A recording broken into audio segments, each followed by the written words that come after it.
Hey folks, welcome to Heathrow, welcome to Big Jet TV. You are live from this glorious airport. I'm glad to be back. Literally just landed from Miami yesterday.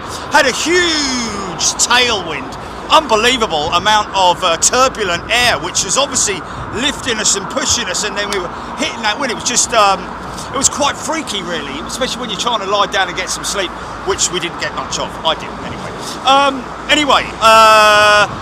Just one small note to let you know that we're going to be live on Sky around about 12:45. It's going to be a little bit of a sort of like a bit of a mishmash. I don't know how we're going to do it. I think I'm going to be live on camera like I'm talking to you now, but obviously it's more important for me to catch the aircraft, if you see what I mean. So it's going to be about 4 minutes of that.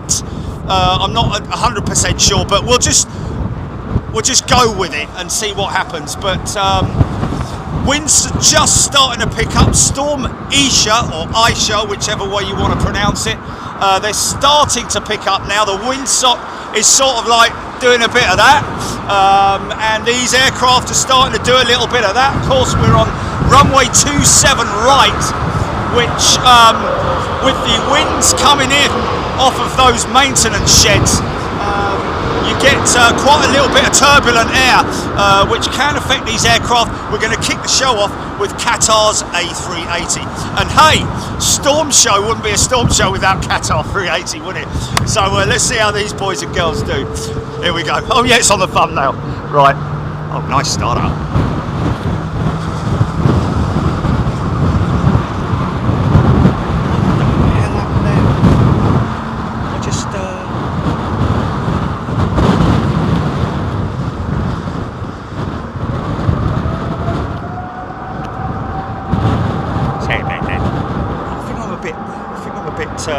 High up, sort of standing on my tippy toes here, but I just kind of need this. Right. Now's where it starts getting a little bit easy.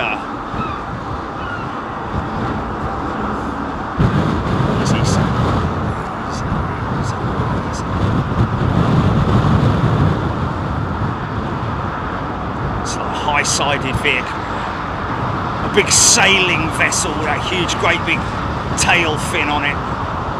Watch the rudder, look at the rudder. Whoa, easy, big adjustment there.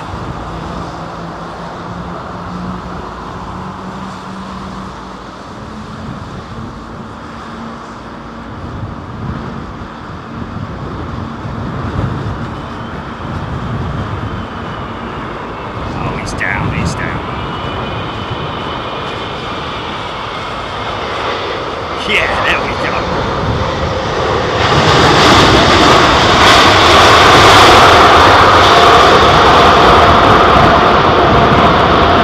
Nice. Oh, if he's waiting to offload that 780, he's at the end of the stands, isn't he, or thereabouts? Oh, American. Oh, okay.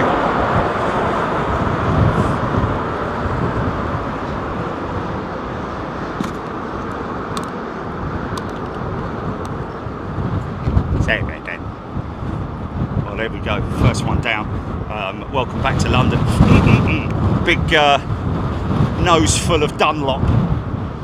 American 777 next in. Waiting to offload this aircraft is our good friend Roger Slater, who's airside and regularly feeds us with information. Thank you, Roger. Hope you're doing well, and thank you to you and all your colleagues who are who continue to work through all these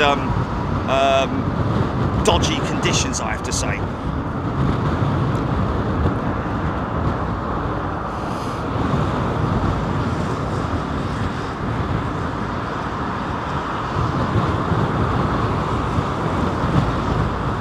I can hear a hum of some Trents.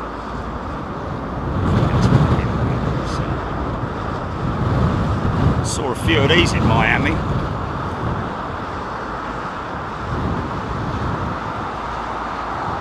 Easy. Once they're past the sheds, maintenance hangars, it's the traditionalists would like to call it. Greased it.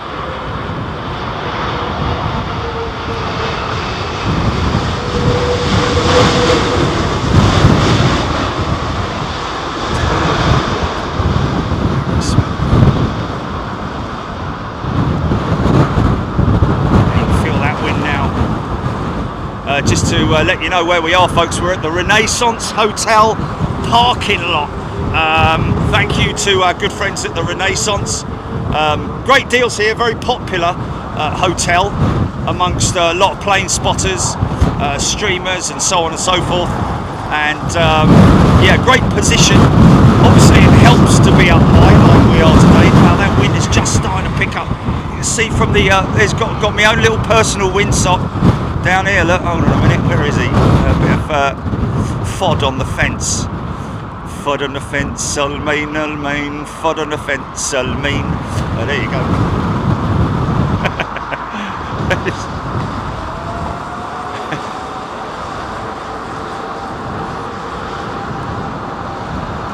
Yeah, winds, Adam the Great, winds started picking up 10 o'clock this morning. Well, yes, it's literally in the last hour things have really sort of like picked up here at Heathrow. Of course, it's an airfield, so you might be like a mile away from Heathrow and not feel any specific winds, but it's a totally different thing when you come to an airfield, an open space like this, especially with all the infrastructure that's around you. This guy not messing about at all. Straight in. What's all the fuss about, he's saying. Looks like we're going to miss our friend Scott Bateman. Scott. Yeah, Scott Bateman. Who's flying in later on today, but around about 5 o'clock when it starts to get tasty. Ops guys doing some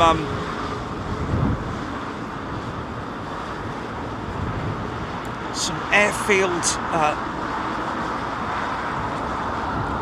quite a few airfields actually have wildlife specialists. Gary Boakes has upgraded to first class. Gary, thank you very much indeed. Got another new APM Cornwall. Good day to you, APM.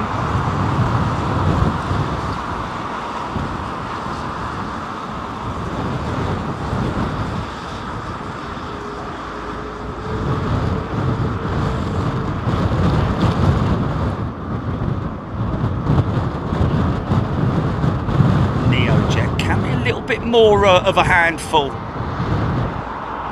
than oh, easy.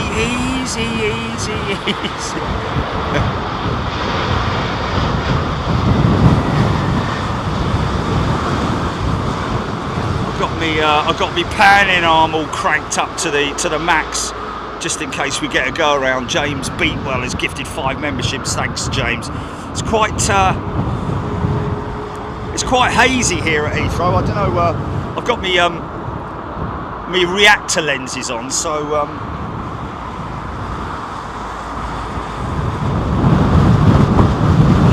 Trents. Oh, I tell you what, this could be. No, he's not going to push this one, is he? Why am I pushing this one? Great, he does.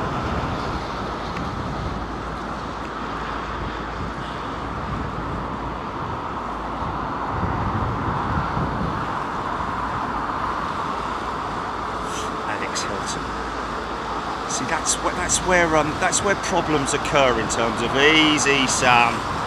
Coming in a little bit hotter than normal, I think. Maybe a few knots faster. I don't know. See, that's where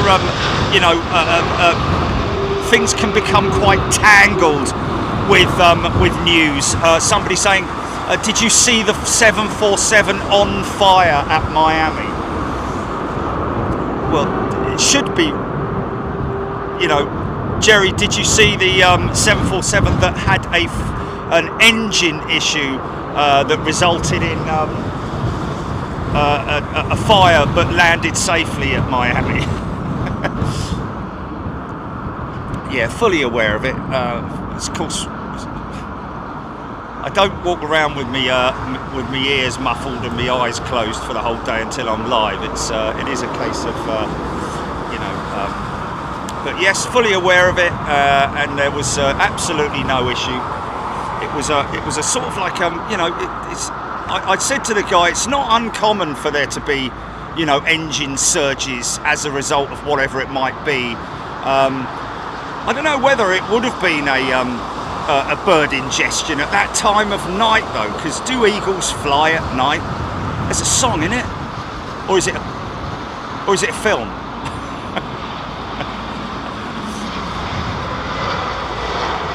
No, I'll tell you what it is. It's a book. It's a famous book. Only fools and not horses, but only mad fools and owls fly at night. It's Bomber Command book. But yeah, obviously, you know, at that altitude, when he's climbing out of Miami, you know, as he climbs through and up to wherever he's going to, there's a chance that he could have had a bird strike, but also there is a chance that there may have been an issue with the engine, which caused one of the, by the sounds of it, an internal component to pop out the top of the engine, because apparently there was a baseball-sized hole.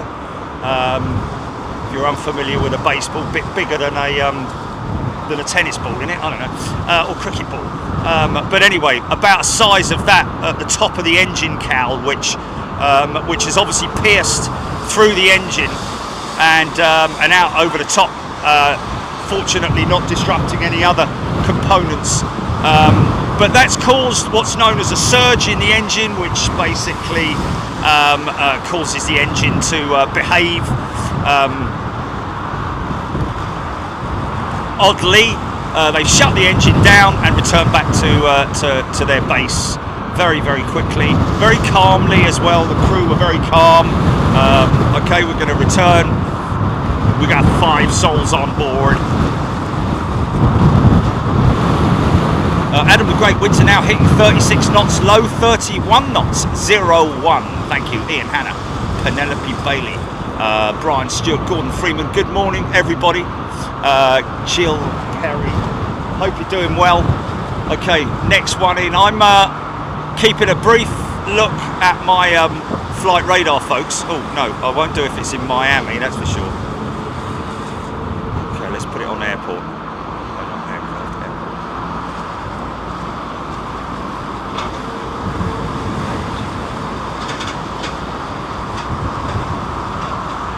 Apply.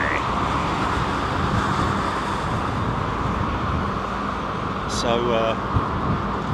around about half an hour, we reckon that you can see the storm. You can, if you look on your flight radar and you've got your weather turned on, literally, the little Joey there, taxiing to go out.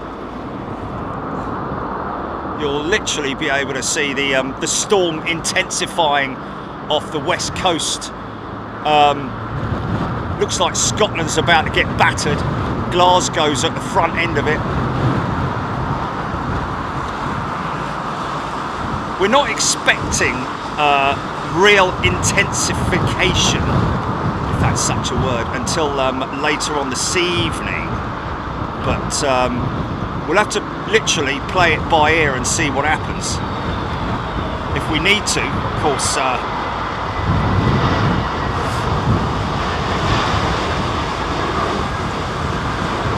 We have seen instances where this American 777 Roger is waiting to offload this jet. So at the moment, I don't think we're looking at too many delays. I don't think.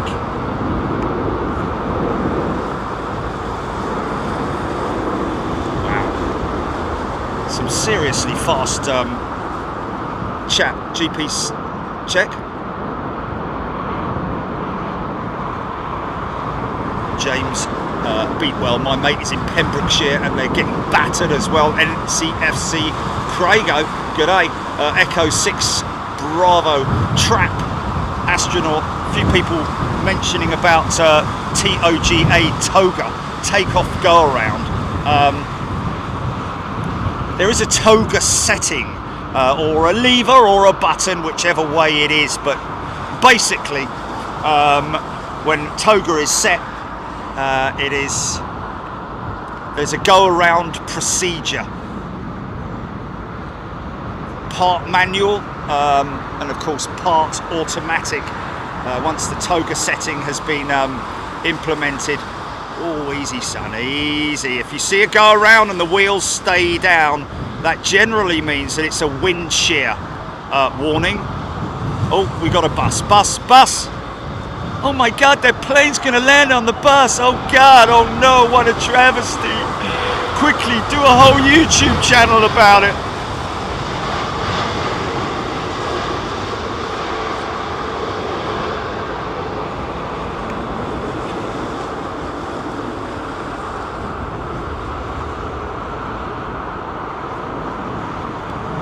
Ray G, when you go to Sydney, will you be taking a look at the new airport? I had no idea there wasn't. What new airport? What's happening?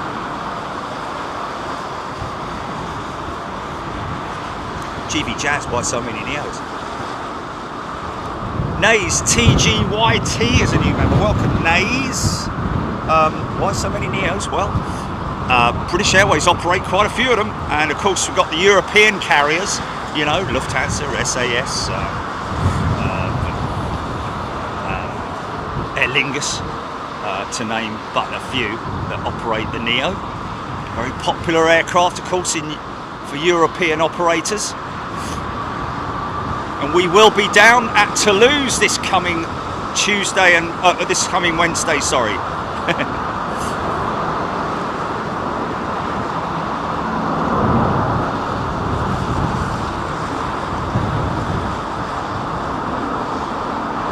Heard that gusts of 40 knots just hit Heathrow, so there are easy. Now you see that dipping the left wing in there, that's standard operating procedures really, or flying procedures should I say. That's the you know, if you lean,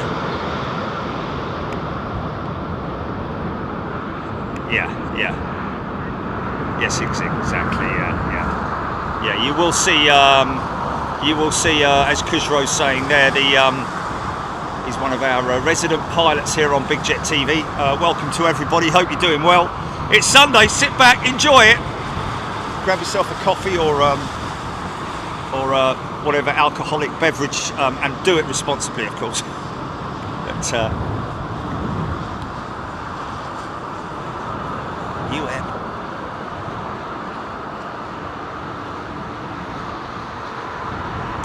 Bash, the shed effect, which few pilots have actually adopted now in terms of using that terminology. The shed effect being the disruptive, turbulent winds that are created by the sheds, come whipping over the top.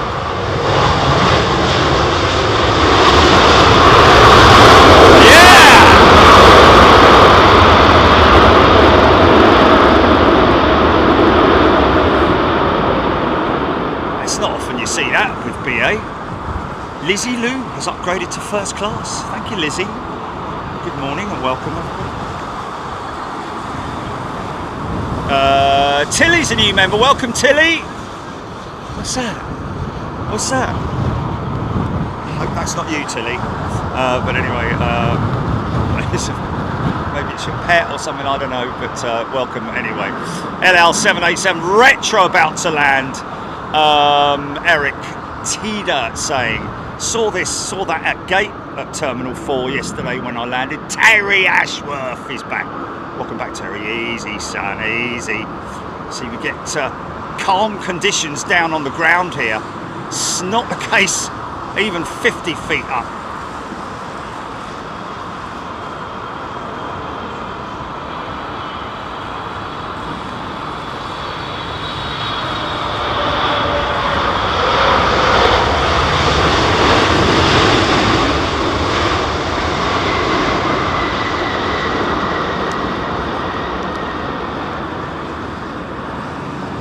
So just to, oh hello, it's a big favourite amongst a lot of people. It's about the only 757 you're going to see at Heathrow literally with these guys at Iceland Air. Pete, some guys gifted 20 memberships. Wow, Pete, thank you so much. Very kind of you. Of course, hopefully that falls in line with our next US show. What's that, GP?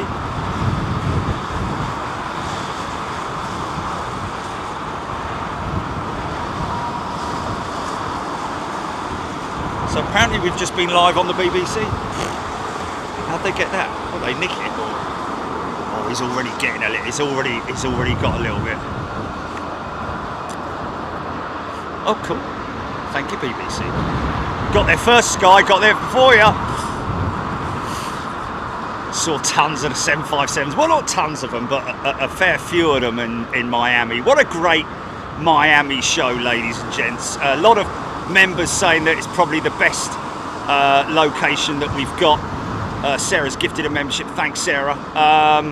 Of course, Anchorage is very unique, but yeah, that Miami show, because of its eclectic mix of jets and position. Well, not so much positions, but runway operations and the position that we have from that room 920 at the Blue Lagoon, Hilton, Miami. Oh, he's long. He's long. Get it down. There we go.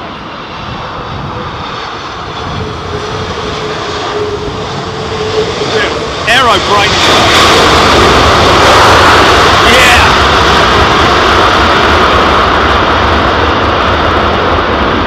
Marcus Critchlow, Mark Woodrow, Chrissy, James Whitell. Get involved in the chat, folks, if you want to. If I miss your comment, then don't feel offended, or we don't have any preference over anything or anyone. What we just do is ask that the chat remains aviation related as best we can. I'm guilty from time to time of drifting off into other stuff, but it's all a bit of a laugh sometimes anyway. Jimmy G 61, John Levington. Internet problems here in the southern Philippines. Download speed as low as 1 to 2 megabytes per second. Blimey, I must be going off if it in play or if what air. Ian Wolkowski is a new member, and we've got Ali 77 is a new member. Welcome, Ali. Chat going so quick, folks. Trying to film and read chat at the same time. Ex-Aviator coming over after Sydney. Oh, here we go. Is the retro LL jet. Nice cheap line on it.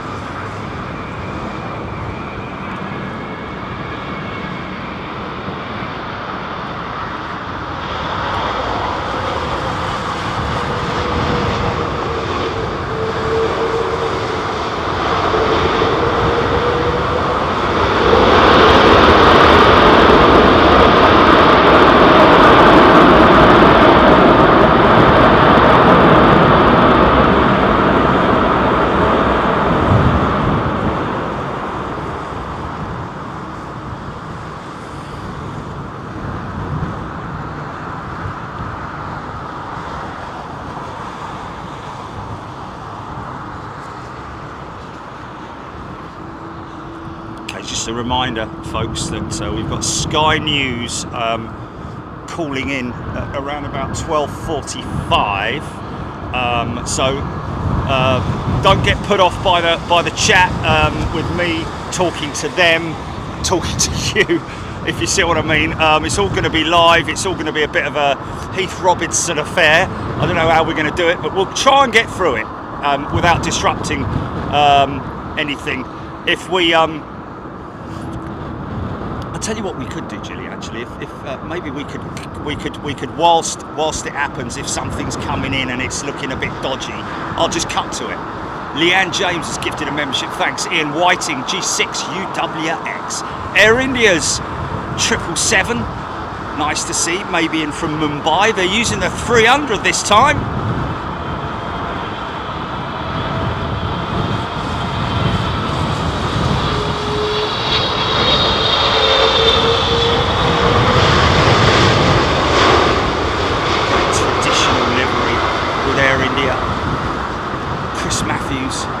Is a brand new member, welcome Chris. I'm a little bit sort of like, you know, I'm still a little bit unsure. I know Air India would not be happy with me saying this, and they'd probably say we don't care anyway. But I'm just not. When you look at that lovely old traditional livery and then go to the new one, it's like literally a box of chocolates with a gold ribbon round them. It just doesn't, to me, I don't know.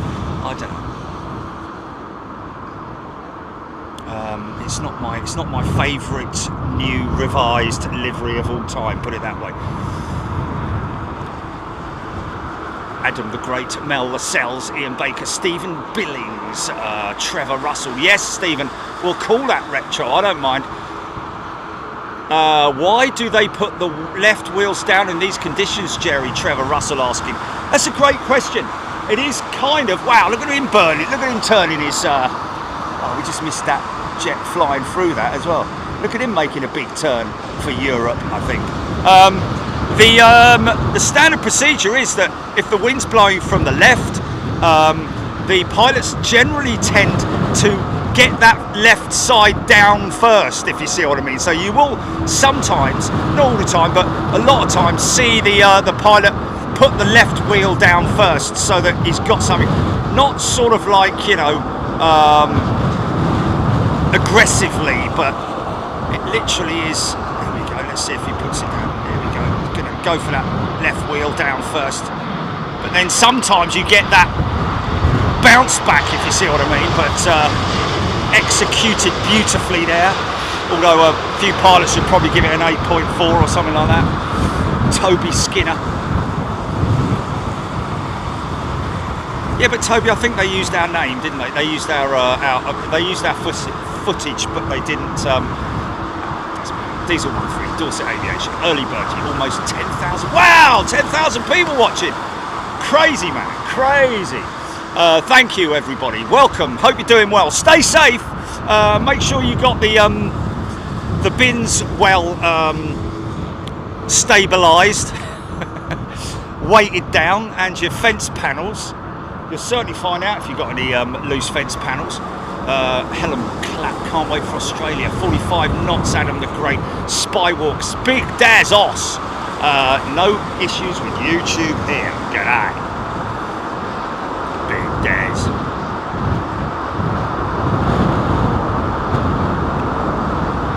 Frank Benjaminson. Good afternoon to you, Frank.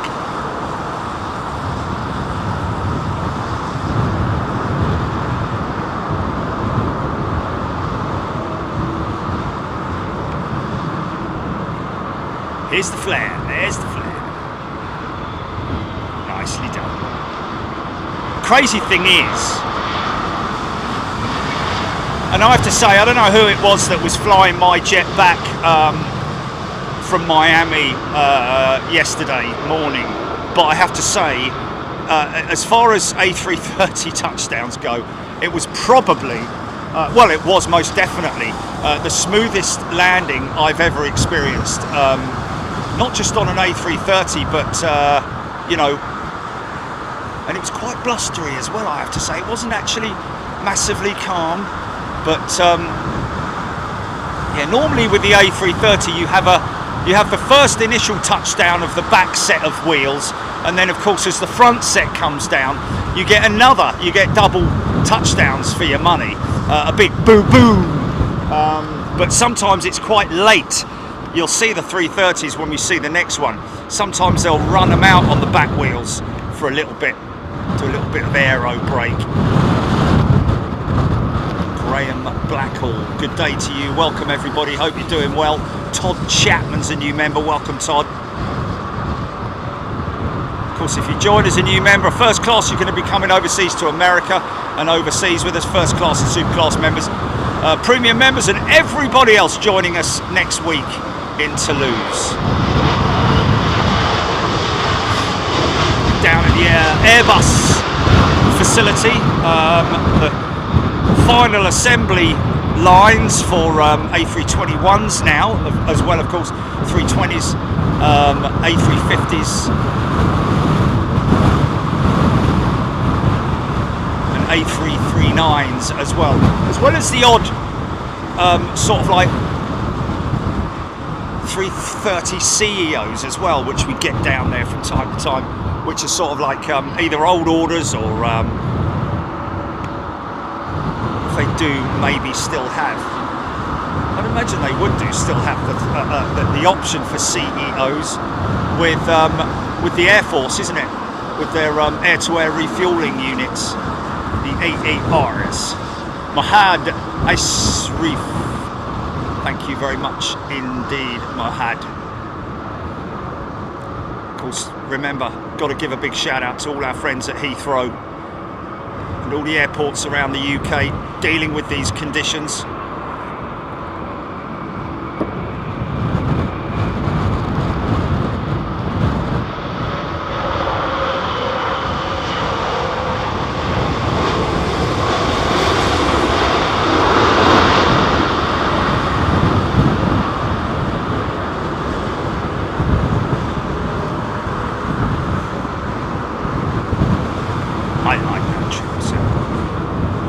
Of course, we'll all get used to the new Air India livery, won't we? You know, and we'll all be, you know, talking about it. It'll be controversial for the next couple of years, I'd imagine. A bit like what Lufthansa's new livery or revised livery has been over the last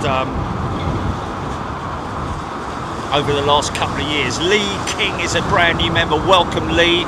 We've got Russell as well. We've got Russell Bardin is a new member. Welcome, Russell. Good to see you. Will the Sky News interview be live on the actual channel? Yes, it will, Andrew. Yeah, unfortunately, it will be live on both Sky, but on here as well. There's nothing I can do about that, unfortunately. Steve Hayes is a brand new member. Welcome, Steve. Sue Cruz, Paul Probat, Mirrors, Ultimate Wing Flex today. Yeah. And it's also great to see the wings relax, I guess is the best way to describe it.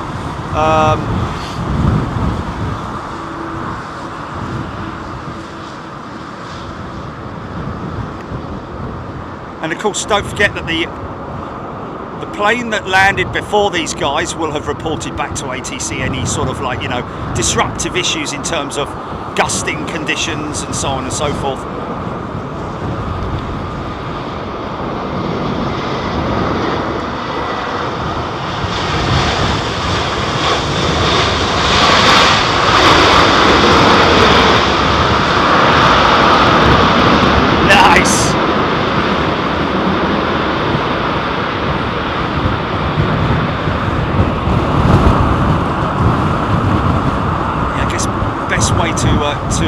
You see how that wing goes up and then ever so slightly droops at the end there, or at least goes to the neutral, which is the, you know, I would say natural position for the aircraft.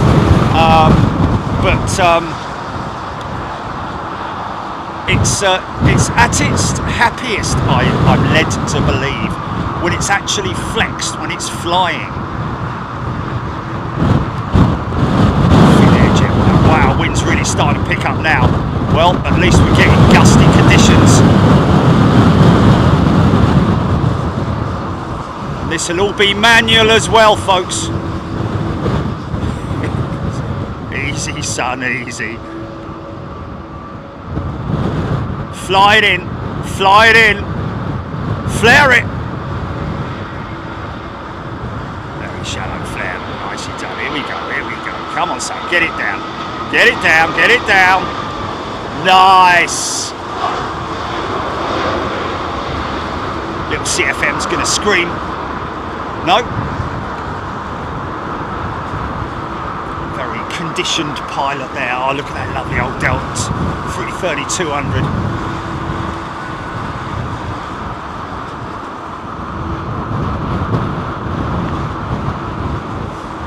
Martin Murphy's a brand new member. Well, Martin, Bob Allen, tuning in from a snowy Ontario. Good day to you.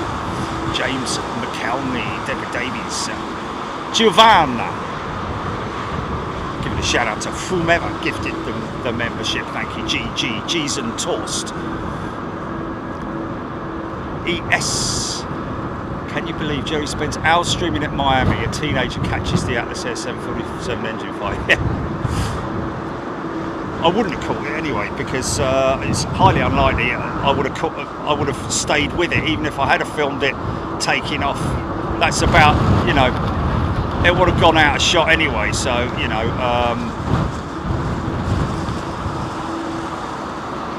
it's just the luck of the draw, isn't it?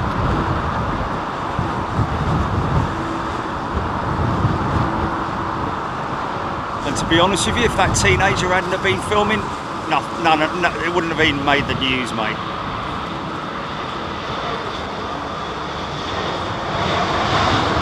Other than, like, you know, it's just crazy the way that the American press rolled it out in the morning, like Boeing facing more problems. So, just because it was a Boeing jet, mate, it wasn't even anything to do with Boeing. It's a bleeding engine, which is again, like I say, not uncommon to have engine problems, and it's perfectly safe. Blah blah blah blah blah.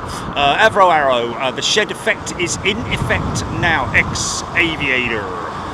Rock Dodger, good day to you. Ellis Chernoff, very sporting today. Winds increasing through the afternoon. Steve Hayes, always lower wing on wind side to stop wind getting under a blowing aircraft off centre line. Steve Hayes saying, there you go, there's the official word. And that's kind of what happened with the Dreamliner that we caught here many moons ago during one of the storms, which is actually on our title roll if you look at that. Thank you, Steve, for that information. Ian Wright tuning in from Norfolk.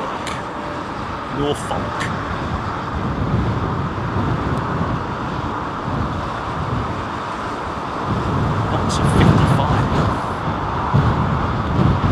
Easy. So,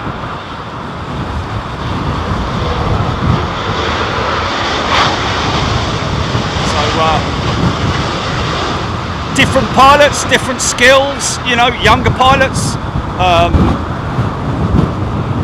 Sprog pilots, as they used to call them back in the day. Mark Bars gifted a membership, thank you, Mark. Right, the gloves, I think, got a big heavy coming in now, stand by. CPR 1234, Danny Dave. CPR 1234, every time I mention his name,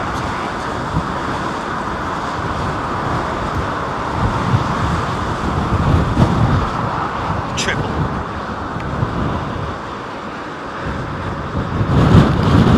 Egyptair. Look at these wings flexing, man. Look at the wings flexing. Whoa, easy, son.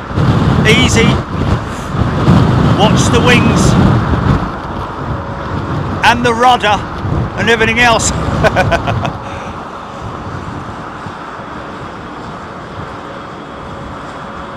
Slam this one. Flared it nicely. Oh, very smart.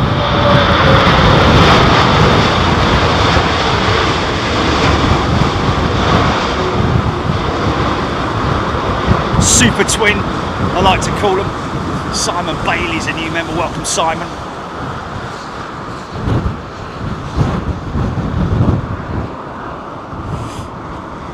So we don't know at this point whether there are any disruptions at all at the moment, but HGC, that Egyptair jet number 10 on flight, radar, Griffin Claw, Thomas K, Gillian Sankey, ex-aviator, nicely done. Lower 41 knots, Adam the Great, Chrissy, Melanie L, JP Krause.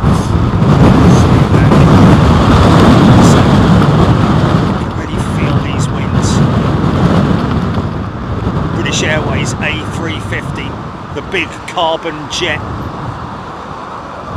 triple heaven time. Nick Fazy. No aircraft is specifically easier or harder to fly. It's really all down to pilot skills and how calm they are. Of course, this is a side stick control, not a central yoke control with the AIRBUS. Oh, it's planted that one nicely.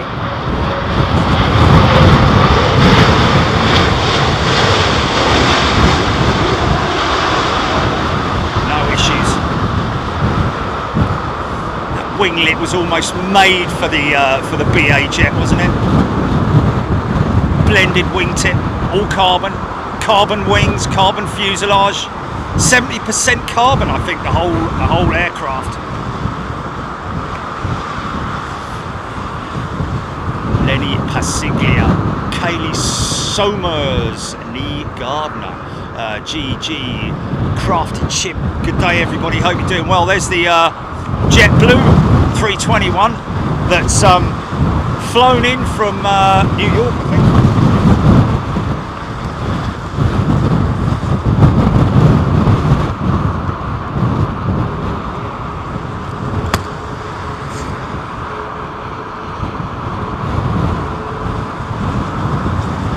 The engine was surging, causing sparks. It wasn't on fire. It was not on fire. I have to, you know, make that quite clear. The engine appeared to be on fire, but it is sparks that are created by the surge of the engine trying to run itself. All part of a sort of like low pressure compressor stall. It's called a compressor stall, where the engine literally, it's like your car trying to run on 3 cylinders, if it's a V6 or something like that, or whatever. James McElney.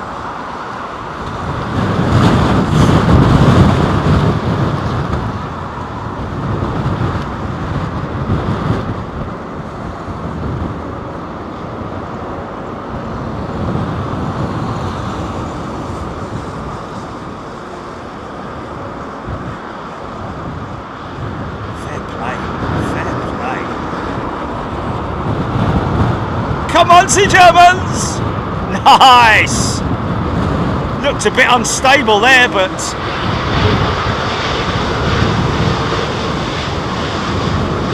divided about 6 fins. God, sat up you go, mate. They're playing out.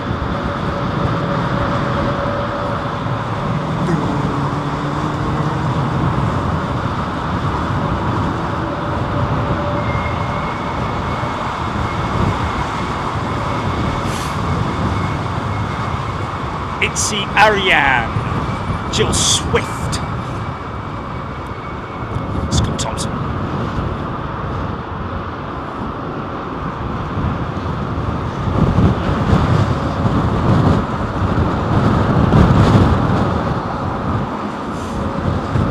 Lots of new members. Jilly's keeping track of them, saying welcome and thank you to gifted members as well, or at least trying to. In my absence, thank you.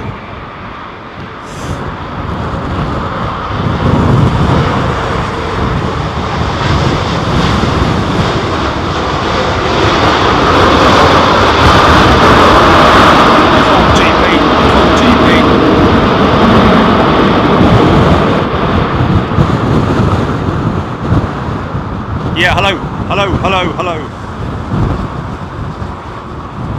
No, stand by. Is that via stand by? Yeah. Yeah. Hold on a minute.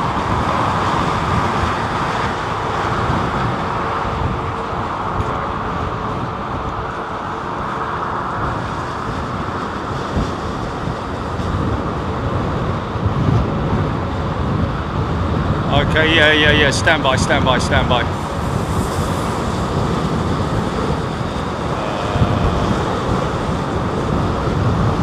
Oh, mate, what's going on here? Why is it so? Yeah, it's that should be. Oh, have you got meeting ID? Have you got a meeting ID? Okay. Stand by, because it's not. Oh, okay. Stand by. Let me just copy this ID. Let's see if I can do that. No, I'll just try and copy it on here. Right, okay, I've got it. Wait. Okay, 827. Stand by. Just get this touchdown. Okay, 827. Yeah, go ahead. Yeah, yeah, yeah, yeah. Read the rest of it out. Yeah.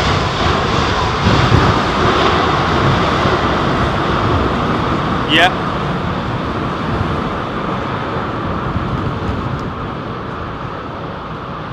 Okay, we got meeting passcode. Yeah.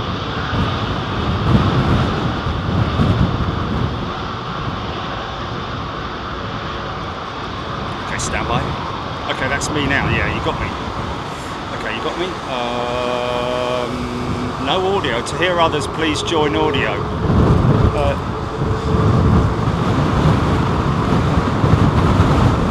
Okay. Can you hear my audio? Can you hear my audio? Okay, yeah. Yeah, okay. Alright, alright. I got you, I got you, I got you. Alright, cheers. Thanks.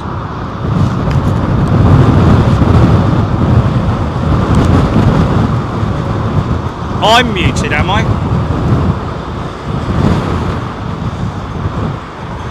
Okay, yeah, I got you, I got you. Copy? Yeah, I've got you, I've got you.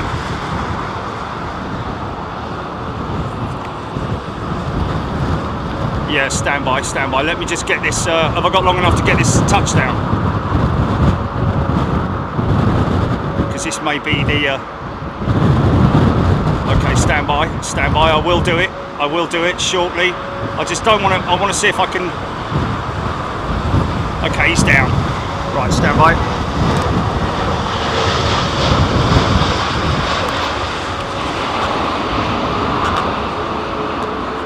Right, see me?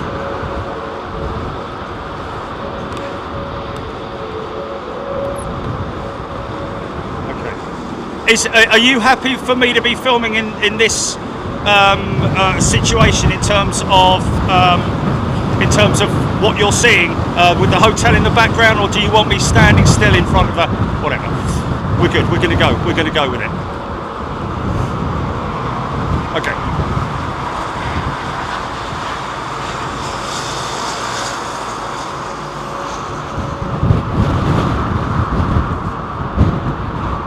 Hey. Okay.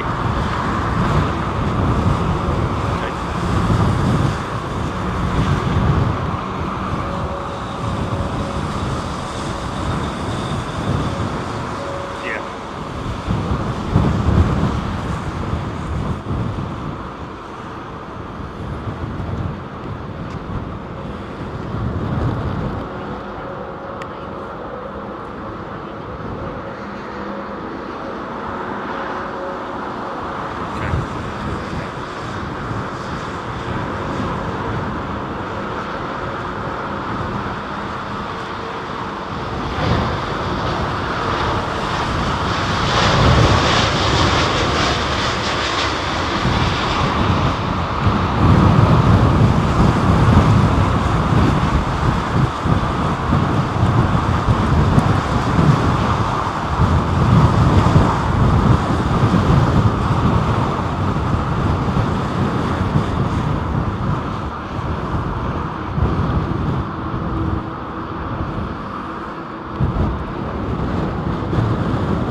Well, winds are at the moment stable and controllable. I'm looking at the windsock right now. It's kind of sideways, but that's nothing new. But the winds have been gusting, and we're hearing anything up to 41 knots as it stands at the moment. So we're hoping to see. Well, I say we're hoping to see just for our channel's sake, but not for these guys at Heathrow. We're looking at some possible disruption a little bit later on.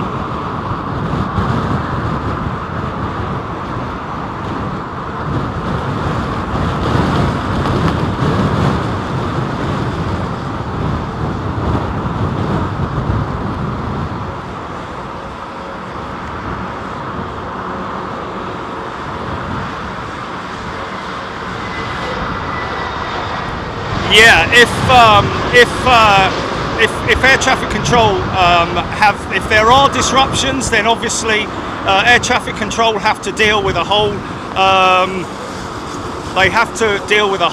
different amount of scenarios, everything from when they are overseas, when they're coming to the UK, if there are high winds, if one aircraft is to go around, that can cause disruption throughout the whole industry, literally, with diversions and so on and so forth, because that aircraft obviously has to go back round and join the other line of aircraft that are coming in as well. So if there's multiple go-arounds, you're dealing with aircraft that have to potentially divert, and that causes all sorts of disruption, both for Heathrow, for the airport that they're coming into, but also for other airports that they have to divert to as well. You sometimes get aircraft that will leave here, they'll try twice because they get 2 attempts, mainly down to fuel, and then they will divert to wherever they are able to divert to, sometimes as far down as southern Europe if they're able to.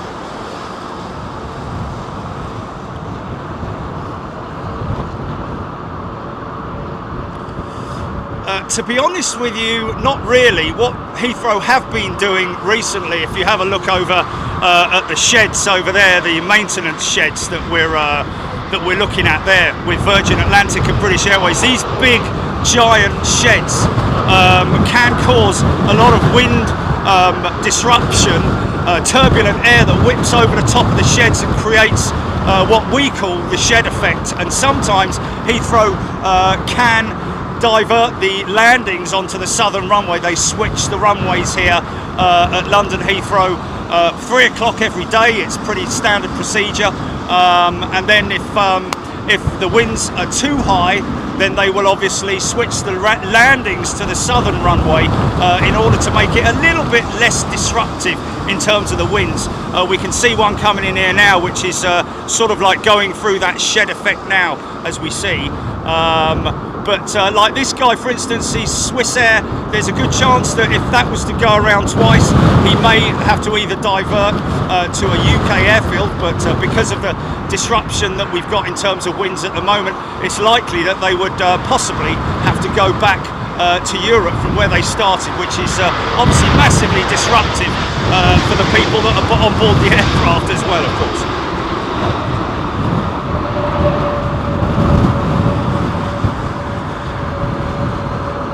Not really, no. You know, once the aircraft is airborne, you may feel that the wind will tip it ever so slightly, but in general, taking off is a lot easier than landing in these conditions. And of course, it's all manual that they're doing here. There's a certain speed at which the aircraft can fly automatically with autopilot, but generally this will all be manual landings. But taking off, it's a relatively straightforward procedure. Some of the eastern carriers are even flicking their autopilot around about 400 feet off the ground, so the aircraft literally flies automatically from here to wherever it might go to very, very quickly. But auto and manual, there's 2 different things altogether. This is a British Airways 777 that's touching down now. These guys are very highly skilled, very qualified. Obviously they have to train for these specific conditions as well, so you know, you should feel very, very confident as a passenger when flying with any airline from around the world.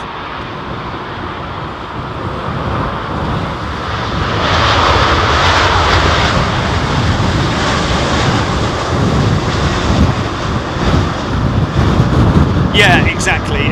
It's like I say, it's good entertainment in some ways for us on our. Oh, okay. Okay. Yeah, I mean, it's entertainment. Okay.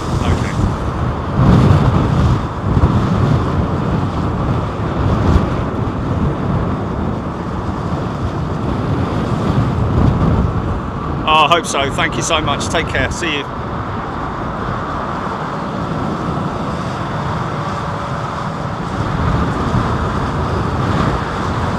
Did you get that? You happy?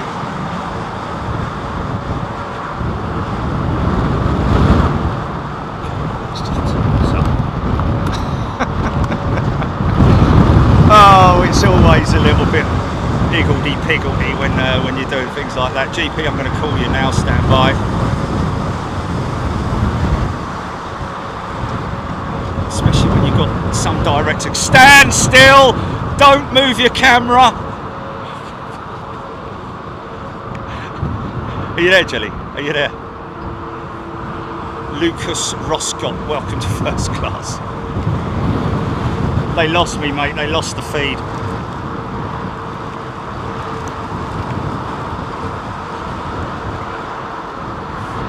Oh, okay. Well, I think they lost us on the Zoom. I think it must have been the Zoom feed or something.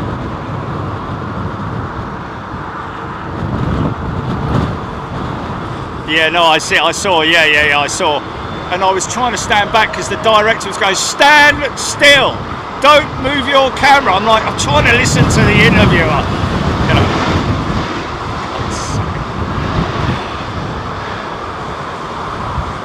Oh, really? Okay. It was all right, was it? Okay, all right, cool. Spywalk's almost 14,000 people watching. Wow. So we didn't lose any viewers during that whole Peter Wood, Barnstormer, Frank Benjaminson, Jeffrey Phillips, Jonathan Niblock, Marcus Critchlow. Welcome everybody, hope you're doing well. Let's put that behind us. Rafa Betten with a SAS with a new nose. Yeah, that's probably one of the most common features of aircraft with easy son, with replacement parts. New nose, which is the radome, which literally houses the weather radar, so that the pilots can obviously see and avoid weather that's in front of them. But not only that, the engine cowls as well, which you see, easy, nicely done, United.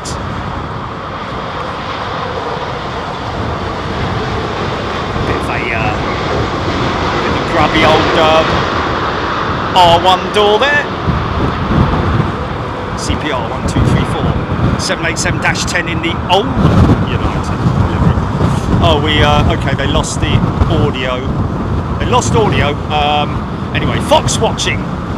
Yeah, we do have a resident fox on the airfield. Whether they've, I don't know whether, because we haven't seen it for quite some time, have we? For all our Canadian friends out there. And the great knots of 50 right now. Okay, we're getting up there. GG Mirrors. Good afternoon, everyone. Hope you're well. You're watching Big Jet TV live from London Heathrow. Just so happens that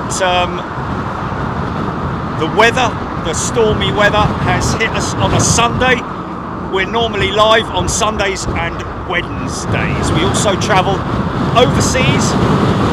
We're going to be in southern France, Toulouse AIRBUS facility on Wednesday, this coming Wednesday, with our members, and we also travel overseas to the United States and other parts of the world as well. We've done Japan, we've done I think we're the only channel in the world to have filmed live airside at Dubai, believe it or not. Although I would have liked to have done a lot more at Dubai had I been given the opportunity. Nicely executed. It's a bit difficult when you're doing an interview. Firstly, when you've got a director screaming in your ear hole, stand still, don't move. Okay, hold that shot. And I'm trying to listen to the woman talk. And do you what? I've been Captain Dave. What? Oh, okay. That may have been Captain Dave. Apparently, folks. That's what we're hearing. Why are we thinking that?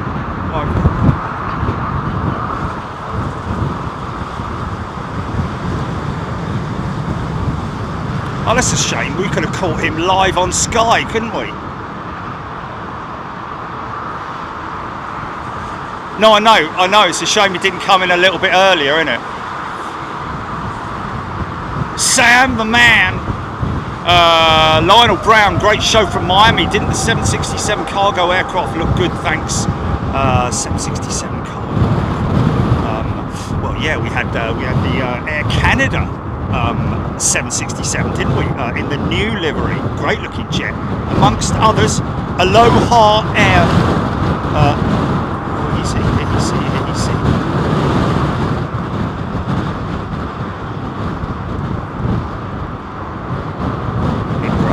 Quiet little member stream to a crazy Matthew O'Donnell. Welcome to first class. Well, he's going to make his appointment, lunch appointment, whatever.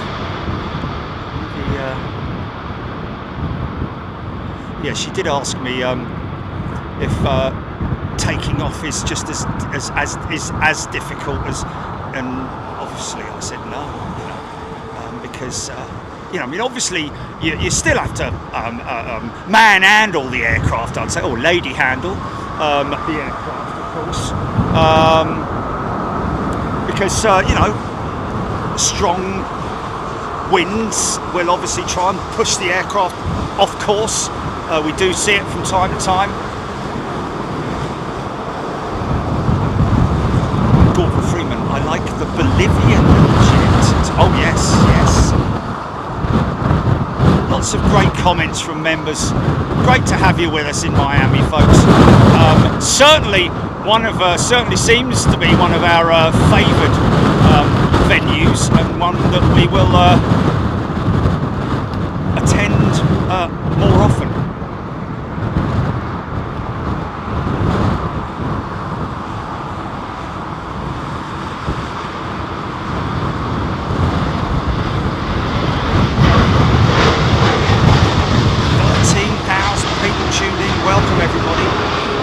United 787-10. That's as long as they're going to go with the 787, the Boeing 787. Of course, the direct competitor to the A350-1000. I think the next sort of like Joe Thompson's gifted a membership. Thank you, Joe. I think the next line of improvements, should I say, or will be engines. Certainly with Rolls-Royce introducing their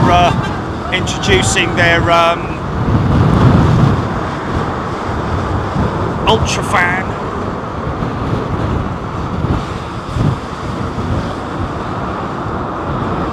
Over the next few years, I don't know when that's going to start. I'd imagine it's probably going to testing the big engine first. Bigger fan blades than the GE9X, which is just crazy to think how much power that thing's going to have. In fact, funny enough, the Stephen McRae has gifted 5 memberships. Thanks, Stephen. Funny enough, the Emirates, I remember speaking to somebody at Emirates, and they mentioned that the GE9X, their 777X, already is overpowered, and then they're going to have to derate that engine because it's too much power for the aircraft, which is crazy to think. Yoda Man is a returning member. Welcome back, Yoda Man. Two sheds, jacks, plenty of armchair pilots. Of course there are. Always. Northern Charger. Steve, are you a couple or just good friends? Neither. Acquaintances. Okay, so that's Sky coming back saying thank you so much and allowing us to share your feed. That went really well. I really enjoyed that in terms of the dynamics of it. It all worked well, didn't it, Julie? Their live editor on obviously doing a good job jumping between them. Anthony Barry. Well, we're monitoring that, Anthony. We're expecting the winds to really pick up around about the 3 o'clock mark, so you won't find me just driving home, I can assure you. There's a position, ladies and gentlemen. There's a position which is over there for the southern runway. If you look at Heathrow, they are literally alongside each other, parallel runways. Runway 27 left, 27 right. They're operating landings on 27 right, departures going out of 27 left at the moment, as you can see there. But at 3 o'clock this afternoon, or maybe earlier, depending on the winds, because like I said on the show, one of the things that Heathrow has recently started doing in high wind conditions is to switch runways to southern runway for arrivals, even if it's supposed to be during landings. Departures, my apologies.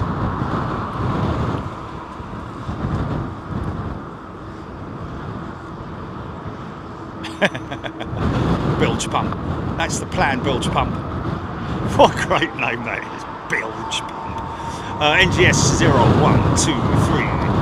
Dave! Welcome back, Dave. He's a member. If you look closely, you can see these wings flexing, ladies and gents. He's going to have the bus in the way.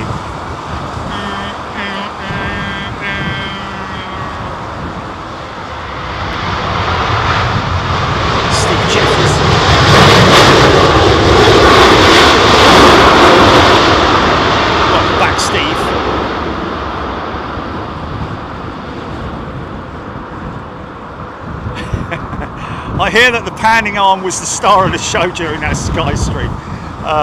Sky Stream, I like that.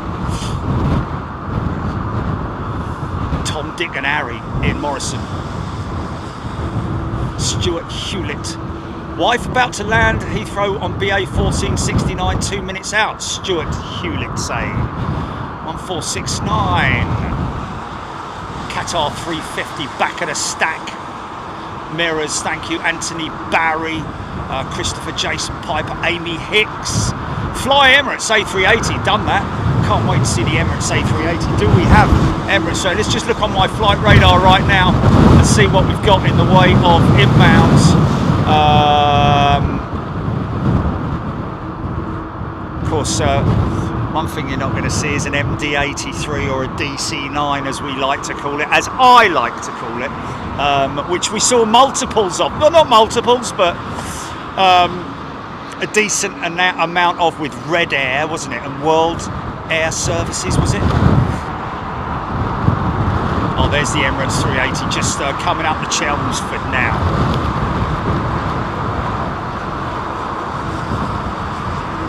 You want to see the big beast from the east, folks, stay tuned. Around about 10 minutes that 380 will be in.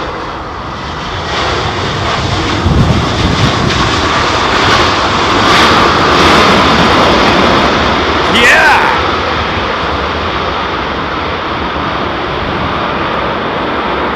Cooling.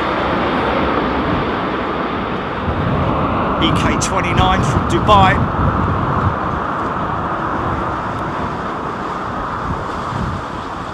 Ratty 167. Dave, we got Dave, didn't we? There's another one. Steve Jeffries, welcome back, Steve. 79 million passengers last year at Heathrow. 4th in the list globally, Helen Clapp saying. More than the population of the United Kingdom. Can you believe it? Sue Cruz, BBLLB, welcome BBLLB. It's a 737 pilot with American Airlines, ladies and gentlemen. Great to have you with us in Miami, along with all our other amazing members, who certainly seem to enjoy it from the feedback that we're getting. More views on the show than we normally have post live, I have to say. So a lot of people getting involved in that. And if you get a chance after this show and you want to see a clutch of 747s from Miami up close, then go check out the free view from Miami that we did. runway 09. So aircraft going out of 27 left. There's the old Bill giving us a shout. They're good boys and girls. And, oh, is he geared down? Is he geared down? Oh, it's, yeah, Dreamliner with his gear down. Air show display. Hot brakes. Does look odd, doesn't it? It's got the gear doors down as well, which is quite odd. Normally the doors will close. The gear's doors extended there? No, oh, you know. That's quite odd to see. That's not coming into land, folks. That's just gone out. But it is quite dirty configuration, they call it. It's quite common for the Dreamliner. I think it's linked some way to the electrical braking system on the Dreamliner. That obviously one of the brake systems has failed and is unable to stop the wheel from turning. Rolling down the road, down, down, down, down, down, down.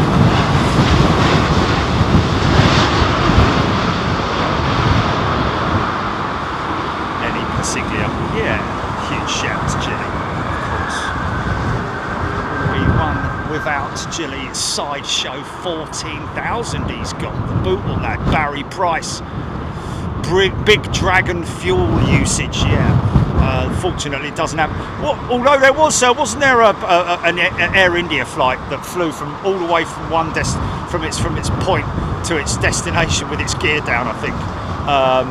How they possibly does the aircraft not like a car? If you don't put your seatbelt on, doesn't it go bing bing bing? Gear extended, gear extended. You would have thought so, wouldn't you, after a certain amount of time? Adam McGrain about 44 knots right now. Julie Sewell, good day to you, Julie. Hannah Henderisk. This is Qatar's A350. At this point in time, when you look at it, it's difficult to ident it as a 9 or a 1000. Purely because you can't see. I'm going to say a 1000. Oh, I'm going to get it wrong, aren't I? Spywalks, thank you. Nathan P. Stevens.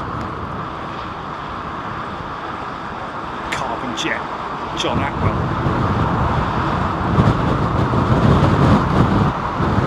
Well, I think I've lost you, GP. You can call me if you want. Yeah, this is a 1000, I think. See the big triple tri-undercarriage, tri-wheel, tri-set. That's a 900 after all that.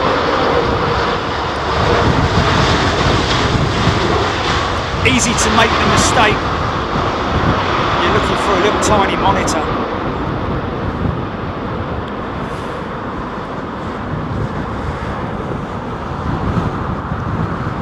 Of course, Boeing were the first to dabble in the carbon market in terms of, I think so anyway.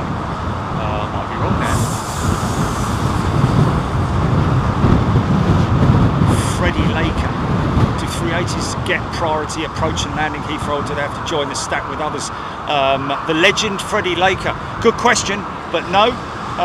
The A380s will have to join the queue like everybody else.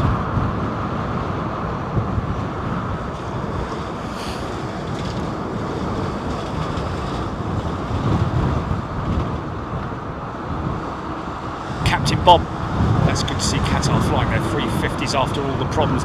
Yeah, that was resolved quite some time ago, wasn't it? The whole Qatar 350. You know, everyone threw their toys out the pram then, didn't they? GP, if you can hear me, I'm trying to call you, mate.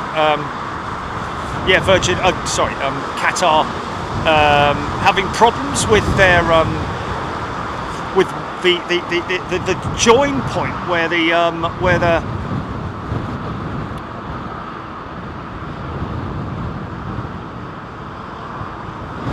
satellite communications blister joined the fuselage around that seal point there. They had paint issues.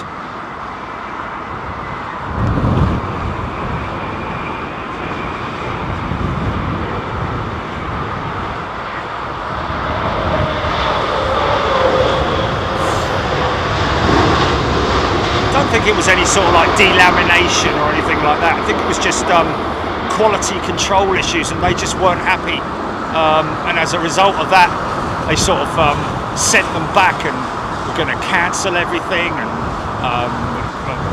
Airbus threw their toys out the pram as well and said, right, well, if you're going to do that, then we're going to cancel all your A320neo orders. And they were like, oh my God, it was like a proper little argument.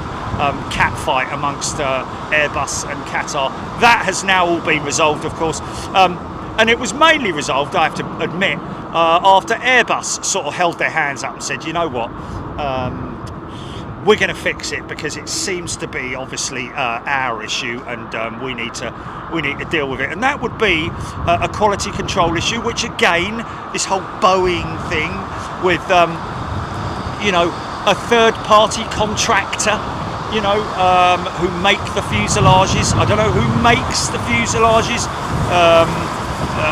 for Airbus in terms of their carbon, weaving the carbon.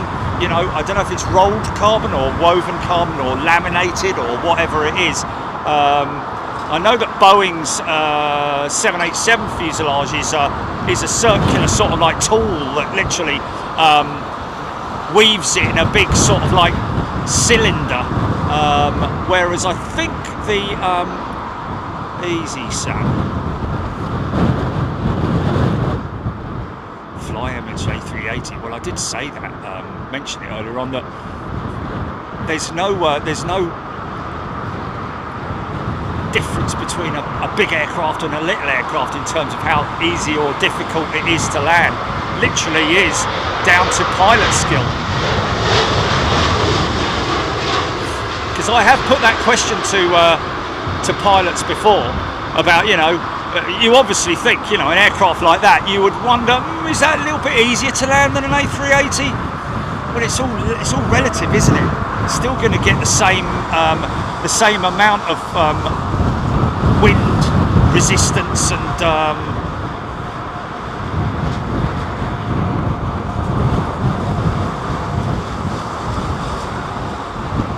you know, buffeting, and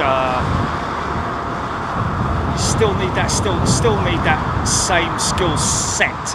Jay Patel, BA765 on finals, cousin captain. Okay. Was that it? Was that it? I don't know. Dylan Corkill, yeah.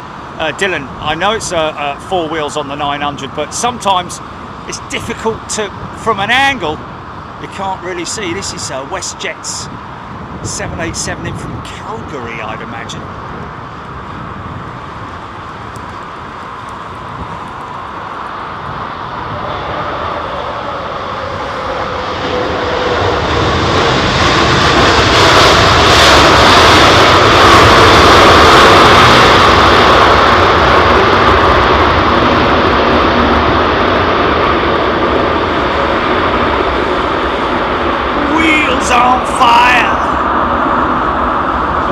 Not really, no, don't get any ideas.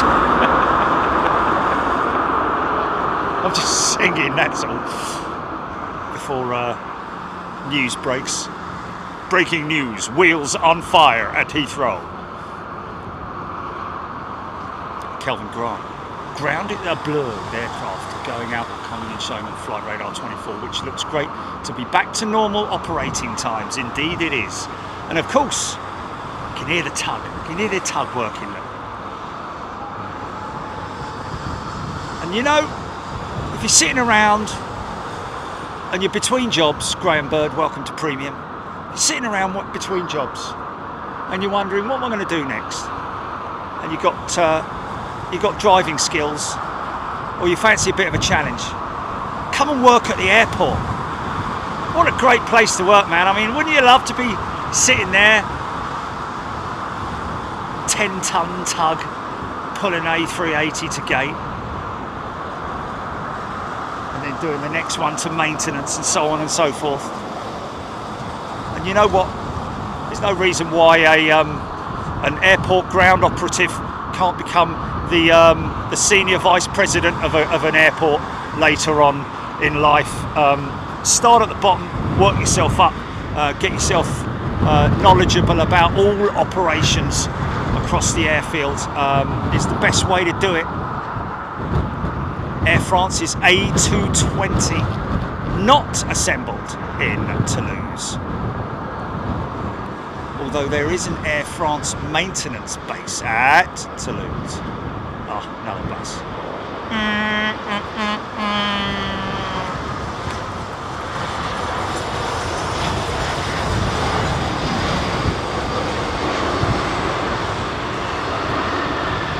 Painter Girl's got zero driving skills. Well, Painter Girl, you can get skills. Never say never. I generally don't have the word, I don't use the word can't in my vocabulary, because I think it's a dirty word. Graham Bird, thank you. Yeah, I think it's a dirty word, can't. You should not use it, because it immediately creates a negative. You know, we can't do that, so what do you mean you can't? You can if you put your mind to it. So never say never, Painter Girl. Adventurers with Mark. Robert Dean, best job I had was working at Heathrow and Gatwick. There we go, Steve Skipper. Boom, 15,000 people watching live right now. Welcome everybody, hope you're doing well. From around the world, of course, not just the United Kingdom. These are people from literally one end of the earth to the other. Sorry, one side of the earth to the other. Or one... for all you flat earth people. Eve Hoskett.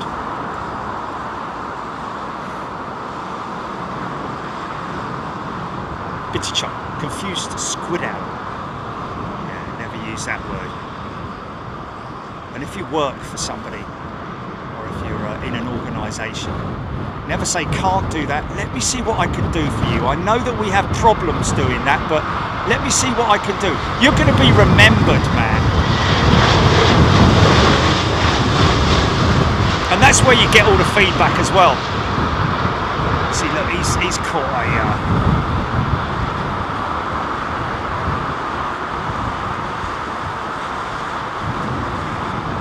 nice turn.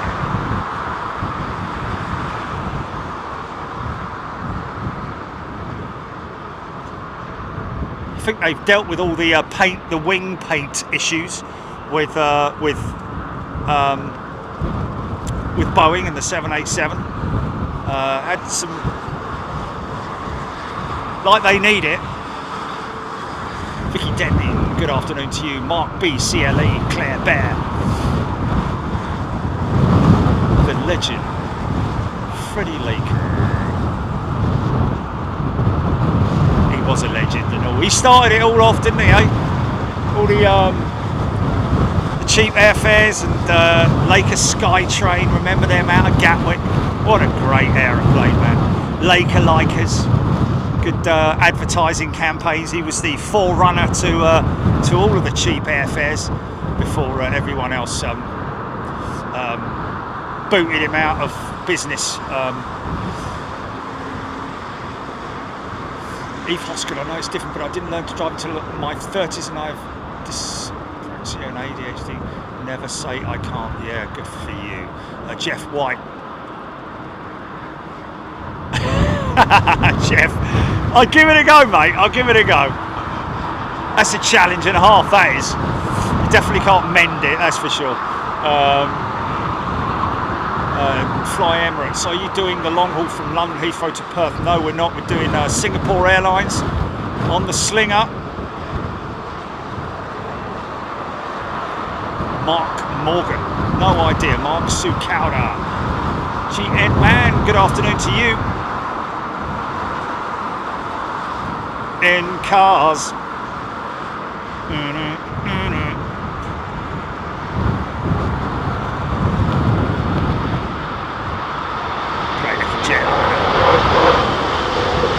General Electric.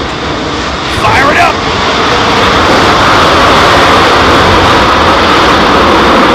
Yeah!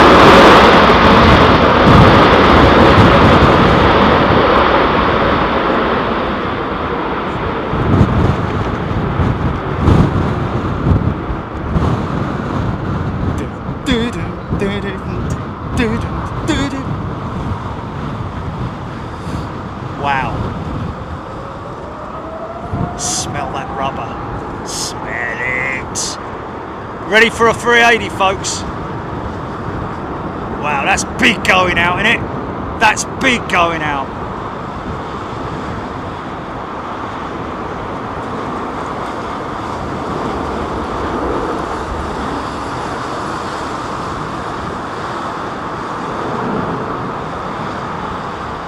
Scott Thompson, Bootle Lad, Susan New, Dazzo, g'day. Squiddle. I seem to remember there was a helicopter shuttle between Heathrow Gatwick. You're right, my friend. You're absolutely right. Now look, there's a bit of crabbing going on with this 380. So what I basically mean by that is a bit of a drift. So he's flying straight in. The track is straight, but he's flying the aircraft with the nose into the wind. So if you look carefully, you see the rudder being used there to just to maintain that to maintain the straight track, but steering it into the wind, and from time to time you'll get gusts.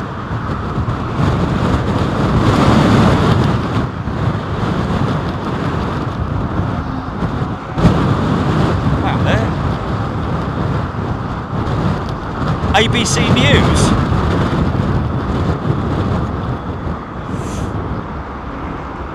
Have they done it now then? Have they done it?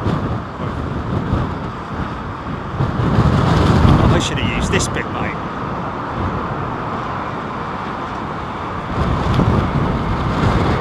Nailed it.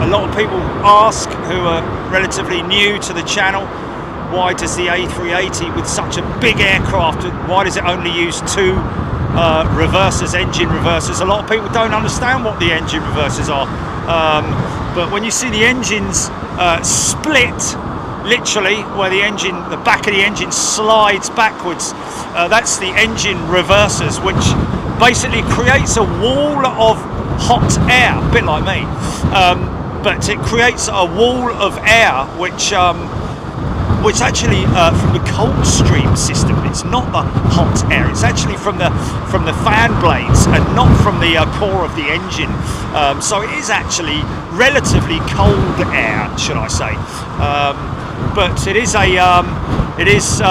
used to stop the aircraft. And of course the A380, because it's got so many wheels, it only needs two engine reversers, because it's got those huge, great big wing boards.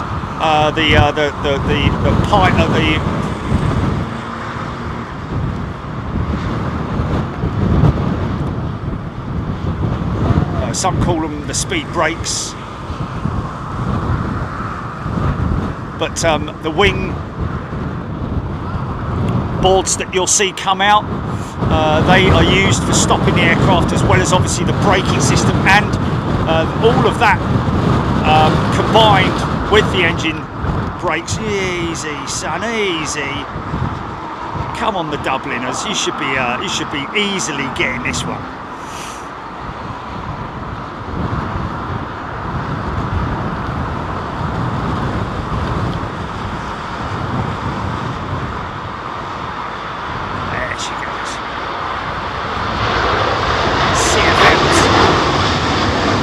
That's a different braking system, a different reverser system that you see on the CFMs there. Hinge door mechanisms, ground spoilers, as you can see over the wing there, those ground spoilers there. Of course, on the A380 they're absolutely massive. So as a result of that, like I say, I always keep thinking they're Ferrari buses now, every time I see them. But yeah, crazy, man, crazy. The amount of braking power when you consider in each wheel. Okay, I don't know if you can get your head around this, but if you look at the braking, the makeup of an aircraft's brake system, in each wheel, obviously, as you can see on your car, you've got one disc, one caliper, maybe 2 sets of brake pads, or 4 sets of brake pads, depending on if you've got 4-pot or 2-pot calipers. These wheels, each wheel has around about 4 to 6 discs, and then in terms of pistons, this guy's, he looked a little bit off centre there. Yeah, this guy's not massively happy. That's where he's just hit the sheds, you see. That's the shed effect right there. Yeah, Nick's saying we need an ATR landing in these winds. You know what? That's where it's kind of that whole question of whether or not it's easier or more difficult depending on the size of. Wow, someone's making a load of noise. It's only a 777. Well, I say only a 777. Lee Greatorex wins look. Savannah Steen, Lenny Pasiglia. Who we got there? John G, United 767-300. Strong smell of Jet A.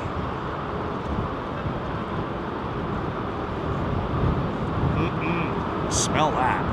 Smell it. So,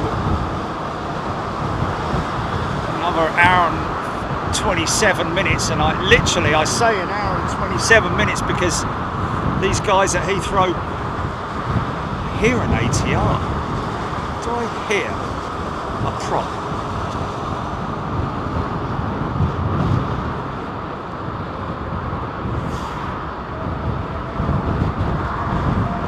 Poor old Chile.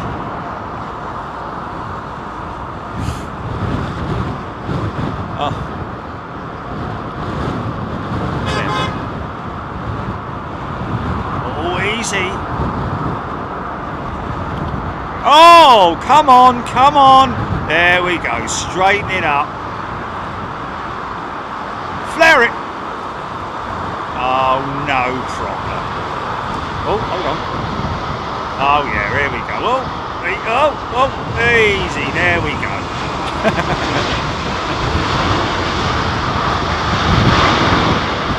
Hassan V1 is a returning member. Welcome back, Hassan.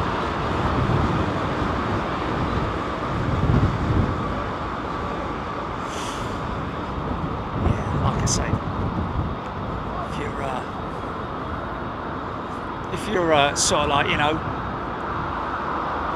maybe you're a HGV driver or a delivery driver or you know, whatever driver, much more exciting working at an airport than driving around delivering parcels, I would have thought anyway. Oh, listen to that. He's starting his number 2, look.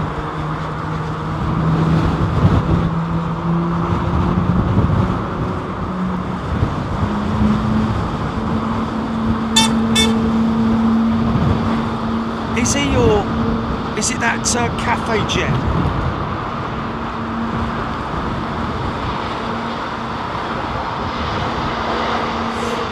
I wouldn't have thought so.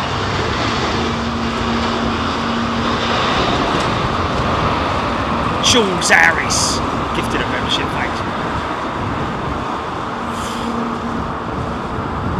777 firing up its engines. Sometimes these jets will, to save fuel, conserve fuel. Virgin do it a lot, British Airways do it a lot, all the operators do it a lot.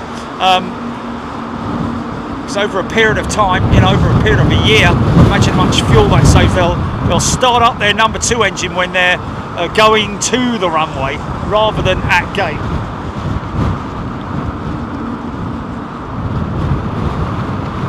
Oh, Emma, right, after a few months with Big Jet TV, I'm starting to differentiate between Boeing and Airbus. Well, there we go. Of course, the one big differential You will quite soon differentiate between a 737 and a Boeing and an AIRBUS. That's for sure. But again, that is over time. Brian Tinker. Don't often see jets on departure with their engine down over Epsom. BA169 to PVG Dreamliner flew over very low and fast a few minutes ago. Wheels still down. Well, that's interesting. With its wheels still down but very low is...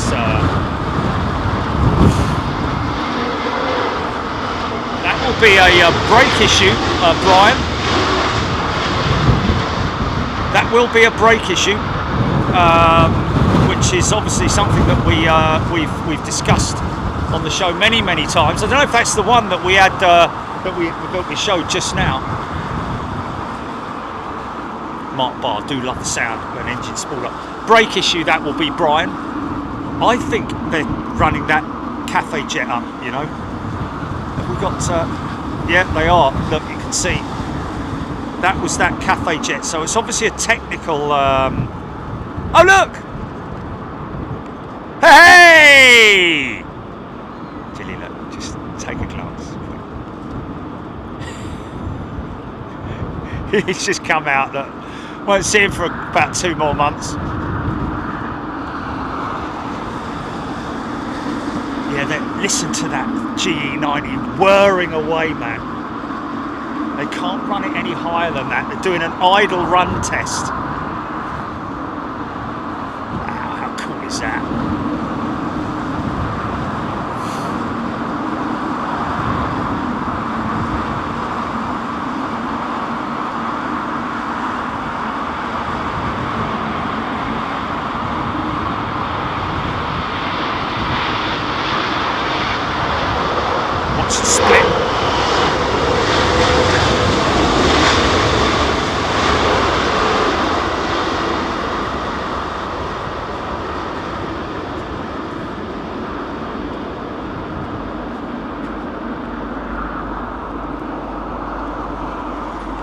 So that's the engine that we heard just starting up over there.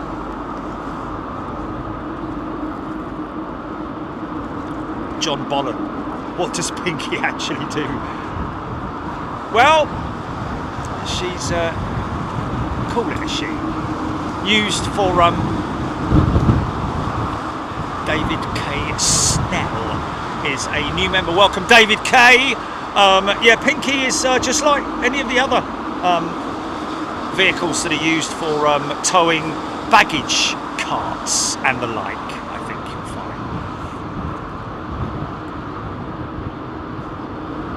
Faye Ager is a new member as well. So there will be an engineer on that aircraft, not a pilot but an engineer, because they've obviously had a technical issue with the engine, potentially, possibly. So they're just running up the temperatures now, getting out to temperature, and just like any engine, you know, run it for a period of time to make sure that it's that all the parameters are right.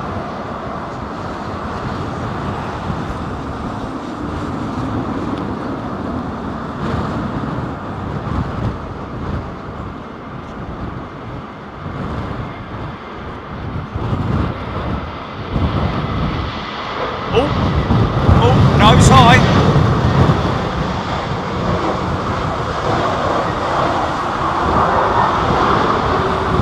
Steve Norris, welcome Steve. He's a new member. Finnair, either operating for Finnair or for British Airways, one of the two. I think they've shut it down, haven't they? They've shut it down. Looks like it.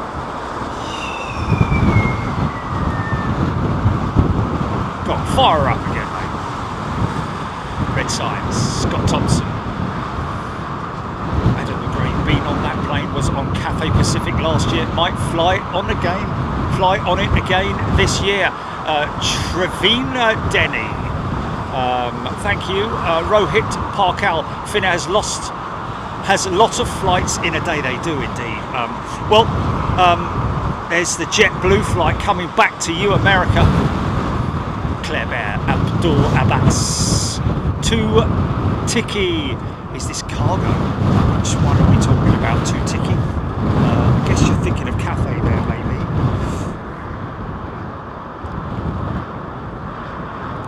See, right there's the shed effect. Right there is the shed effect. Siegfried.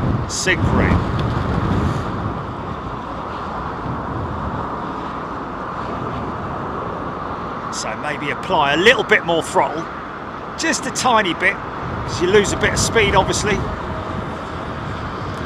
So a balance between airspeed and approach speed, obviously.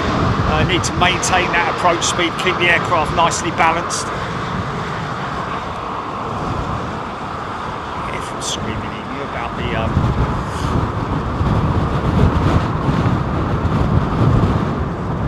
David Mead, when an aircraft is being towed empty, is there anyone in the cockpit? Generally not, David. And the reason for that is just, you know, if you've got somebody in the flight deck, you need to get steps to it, blah, blah, blah.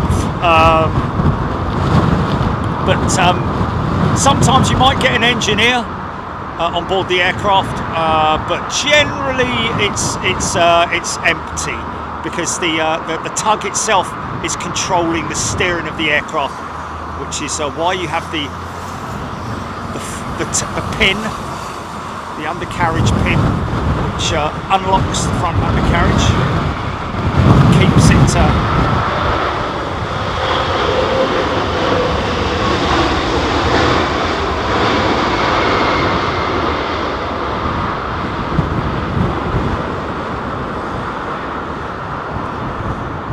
I've actually I wonder if a bit of work going on that XWB Rolls-Royce.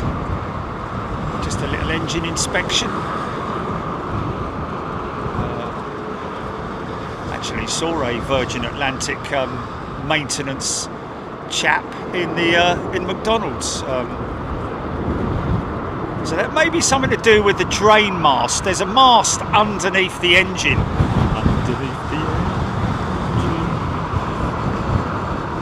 Which basically a number of different fluids are expelled from that drain mast. So that may be just a little bit of inspection going on there, or maintenance. You can see the mast there underneath the engine. See it? Okay, this is an A330. Watch the double wheels. See the big drooping wheels on this A330. Oh, I thought he was going to go up then. It just always looks a little bit more dramatic, doesn't it, with the bigger aircraft when they're struggling a bit in the winds.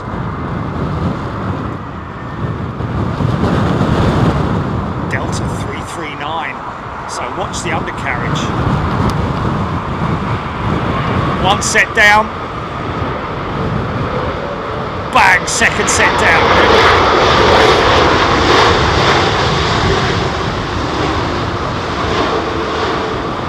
And if you're not ready for that, these guys, I learnt from one of my members, now the largest operator of the A339, overtaking TAP, if you want to call them that.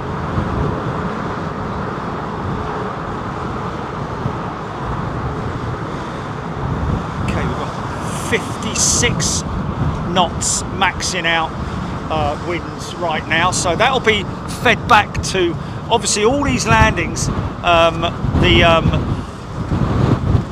When they hand off to ground control to Major Tom, when air traffic control hands off to the aircraft off to ground control, the pilots will feed back any information that the pilots following them might find relevant. or helpful. So yeah, had a little bit of trouble there at 300 feet. Or they say birds. We saw a few birds at 200 feet or whatever it might be. This guy's around about 100 right now.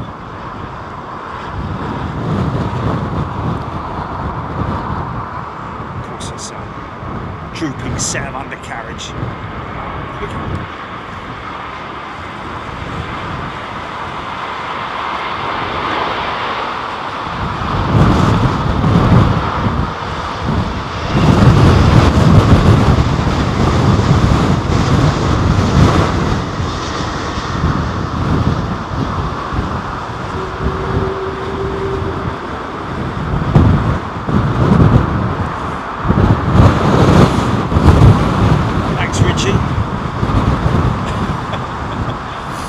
Toby Skinner, would they use autopilots in strong winds or do it manually? Great question, Toby, and the answer to that is up to a certain point they will use autopilot, but I think it's maximum 30 knots, is it?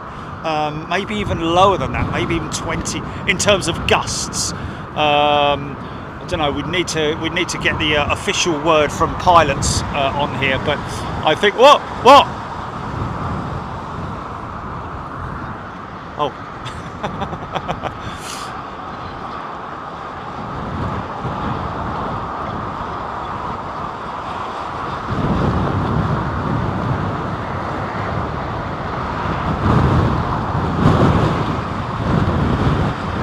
Yeah, we wouldn't be able to get windsock at Staines International. It'd be too small, wouldn't it? Just by the way, the new fire station has been delivered at Staines International, ladies and gents. The old one's going back, it's been demolished.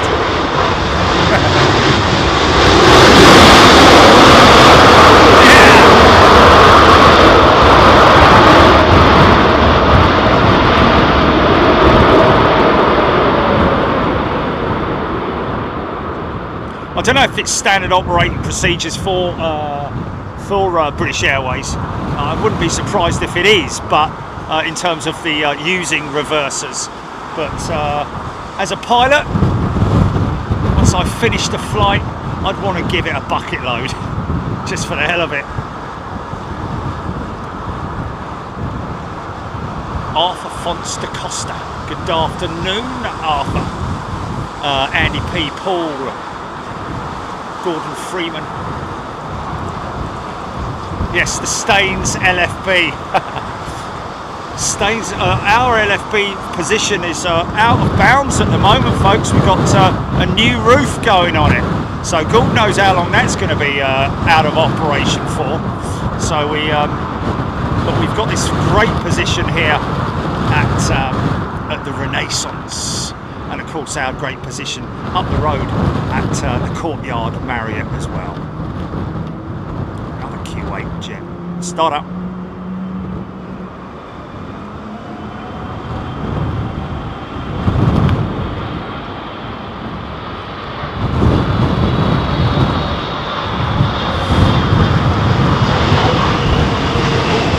Go for reverse. Hit it!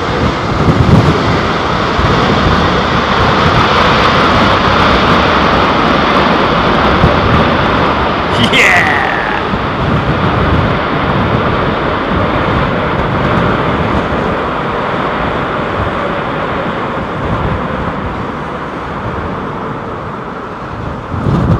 If you look close enough, you can actually see that wall of air just getting blasted out from the side of the engines.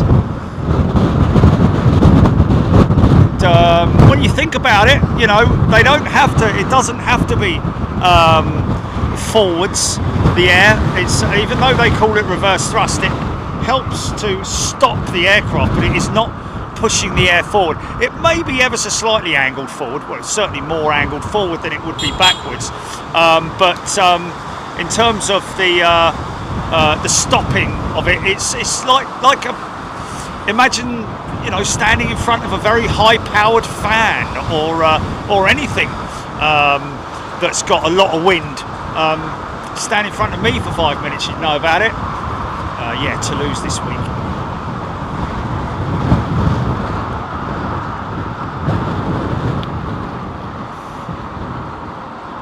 Okay, smart looking 777, the Q8 jet.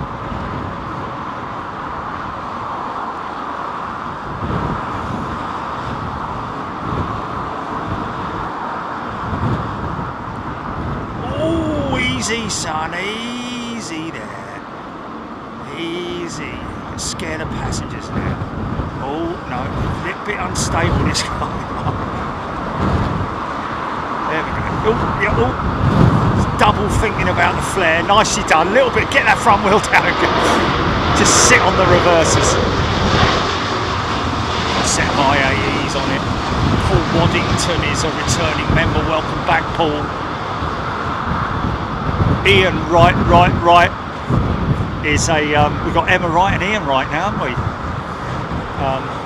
Is that righty? Still left your golf shoes at the golf club, son. Right, are the UK? Oh my! Dave Mack, Jerry, isn't it a pity that Rolls-Royce will not invite you to film their production line on building a brand new engine? Well, Dave, you know what? I say you say it's a pity, but I have spoken with Rolls-Royce, and they have expressed the fact that it would be a great thing to do. But unfortunately, like so many times it happens, when we start talking to someone, the person that we're talking to either leaves their job and position, and it just ends up on the bottom of the cutting room floor or whatever as an idea that's now gone and expired. But yeah, of course, it would be a fantastic thing to be involved with that. We've done the same with Airbus as well. Of course, the thing is that it's live, isn't it? That's the thing you need to consider. You know, these industry leaders don't want some fella with a live camera wandering around their facility when they know that General Electric will be watching on.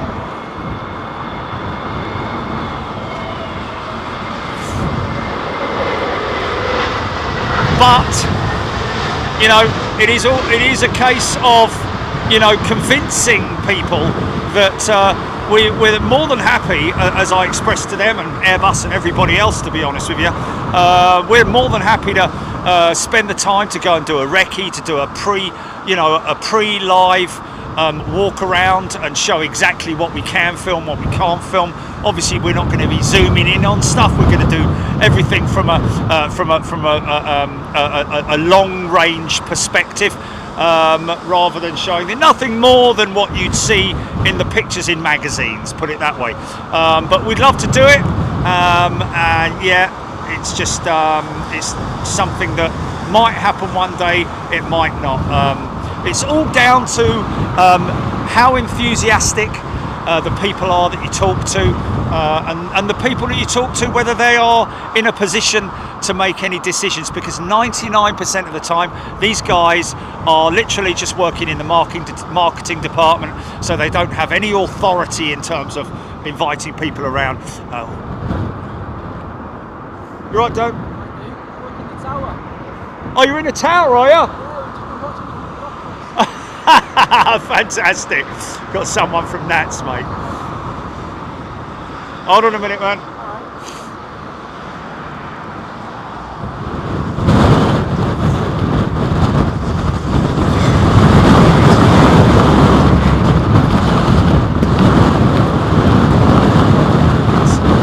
Windy. Oh, this is long. This is long. This is long. Get it down, son. Nice.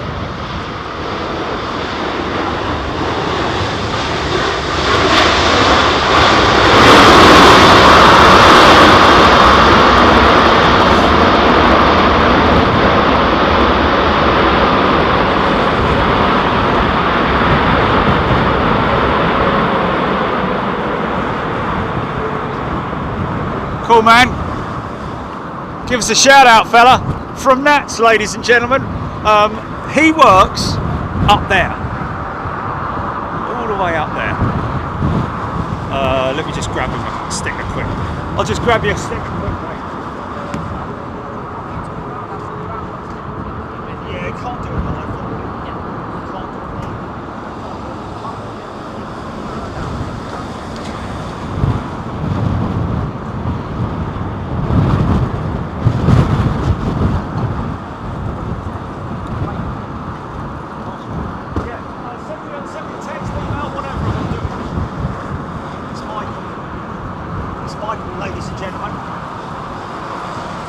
from Nats. He's invited me up the tower, but obviously, again, he's got to put that past his supervisors and management team, etc., etc. It's always great to have so many wonderful, passionate and creative, imaginative and lovely people that I meet along the way, but it always, normally, most of the time, hits a bit of a firewall, unfortunately. But, you know, it is what it is. Yvonne G. Welcome, Yvonne. And Paul Waddington has gifted a membership. Comms GP, comms check. Okay, good. Joe Thompson, Etihad 380. How long out? 25 out. Okay, well, we're going to get that.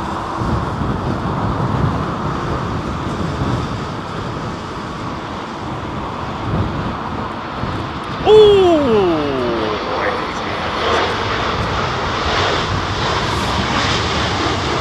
The thing is, I've got to be honest with you. I mean, obviously, you might need a little bit of rudder input there with that, because obviously, if it's all of a sudden running on one wheel set to the right, it's going to want to go right, isn't it? So, is that a little bit of a kick of rudder there to just bring it back in line? But these guys, they deal with it. It's not like it's new to them. They have to train for it.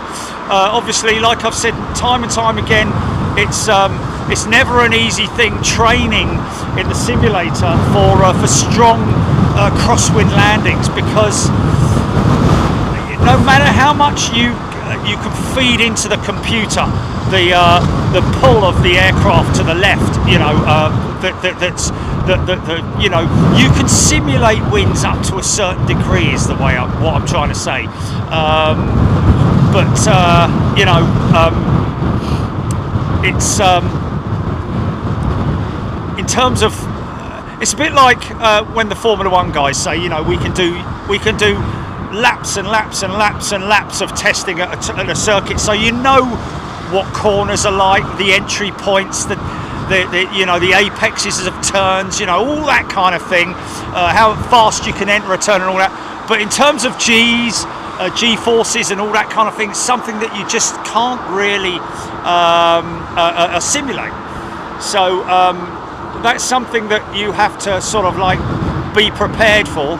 Obviously, when these guys are landing, like I said, whoever landed before, yeah, the sheds are in full force today, is what he's probably saying.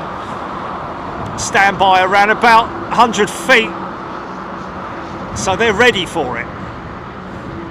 But there's no way of preparing. It's like I was saying to the researcher this morning on Sky. It's very difficult to simulate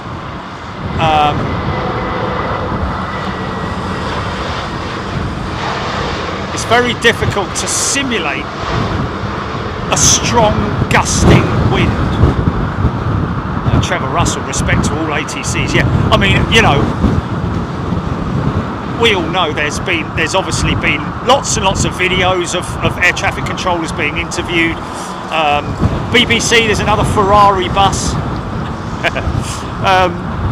ATC being interviewed many times before. BBC did a live piece with them, Airport Live or Heathrow Live or whatever it was, way back in the day, with a wildlife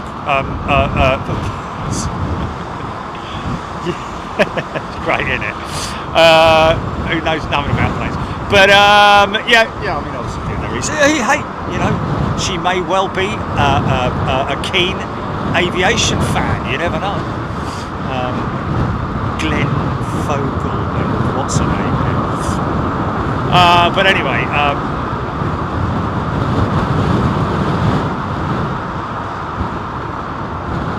it's days like these that obviously, you know, the pilots really earn their.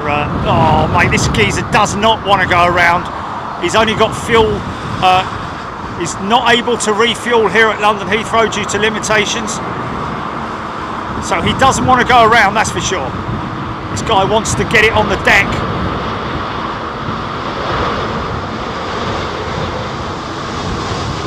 Get the reversers open. Wow, Wow, look at that for aero braking. Minimal amount of fuel for reversers. Definitely don't want to be in the holding pattern for very long. And also, I don't know if they get any priority at all with Iran Air, of course, but as an operator, they are not authorised to refuel in Europe. Stuart Claxton, best job ever, and a free sticker. Dazzo. Julia Harris. Imagine climbing those stairs. Yeah, I don't think they need to do that. There is an elevator. Fittest bloke in the world. Mind you, you know, you might want to do it once or twice a week, wouldn't you? Your watch will go mad with all the steps that you've been doing. Time to stand, leave it out.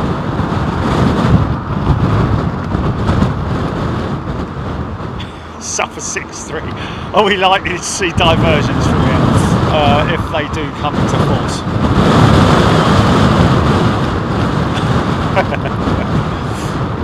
I've got to get that little van from that fella down the corner.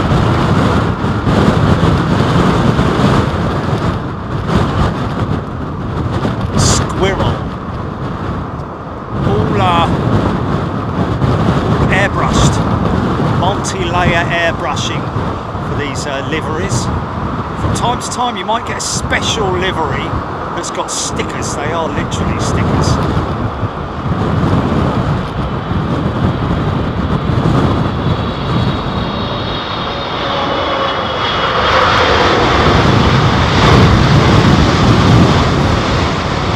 Yeah. Got some rain this way, man. Wow. Oh, that wind's picking up a bit, man.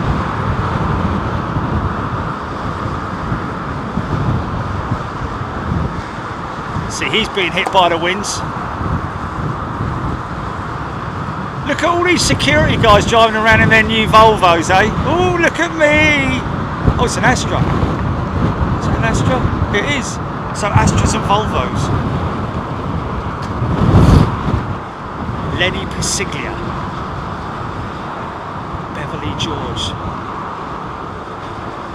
Yeah, I'd love to go up to the tower and just at least, if anything, say thank you on behalf of everybody at Big Jet TV who watches Big Jet TV, because we'd all love to express our thanks and gratitude to them, I'm sure. Sarah Gray is a returning member. Claire Fielding is a brand new member. Welcome, Claire. And Josh Maddox is also a brand new member. Welcome to all of you.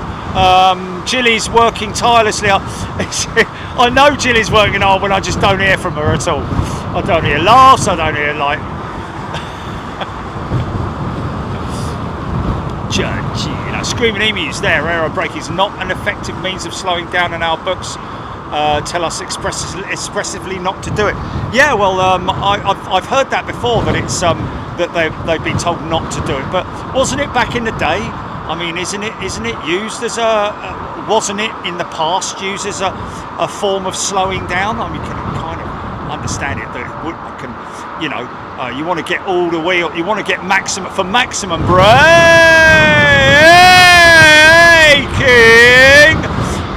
Oh, fair play, well saved, mate. Yeah, for maximum braking, you want all wheels on the ground, don't you? But I remember talking to pilots in the past who said that they have used aero braking as a just not so much as using it for braking, but just sort of like part of their procedure. And yes, a few people have expressed the fact that the company, or the airline, whichever way you want to say it, the company has said, we do not want you to do it. That was crazy. Indeed, it was crazy, man. That was the closest one so far. Okay, does that mean that winds are picking up? We've got you can see the sock now. It's strong enough. Hitting the sheds now, counteracting it.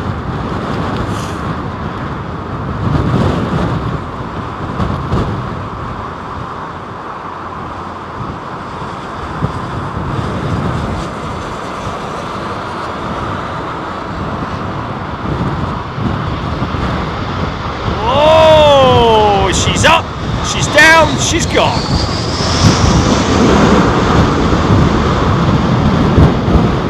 Now, is that gear? Oh, mate, hold on a minute. Flipping heck. So that's not a wind shear induced, that's just pilot. He's just like, you know what, I'm not having any of that. Yeah. Got a bit of a ground effect there. She didn't want to come down. She did not want to come down. There we go. Matt, bang on it. Brand new member, welcome Matt. So, that now will be fed back to this pilot. Thanks for that, he says. Burak, I think you're right. They could land. Still got a lot of runway, 2 miles long, these runways. Sort of like landed it long though, which sort of like you're going that speed, going 160 mile an hour. It comes up on you quick. Mark Morgan, safe, not sorry. There we go.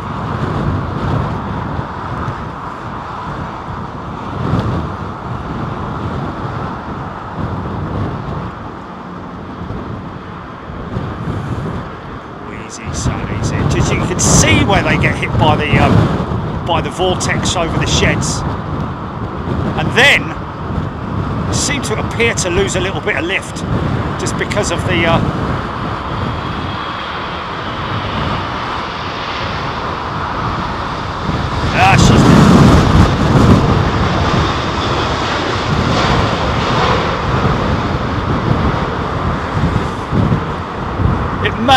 It gives the appearance of aero braking, but what it actually is the pilot just bringing the front end down at a controlled pace. You'll sometimes see the elevators. Now that Emirates going out usually signifies that one's coming in. So you'll see the elevators being used to bring the front end down nice and smoothly so as not to bang. Oh, something's just fired up. Blimey, what's that all about? So don't tell me that's the exhaust from that jet that's going 767 Bonnet. Oh no, it's an old Pratt & Whitney powered 777. Wow, that was nuts, mate. Mutinous Mike, Taron 2 out, get him to number 1. That's our members on board this Taron jet, isn't it? Mark Lusker is on board the Taron jet. Let's get him to number 1, folks. 2.42 miles long to be exact, Nick Gray saying. Wow, it's long, isn't it? Smoky old jet.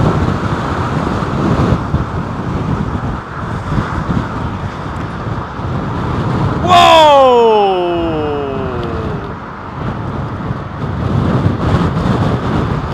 Sheds are causing a little bit of a problem right now.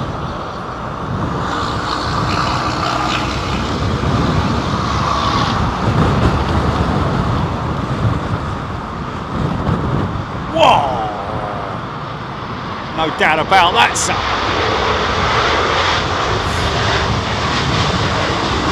Aviation zone, Etihad 380 inbound, 11 minutes.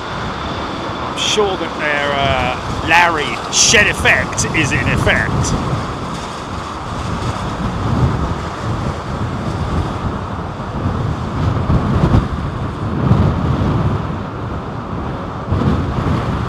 Lenny Pasiglia. Lenny, I'm sorry mate, but you'll never beat the Skechers. I don't care whatever shoe you put in front of me. I challenge anyone to create a more comfortable shoe. First time today I've seen a member of cabin crew, wearing Skechers. She's going to be the most comfortable cabin crew member. Okay, here it comes now. As the winds really pick up. Long, hard gust then, which he's going to be hit by any moment now. The sheds, there it is.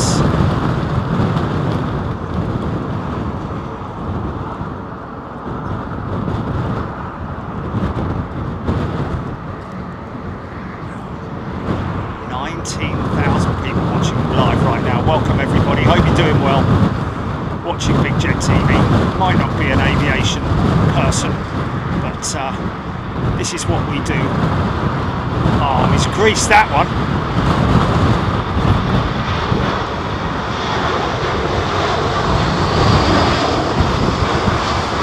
Smallest aeroplane on the plot.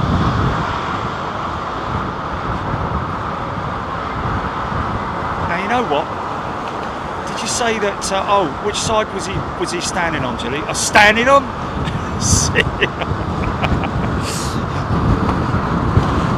Oh, is that for me? Oh, oh, cheers. Got a coffee delivery.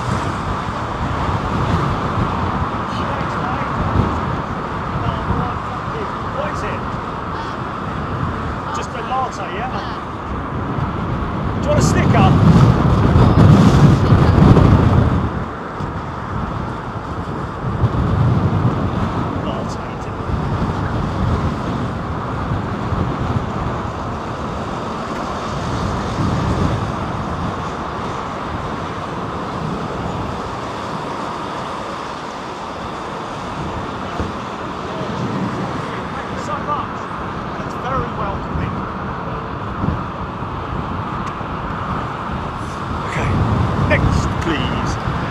Give us a wave!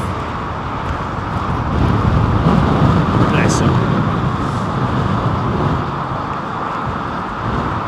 Livy Maidment's watching it on the big screen. Oh! See, now that was crazy. Wow! Was that a power up? Actually climbed then ever so slightly. It's kind of what happened in our jet stream the other day, man.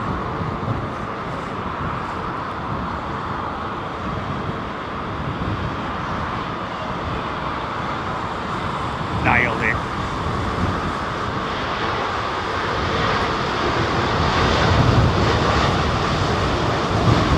Michael Tretake, I think it is.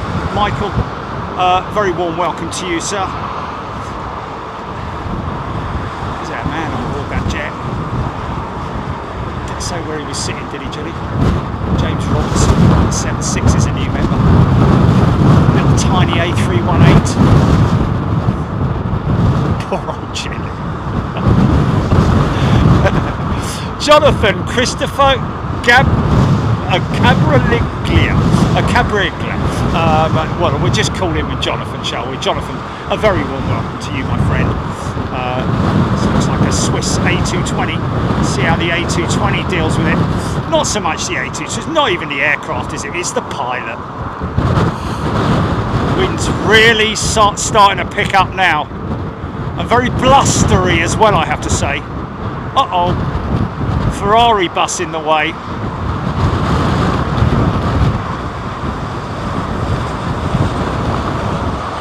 Oh, yeah, there we go. See, now that's why that BA jet could have put it down, man. Just needed to be a little bit more forceful, I think.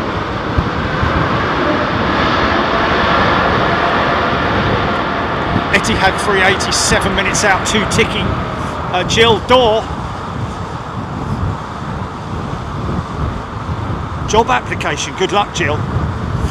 Yeah, blame me and tell them to phone me if they've got a problem.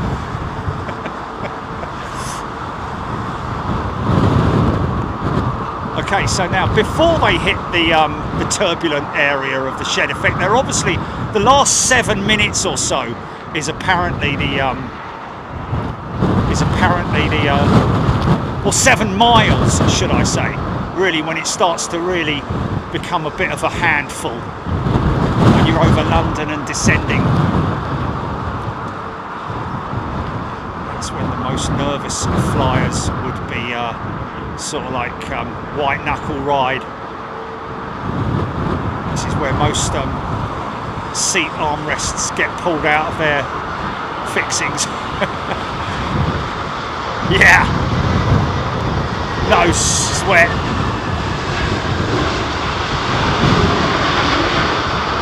Mirrors 380 back of the stack. BA 1487 from Glasgow is the go around in the queue. Sausages 1981, thank you.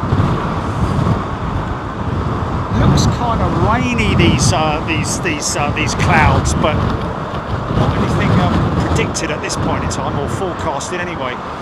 John G, United 7673. Oh, easy, that's me getting blown now. Dave Carr still loving the A220, how plastic, fantastic. The A350 Airbus 1000. Of course, British Airways and Virgin Atlantic's all big power up there, see? Altitude is your friend, speed is also your friend in these conditions. Oh, go around.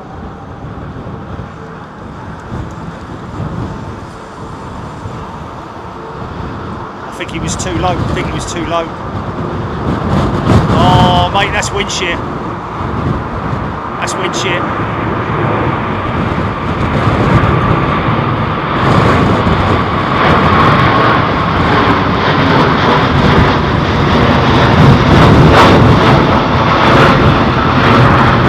See the gear still down. Stabilise the aircraft and get that gear up. There it is. Wow, steep climb as well, man. Yep. Poor old Chile.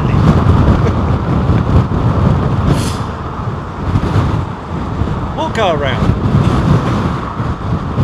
Hey, where are we? What's going on?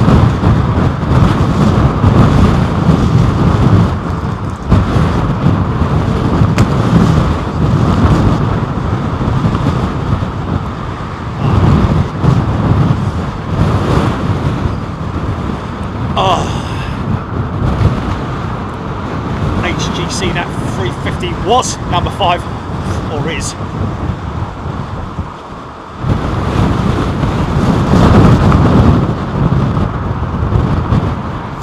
Okay, please film my takeoff. Etihad Tony Bagman is on the BA380. Pilot being warned. Oh, Etihad. Oh, where's the landing, not a takeoff?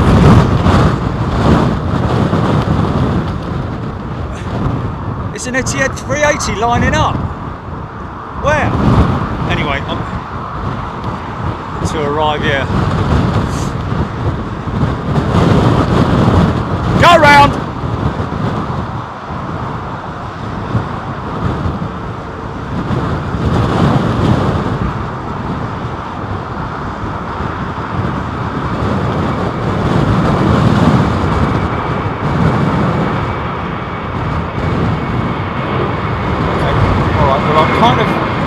Quite busy at the moment. You know.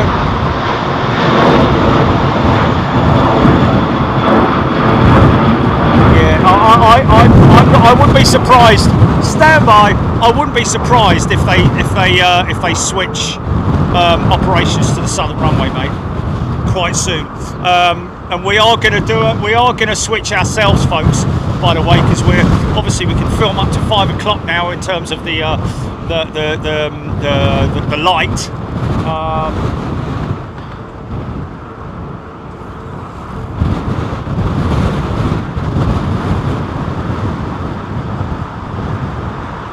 Oh, was that his second attempt?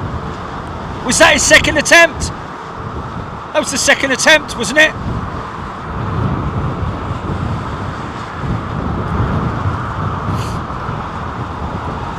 Oh, okay.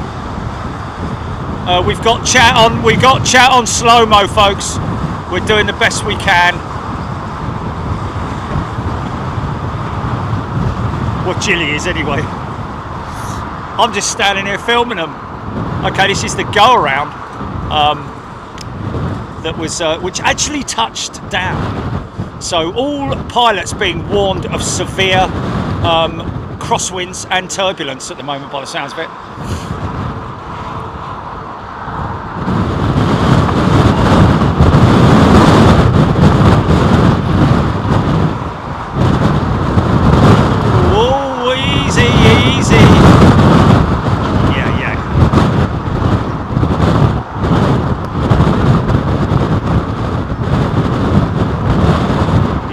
don't spam stuff, folks, because if you do that, you get timed out.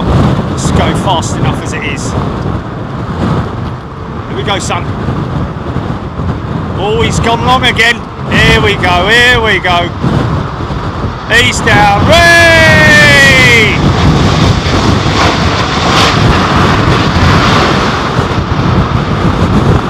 Yosri, I think it is. Yosri.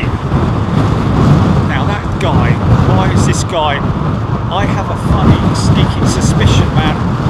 Oh no, he's just on tow, that's all. He's on tow, that's all.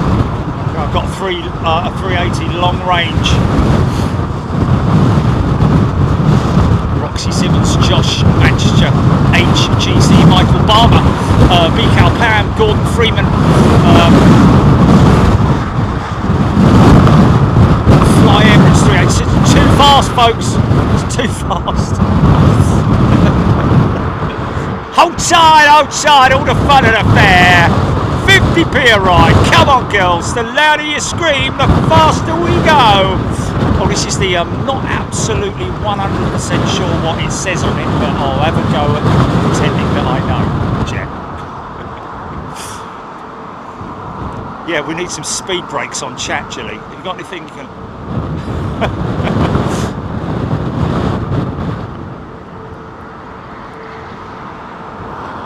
See, you get that, all the different layers, all the different friction layers now that they're trying to descend through.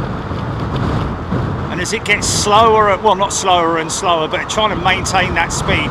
But the wind is a big factor here. Wow! Come on, son, you can do it.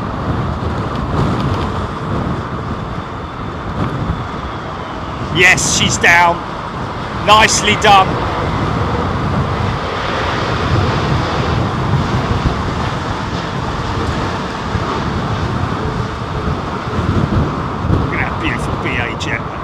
Virgin jet, sorry Virgin. Okay, big side slip for the 380 Etihad. Here we go. Watch the power up from the engines. You can see plumes of smoke. Don't know if these are Rolls-Royce or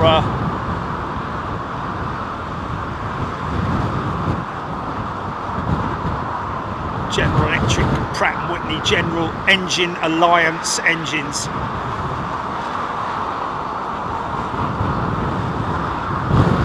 See the rudder moving. Big split rudder assembly, of course. The controls working together. The computer's working overtime right now.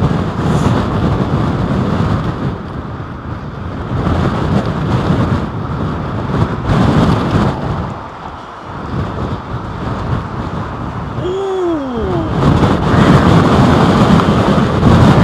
Here we go. Get it down, Bosch. Oh! Don't tip it over, mate. Fire it up!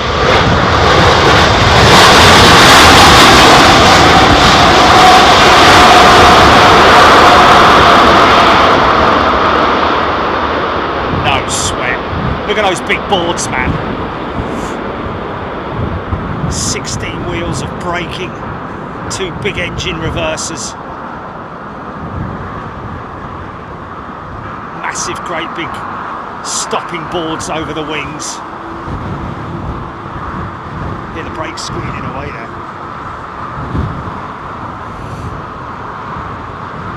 Thwack. Of course, a big, normally quite a big separation between the 380 and other aircraft that are in behind it. Obviously, the winds help in terms of dispersing that wake, but even so, still leave some very dodgy conditions behind it. Christina has gifted a membership. Thank you, Christina. Christina's become a member and straight away has gifted a membership. Oh, okay. It hasn't gone through apparently, Christina. Hayabusa Nutter. Welcome back, Hayabusa Nutter. Must have been correcting or adjusting their payment because Hayabusa Nutter is regular, isn't it? Been around quite some time.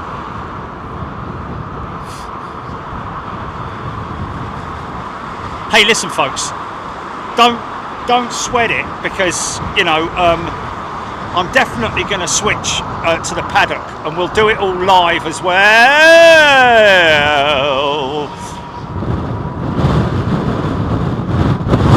Oh mate, this geezer's not happy. He's not happy. He's not happy. She's not happy. This paddock.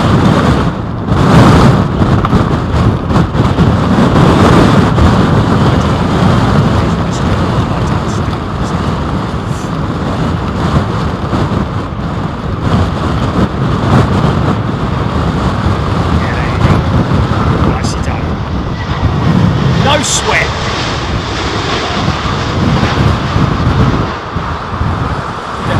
Big Jet TV is broken YouTube. What's going on?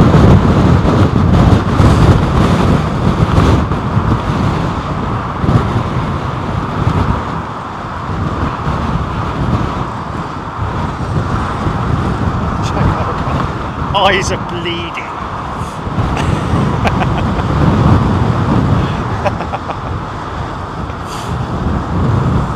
Harmic Viscanian. Hey, welcome back, Harmic. Yeah, haven't seen you for a while, mate. Brian Tinker. Bravo to all the pilots. You realise is when they really earn their money. Yeah.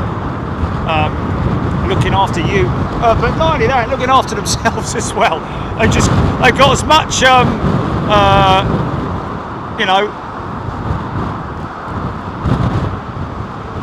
interest in looking after themselves as they are of looking after the passengers behind them. Hiking and biking Scotland. Hiking and biking Scotland. And there is no better, really. Well, there is other places good to hike and bike, but Scotland is a great place to do it. Josh Maddox has gifted 5 memberships. I'm trying to keep up with all the new members and gifting memberships. Look at these wings flexing, ladies and gentlemen. Carbon wings. When they tested this aircraft, I tried to break the wings on it when it was created, and they couldn't snap the wing, or at least if they did, it went way past its required bend angle. Ooh, ooh, ooh. There we go, she's down.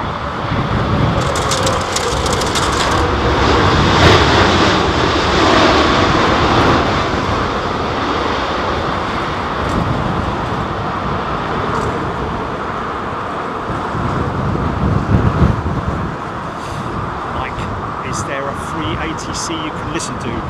You can listen to ATC, but we can't do it live broadcasting, unfortunately, folks, because obviously we have a great relationship with the folks at NATS and all the other folks in England, because UK, it's an old rule, folks. I think it's from the Stone Age, if you want to know. I just don't think anyone can be bothered to change it. With flight radar, you're able to sit and track an aircraft from where it is at any one point in time, what altitude it's at, blah blah blah.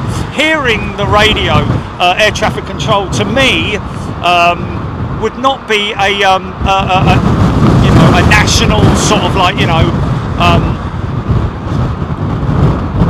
priority, as far as oh God, we can't hear. If they could do it in America, if anywhere that you'd find that it would be against the law, would be America. But America's very open with allowing people to listen to air traffic control. And who would you start with? Who would you even start with? Who's the governor of aviation in the government?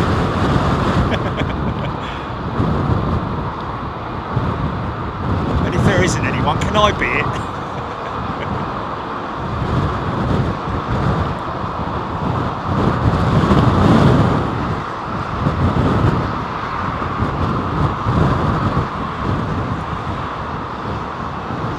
Royal Jordanian jet.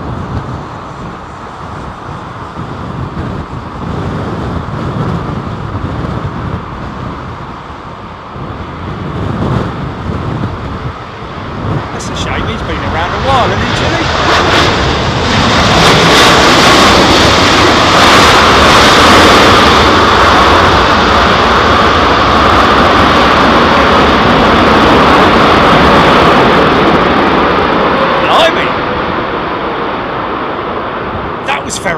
bringing the spoilers down. No, Ofcom after 2 sheds is not. Someone else has been done by those idiots. It's not Ofcom. Ofcom is televisual broadcasting. Ofcom's got nothing to do with the broadcasting of air traffic control in the United Kingdom. Ofcom is licensing and things like that, your TV license and all that. Don't believe what numbskulls tell you. People actually still watch that crap. Raskas, love the noise, love the corner. MDC Vegas, loving the noise. Reverses, yeah, here we go, look. From sort of 300 feet down. I'll try and follow the next one in from a distance. It's all down to the pilot.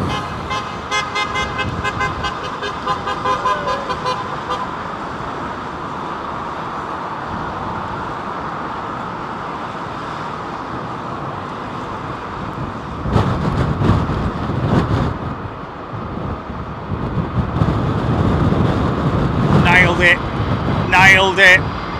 Yeah. Nicely done.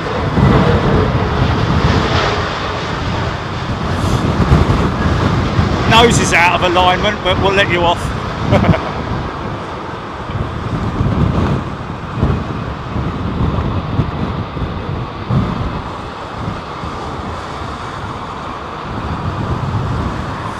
A350 inbound, Trev line.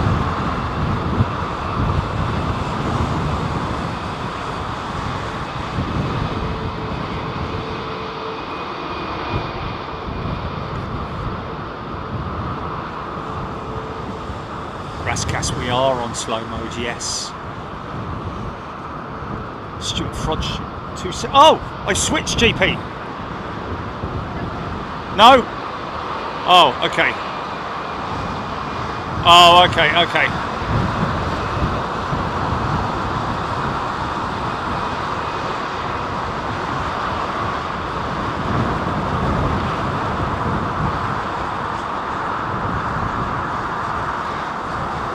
Probably a good idea to get over there anyway, wouldn't it? What we got? 26 minutes.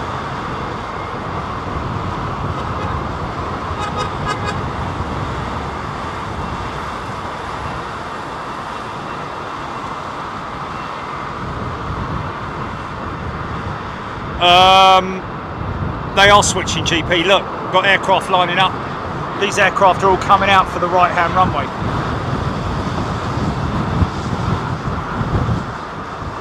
On the northern.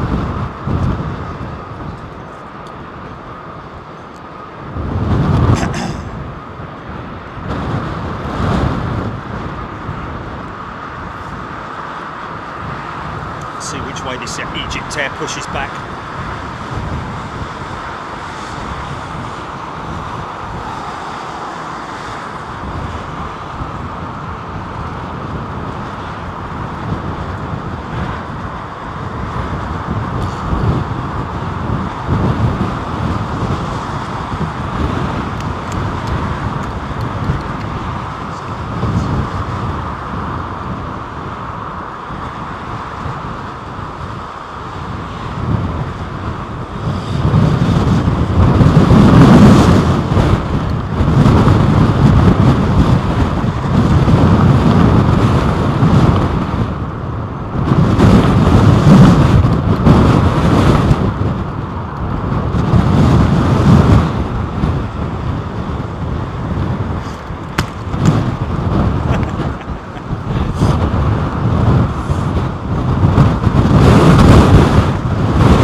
Caterpillars to horses. The Foodie Cup. The new members. Too wide. Burak 4 aircraft inbound on 27 right. Scott Hetherington.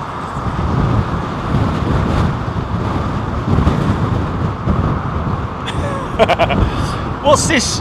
All those newspaper websites using this stream. Okay, so we're going on a road trip with about 1 million people, are we?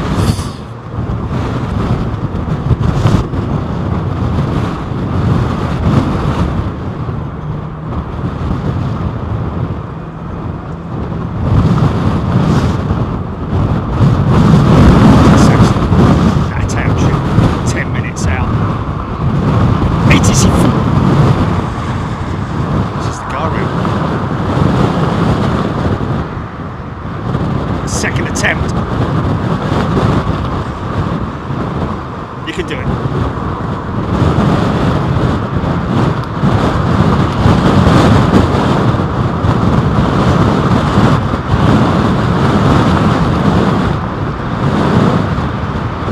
I'm making sure next time, I think.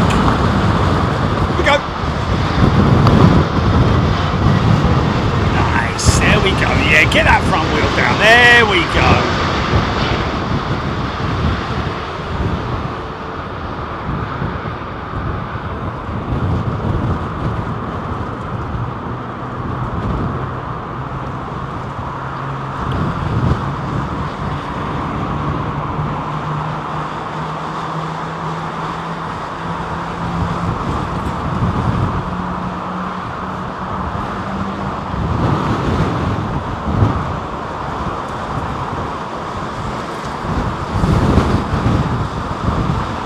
Yeah, that's the whole thing, isn't it? Someone just saying, I'm rightly so, I can't stand ATC.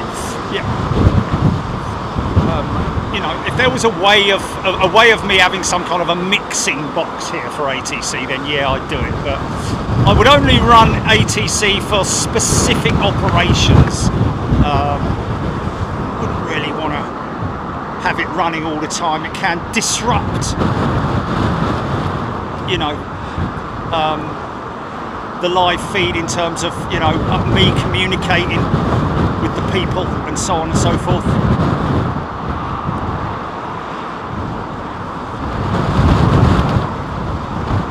Oh, did he? Oh, Ferrari bus in the way. He went around again, did he? What the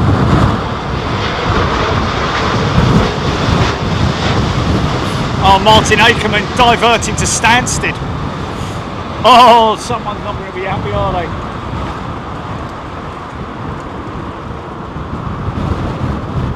Lenny Passiglia. I don't think so. I think you're right, Lenny. Especially when you get a billionaire. How's that looking on your big screen TV, ladies and gents? Super twin.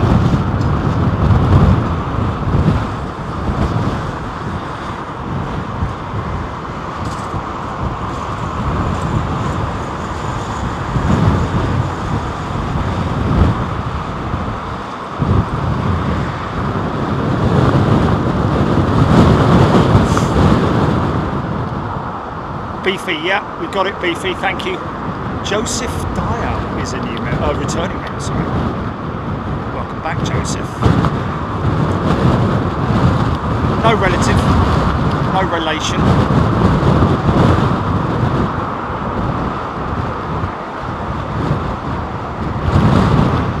Easy, son. Easy, son, easy.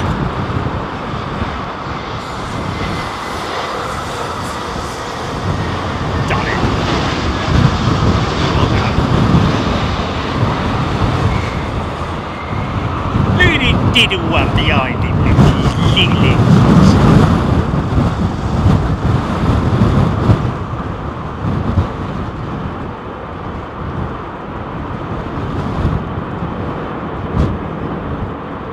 Captain Birdseye, welcome back.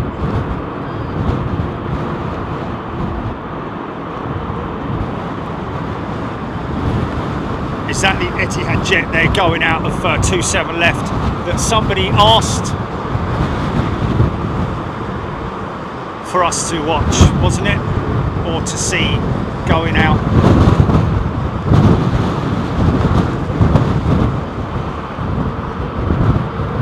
What?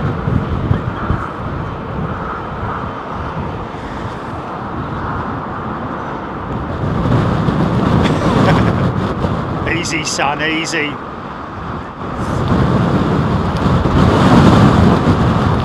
Redmen TV on chat. Hey, Ace. Take it easy, okay, Ace.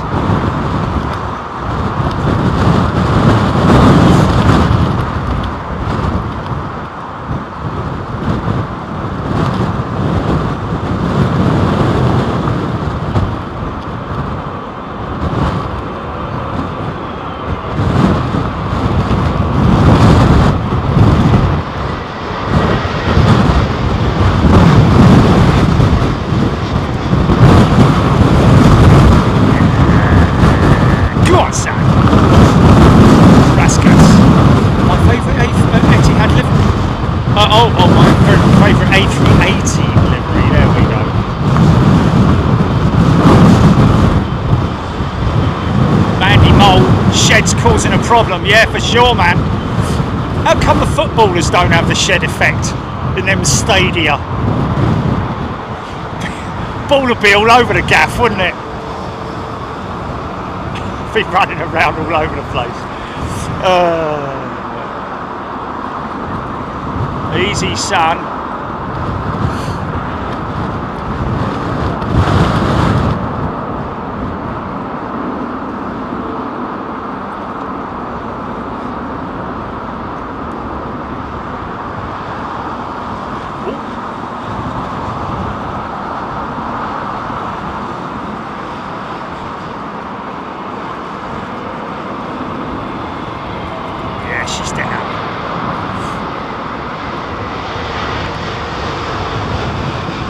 Big old brute of a jet, man.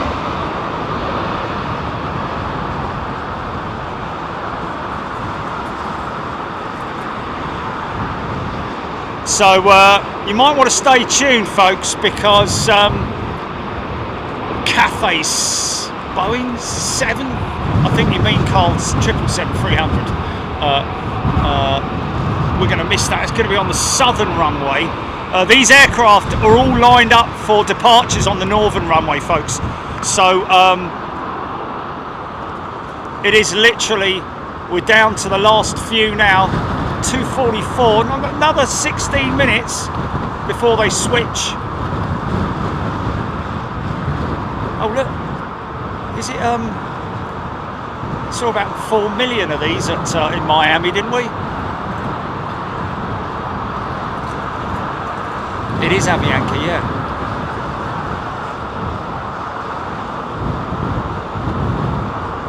Mitesh. Welcome everybody. Sorry I'm too sort of like fixed to this stuff to be able to read your comments, especially as it's going like a very fast moving stream. Actually.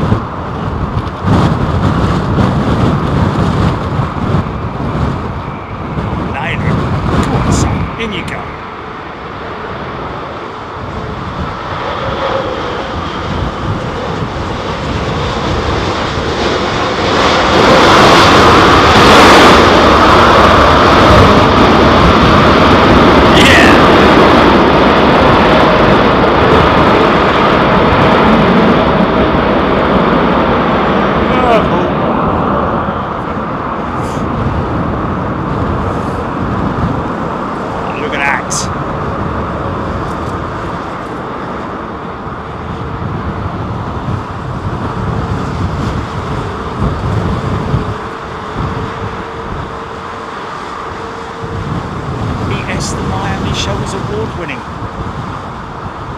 Sorry I didn't get to sort of like say hello to you, mate. Disappeared. But thanks for letting me get on with it, if you know what I mean. I appreciate that, my friend. See you next time I'm there. We're definitely going to be back, that's for sure. Teresa Hill is an email. Welcome, Teresa. WB Travels. Rascas. Let's CX7 Cafe 747. 30 minutes out, Gary Boakes. Oh, we're going to miss the 747 GP. Yeah, man. Well, I can make it in 3 minutes. I can make it in 30 minutes. Shall I do it? Do you want to move now, folks? We'll just have to, if we miss any go-arounds, we'll miss go-arounds. Is it? Right, okay, stand by. Going to go off for a second because I need to pull this through. Stand by, stand by. Just hold everybody on there, Jilly, because I've got to pull the plug out, if you know what I mean.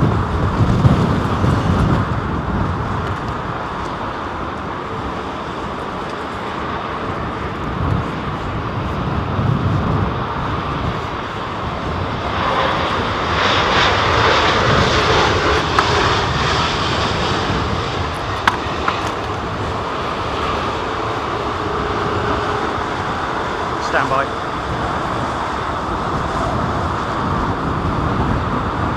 Yeah, I've got you.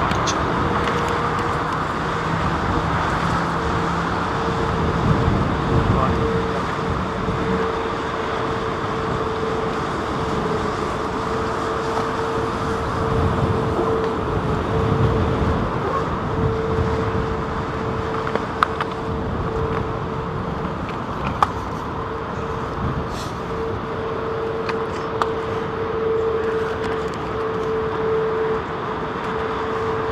Going to put you on the floor for a second. Wait a minute.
Thank you.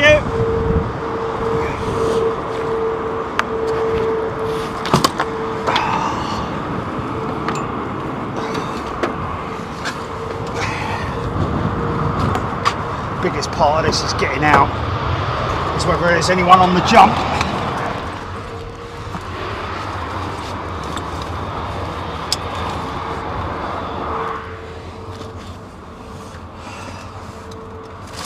Okay. We should do it in 30 minutes though. Still there, Jilly? Go on, mate, got me quick.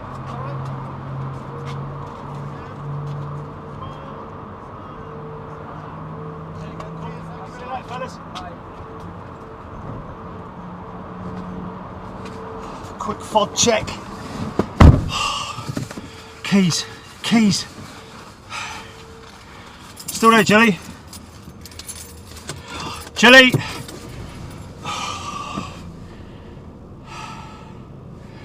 I can't hear.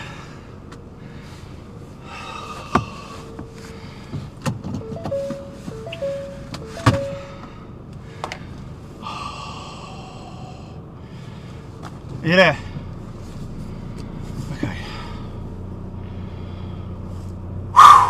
Now, two elements to this.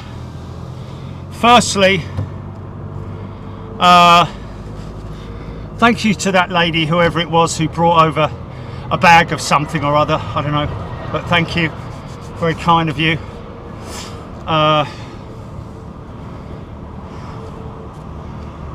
Let's hope that there's somebody on the jump who answers the phone for us getting out the gate.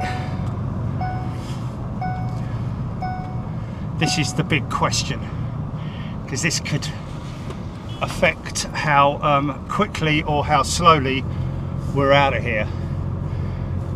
It's always worth a blag, innit? Let's try it. Oh, hey, that's pretty cool. I like that. Where do you put the card in? Please take ticket. Outstanding amount. Blimey, 15 quid. Never mind, eh?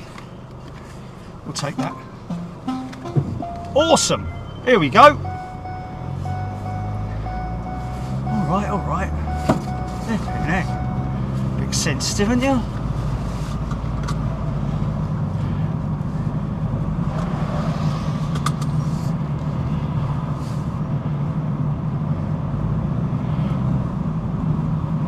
Never gonna stop.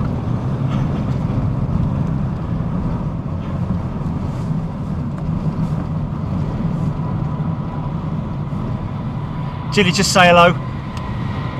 Oh. Okay. Off to the paddock we go.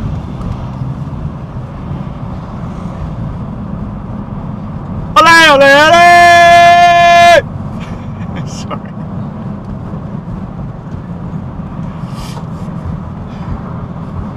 It's a shame, mate, because the old departures are good as well, man. Face on and all that gnarly, noisy, big GE90 stuff going on. But it is what it is.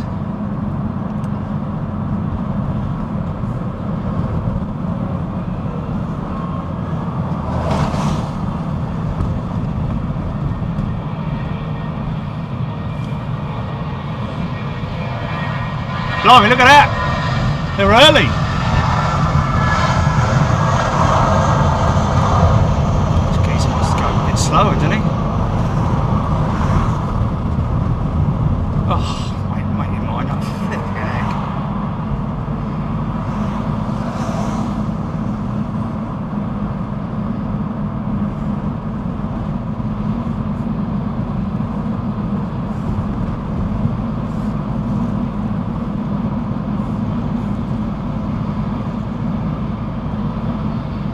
Signal's still good, GP.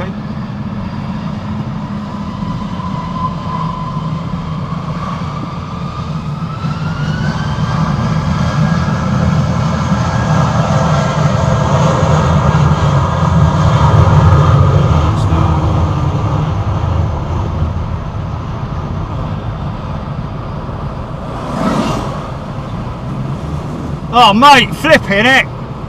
What's this geezer doing?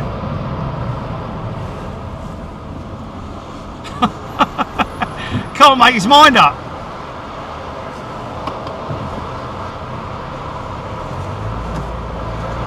Blah blah blah.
Round the back of the sheds, folks, to my right, BA maintenance. Interestingly enough, when I mentioned it to Paul, who was very knowledgeable about Heathrow and its the gentleman who works behind the jump there as well, very knowledgeable about old school stuff at Heathrow. Didn't actually know that Heathrow had a preservation order on it, and that's why these sheds have got a big new frontage on them. The big sort of like here we go, here's the first one coming in, look.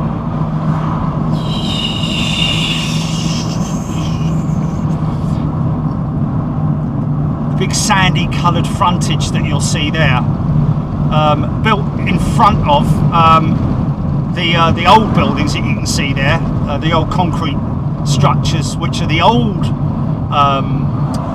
hangars from the old days with the 707s and 747s even. But actually, I think they had to build the frontage on there for the 747s because we won't fit a 747 tail in there. But it just goes to show how low the 707. 737s back those days as well. Didn't BA operate 737-100s? They did. I don't know if they did it out of Heathrow, but easy there.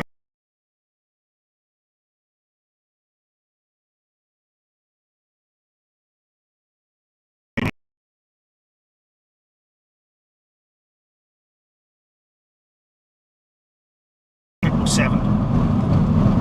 Now, this is the second part of the operation. The good thing is that we're coming in from the right side to go into the gate.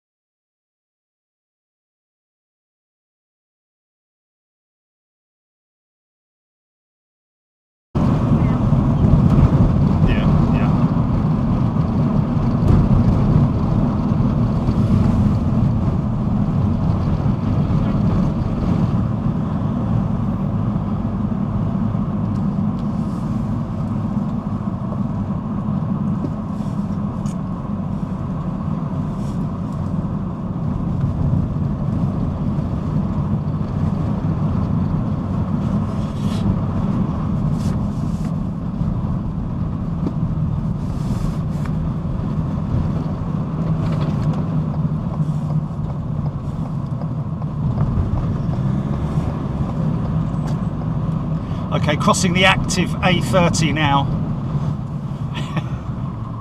Taxiing A312, Alpha 312, across active Alpha 30. You stupid idiot. Come on, son!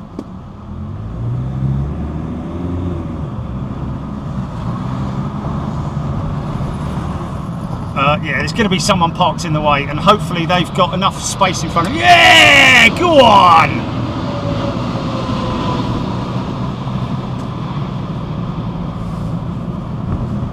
There's going to be traffic up here, it's guaranteed. It's a question of how much. Yeah, here we go, look, right. Is there anyone behind me? No. Okay. Ah! No, he's going to have to move. You're going to have to move, mate. Can you go back, fella? Can you go back? Can you go back, please? I'm going in there. I'm going in there, mate.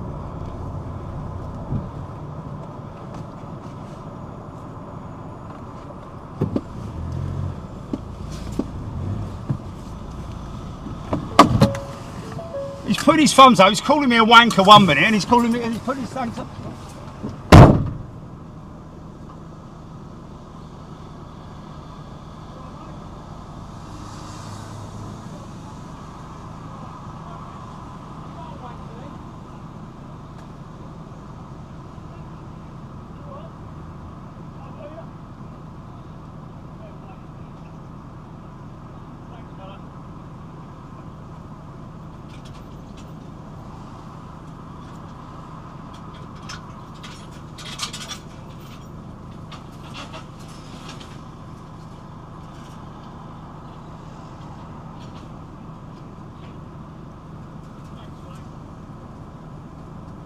Well,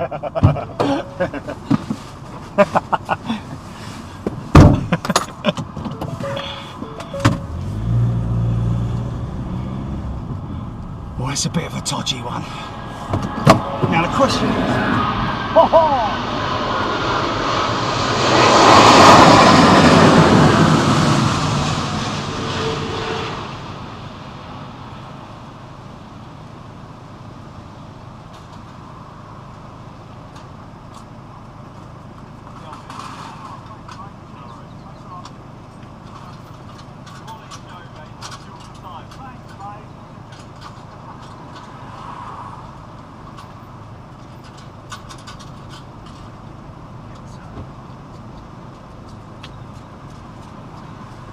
I'll tell you what's interesting.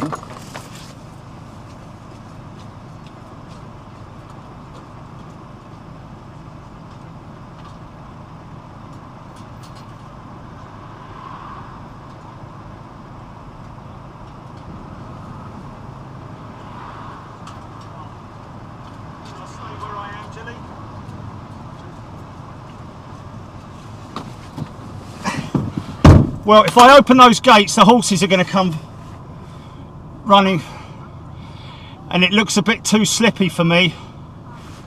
Okay, I'm going to stay where I am. Yeah. Right. Okay, stand by, folks. Let's get you up on the roof. Up on the roof.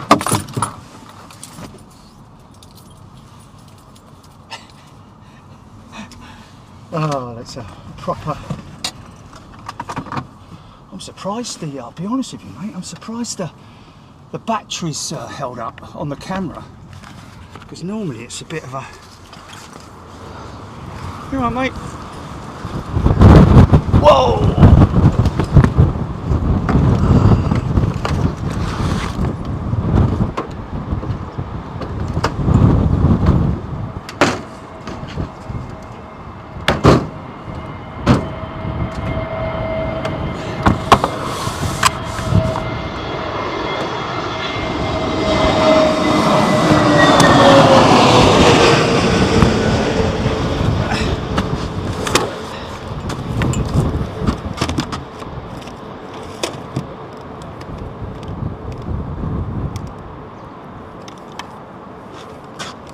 I think I've got horse poo in my connector.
Bosh. Okay, we're all good. We're all good. On white horses, do do do do do, da da da da. Not quite as clean as the on white horses ones, are they? Oh, licky diddy. Right, hold on. Let me get me together.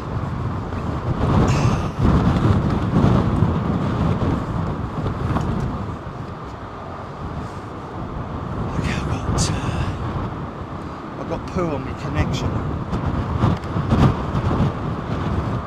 Horse poo, that is. Good time. Still there, GP? Yeah. You alright?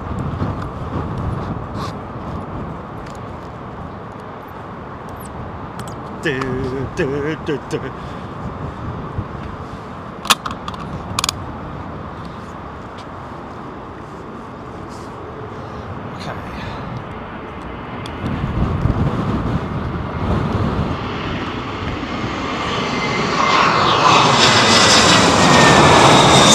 jumbo then, Gilly. We're going to get the jumbo.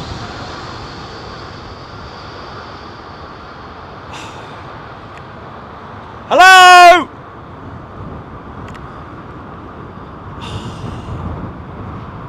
Sorry, mate.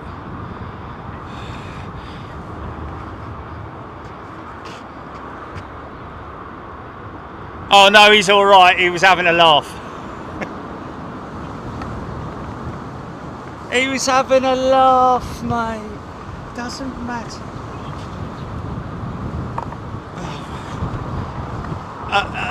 Really? He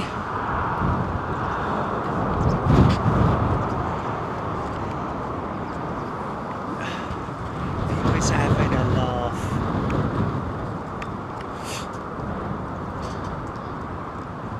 Okay, see now that plane looks like it's flying to the right there, but it's not, it's flying straight towards us. Toyota Tim 747 just went over my house. See the plumes of smoke coming out? That's basically the pilot manipulating the throttles to keep the speed up, because obviously with the winds it tends to slow the aircraft down. So it's quite a lot of work going on inside that flight deck. One hand on the yoke, one hand on the throttles.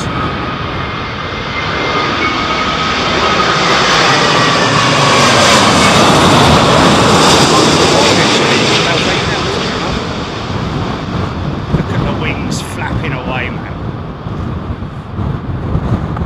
See the flight surfaces.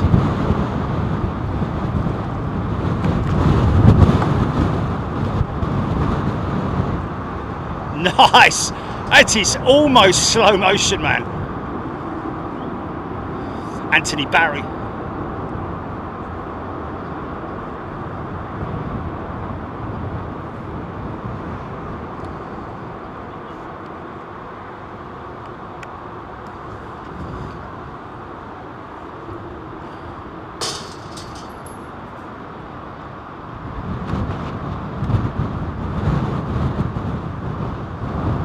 HGC VS24 number 9 on flight radar. I think that's what that was. It's the Qatar jet we saw coming in earlier on, isn't it? No, Ali 77, you're right. It was proper English humour, as it's otherwise known. Whoa, he's going around. That's wind shear. That's got to be wind shear, isn't it?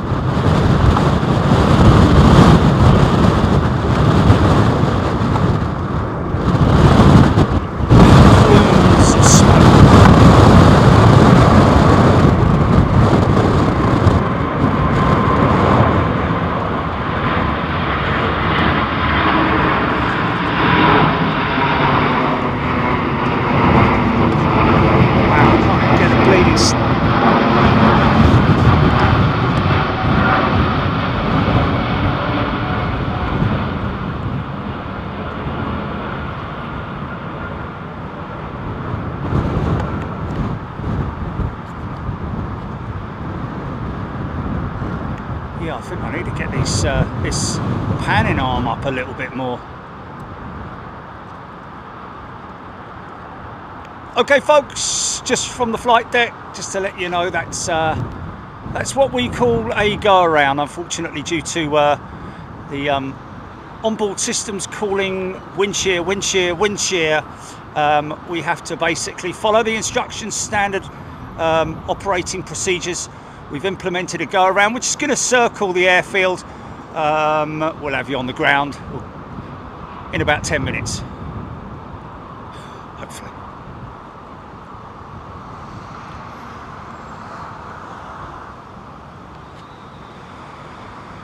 Jackie Green. Yeah, probably a wise decision, Jackie, to be honest. Okay, you know what I can do?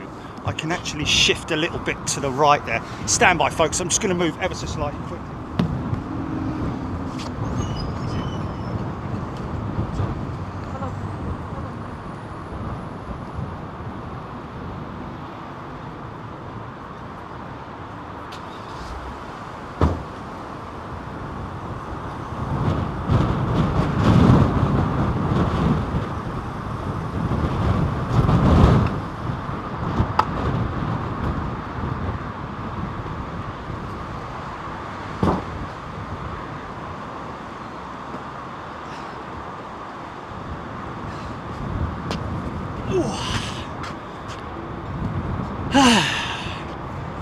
See, don't think I'd risk it going out there. Easy, son, easy. Yeah, safely on the ground, Douglas.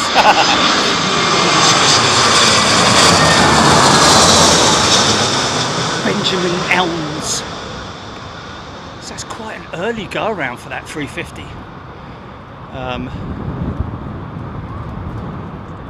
And that's the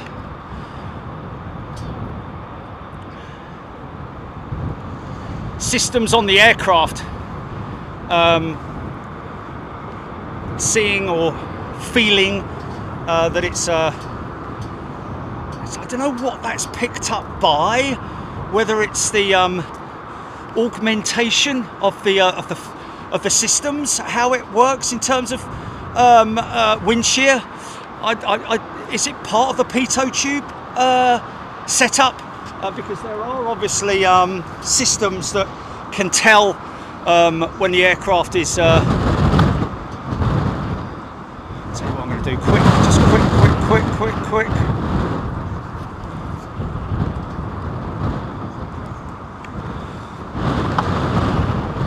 Early birdie wasn't stabilised. Well, early birdie, that would have been an automatic.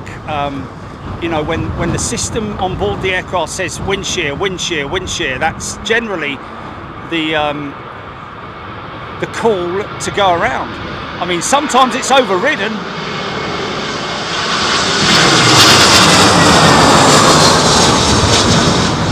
Known it to be overridden before. I mean, I've heard stories from pilots who say that they've had wind shear literally after the wheels have touched the ground.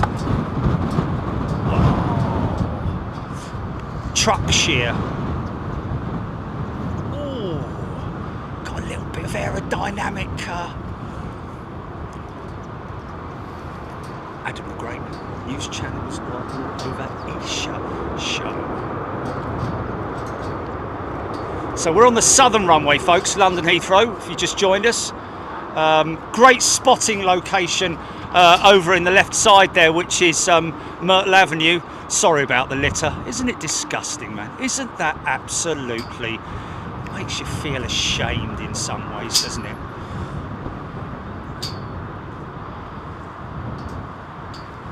Linda Trott's gifted 5 memberships. Thank you, Linda.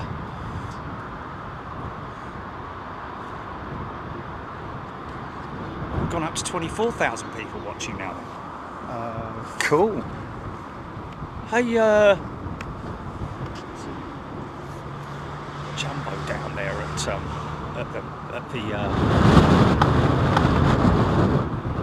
Steph, Martin P, Nick Gray, spotters are spotting. Indeed they are. Raskas. Captain Manny, one of our resident pilots. Thank you, Captain Manny, Sarah Lancaster, Simon Dinsmore.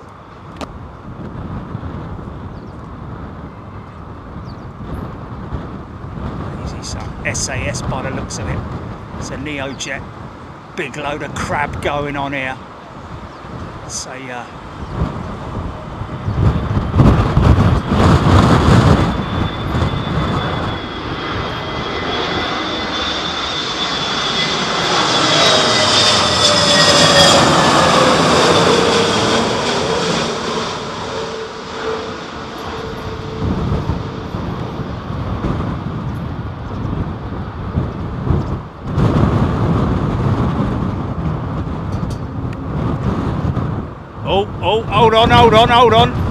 hold on a minute. Come on, son. Get it down. There you go. Fair play.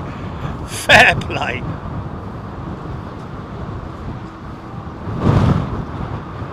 Tristan Waterlow. 747 Cathay Pacific circling south of Heathrow. About 10 minutes out. We've got a jumbo jet, ladies and gentlemen. That's BOAB.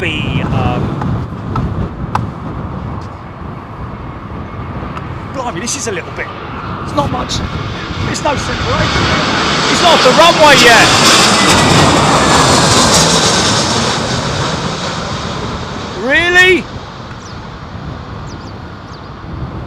mean, he's off the runway now, but flipping it.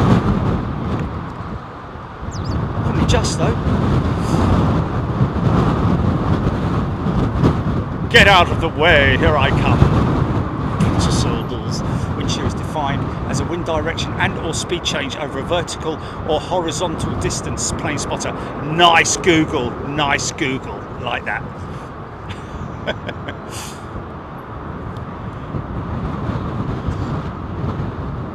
In other words, it's a very it's a sudden gust of wind, which is detected by the sensors on the aircraft.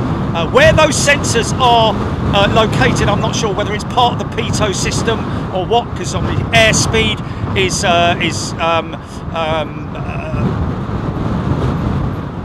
determined by pitot and other sensors. There's a lot of sensors.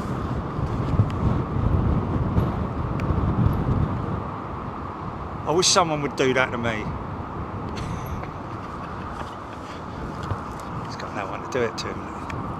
He's just using the...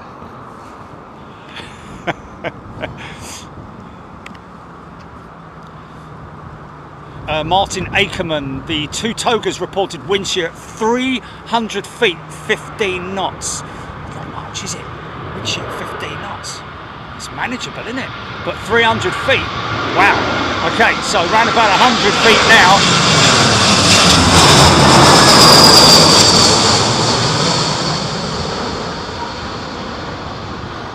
Go on in.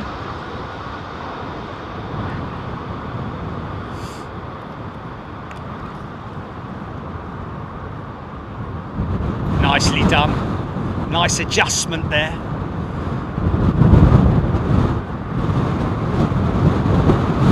Thank you, Martin. Sorry, folks. Trying to get to your comments, but plane spotters down there. Plane spotters and just aviation fans watching good afternoon's enjoyment. Walk off the... oh, he's gone to his mate, look. So what do we got? Let me just check my flight radar app. Anybody who's new, 24,000 people. There'll be a few thousand people who are unaware of flight radar. Flight Radar 24 is an app where you can track aircraft all around the world. So just say your granny's flying to New Zealand. You can track her all the way from where she left to the destination to find out what altitude they're at. You can watch in augmented style, 3D. It's free, of course, and I'm able to zoom in now to have a look and see what's coming in.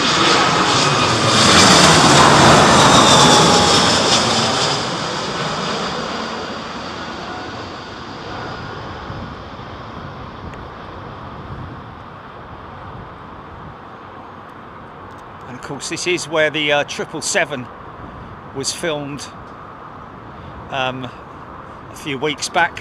A lot of people will remember that. 747 looks like that's come out of the hold now. It's coming from Dubai, which is not Dubai as in the main Dubai airfield. It's the there's a cargo terminal at Dubai. Yeah, she's done a big circle and then moved all the way over to the Biggin hold. So yeah, quite a little bit of time before she comes in. Next one in, just to let you know, is a Finnair jet from Rome. Now I think that this is probably going to have a BA number. Yes, it does. This is another BA leased aircraft from Finnair. Obviously got enough aircraft to free up folks at Finnair. And behind it, A350 from Vancouver. British Airways.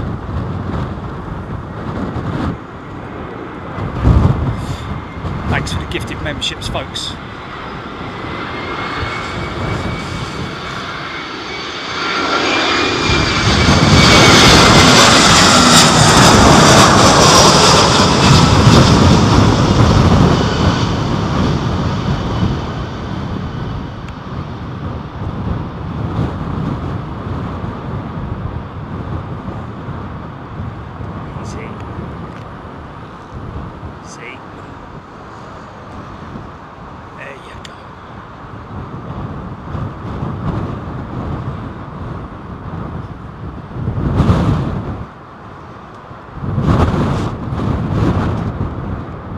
windsock, ladies and gents, just to give you a sign of the intensity, the wind intensity.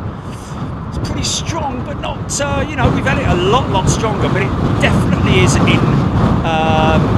gusts. So from about 7 miles out, these guys are feeling it. This is the go around. Is this the go around?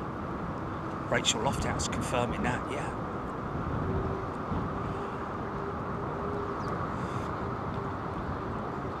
Need to get it down this side, son, otherwise it's one more strike and you're on diversion. Cathay Pacific, 5th in line to land.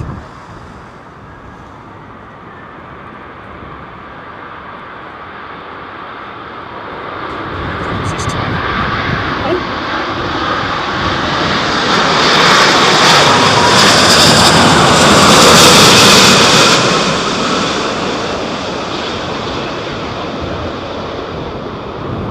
Pilots obviously have to follow the procedures. If it calls wind shear, 99% of the time they're gonna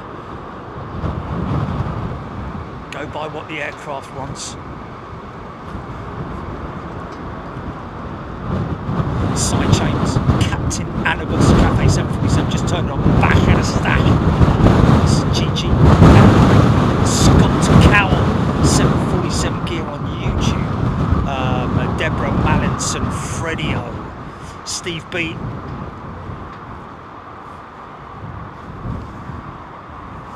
Aidan Campbell, yeah. Generally, if he had have missed that approach, then he would have had to have made another attempt. I mean, they can then, depends on the intensity of the winds really, they may decide to divert after the second attempt, but generally they'll the general ruling is 3 attempts, and if you miss your 3rd attempt, then you are then you're going to divert. Wade Perry, TCC, Scott Cowell, 747 gear, huge.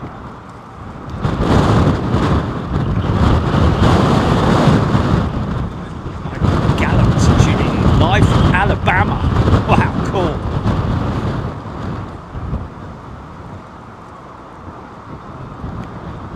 TAP by the looks of it.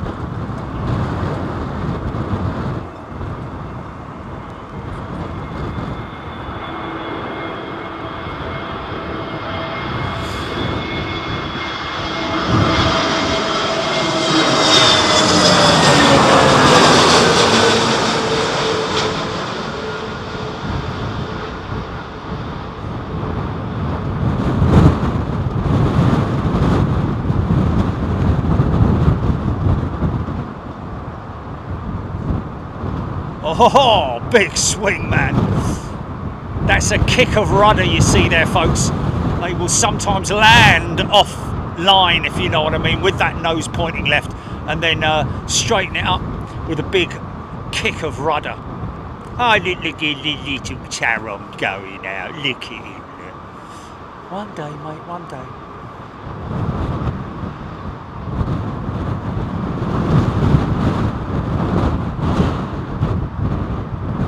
Landings.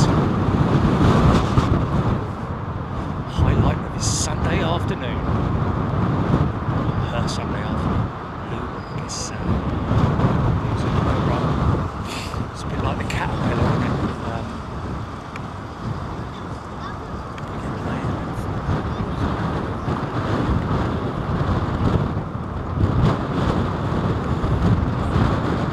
Harmonic for Scania. Sufrima Penelope Bailey. Welcome everybody. Husky Dow. Cathay 747 number 2 tracked on flight radar 24. Let's get him to number 1, folks.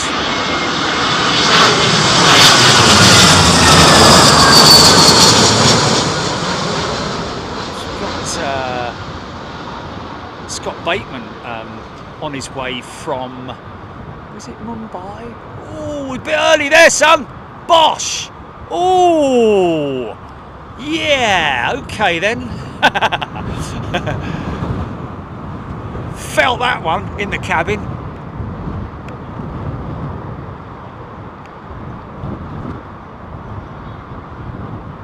See, they're being battered around up there as well, man.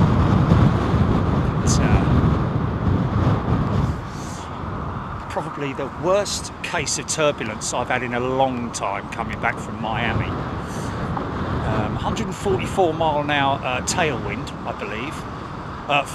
Was it 144 mile an hour or 144 knots? Whatever it was. 144 knots, about 170 mile an hour or something like that. Brett W, he's a new member. Welcome, Brett. Yeah, so tailwinds, they're going to get you there quicker. But I tell you what, clear air turbulence is what we got.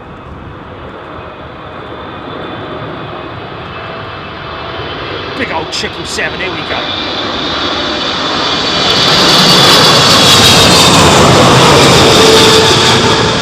Gel one world, wow, nice.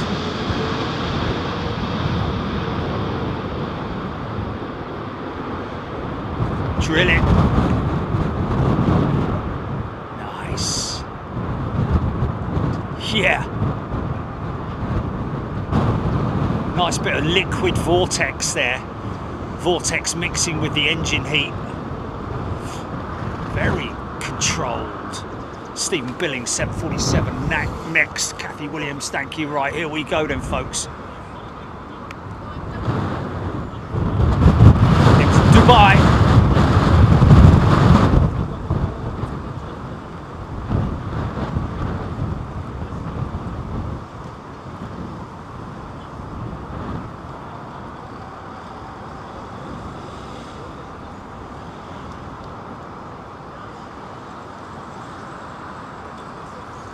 Tony Bruce. Well, yeah, it depends on how much you want to use Flight Radar 24. If you're an avid user, it just stops all the adverts and stuff, doesn't it? The pop-ups, and you get more. You get access to much more information through the paid subscription. Yeah, depends on how much you want to know. But the basic app is good enough if you just look at these wings flexing, man. Yeah, okay, I thought he was pointing it at me then.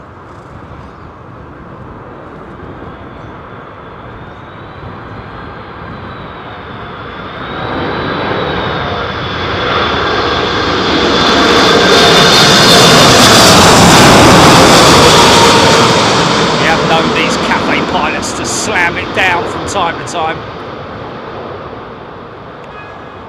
Here we go. Oh, drift it.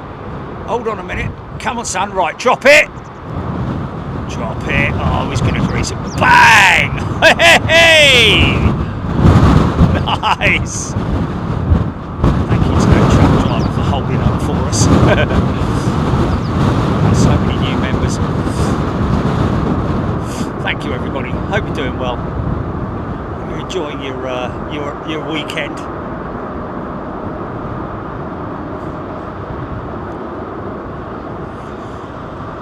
Dave loving the sound from those General Electric GE NX engines.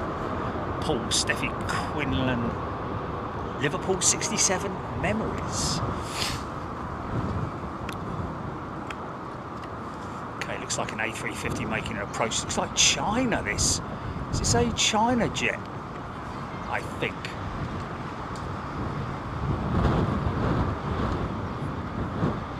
Very true indeed, Stuart Watson. No passengers to mollycoddle on that one.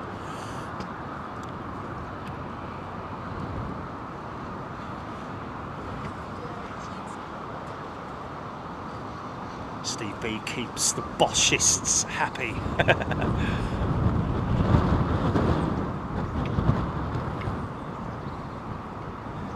Mardaith, thank you, Mardaith. Glad we can make people's weekends that little bit more enjoyable. Trev Live, brilliant sound and vision. Yeah, this is Air China.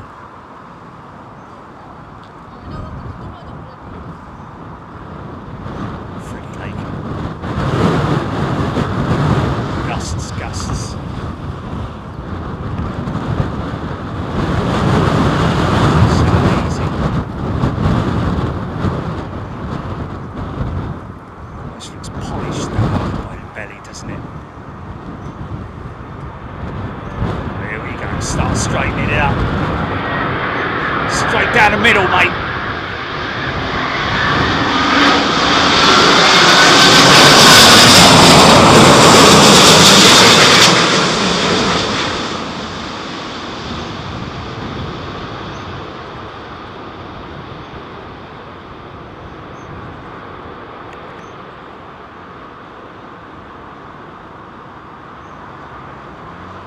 Wow, big side slip. Nice action, man, nice action.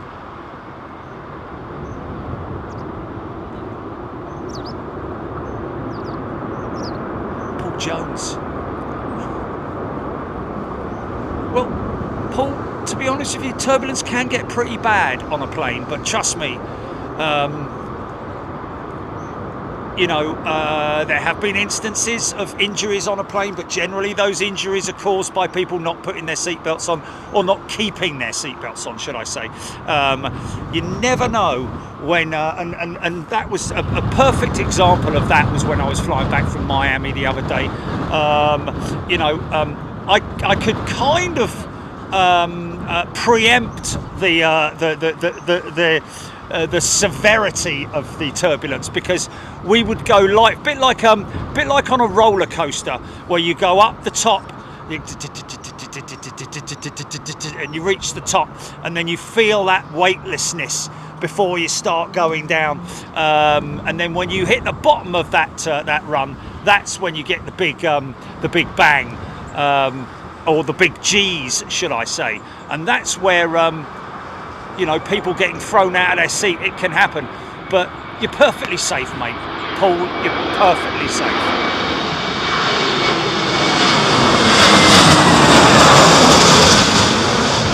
Like I say, yeah, there have been instances of, you know, like overhead bins, stuff falling out and being thrown around the cabin. It's very, very rare that happens. Obviously, bang! Cool. Obviously, when that does happen, it hits the headlines, doesn't it? Because it's so rare.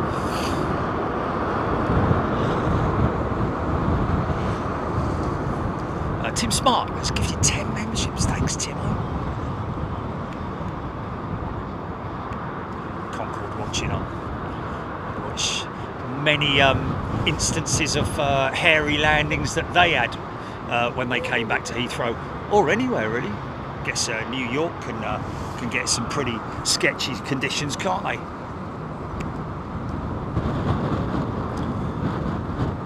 So at this point in time,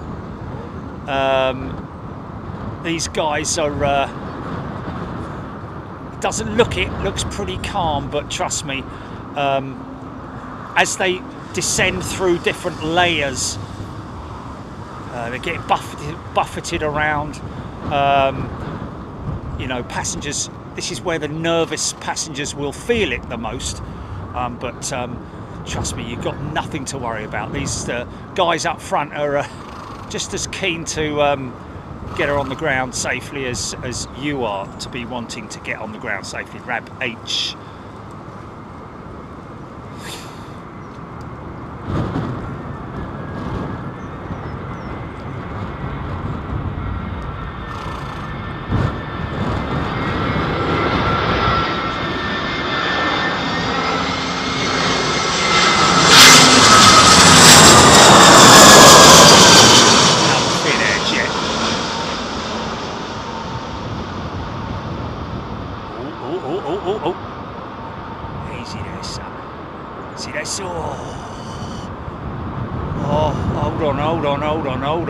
Hold on, here we go, straighten it up.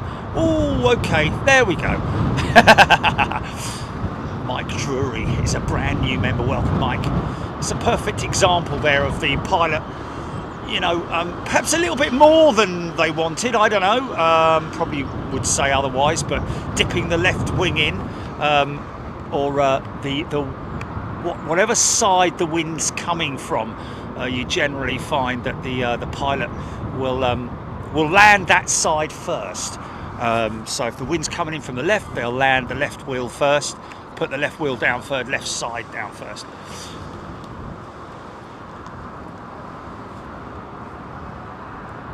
Jules Harris, Hannah P, Rachel Dickinson. My friend gets so scared on approach to landing that she holds my hand and puts a blanket over her head. Oh, bless. Embrace it. Look out the window. Mark button. It's Nicky up. It's Nicky up there. Elise.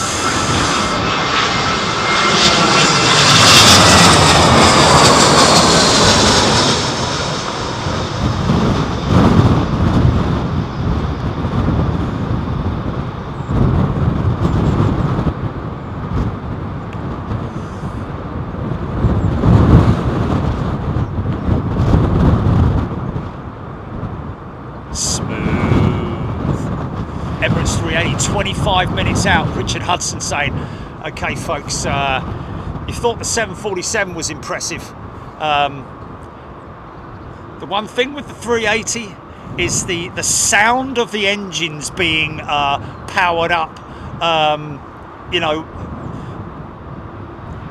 small little inputs of power with the 380 as they sort of like manipulate the throttles and the flight controls to keep it down and in a straight line.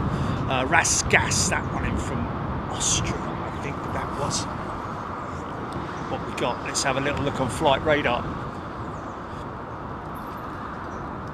Okay, line of what we call tiddlers at the moment. ITA, this is a good looking jet. One after that in from Munich. One after that in from Lisbon. One after that in from Prague. Looks like a, guessing that's a 787, is it? Oh yeah, it's the 787 Kenya 787. This is a good looking jet, this ITA jet.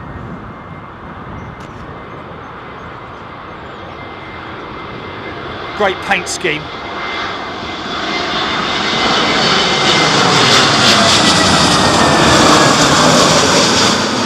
Very Ferrari.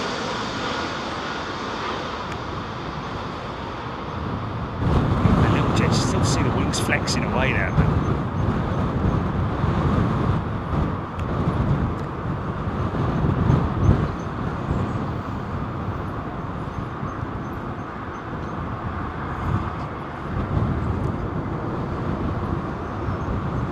Arrow, Kenya Airways, come live the magic. Livery back at a stack. Rachel Dickinson, Martin. That horizontal shift looks huge. Blimey. Did a bit of a funny old turn, didn't he? 2 months old, Nigel Gale, that ITA jet.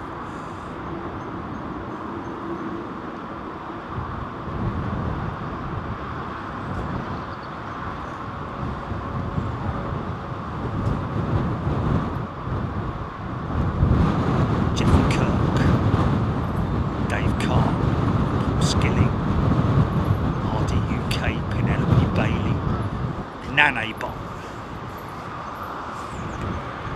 Come on, BH, let's bring it in.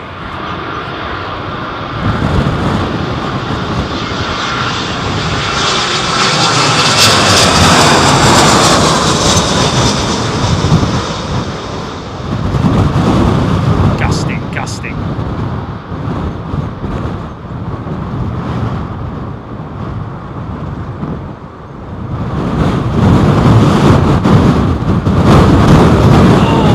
Easy, not them, me. Might have to get myself a little bit of a weight for the sticks.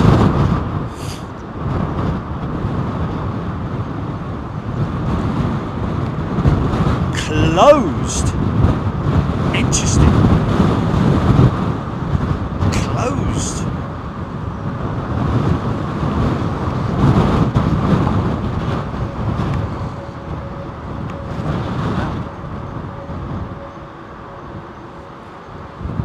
Claudio. It's Italian style, would be for Claudio. Who's that from, Jimmy? Alex Pagley, thanks for the update, my friend. Okay, so closed altogether. Poor old Dave's. Struggling then, isn't he?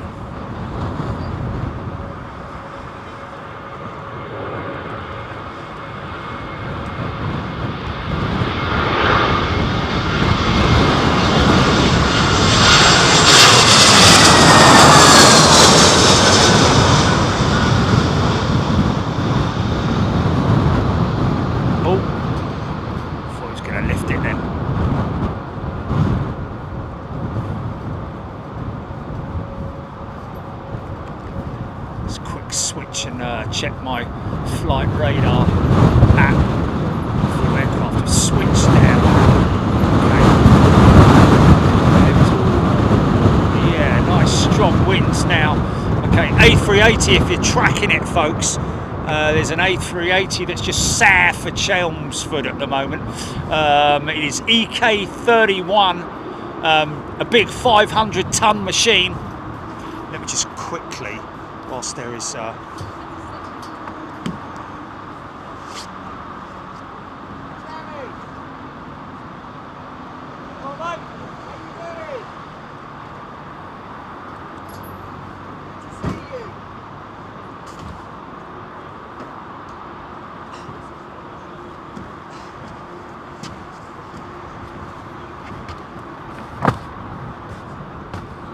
There we go.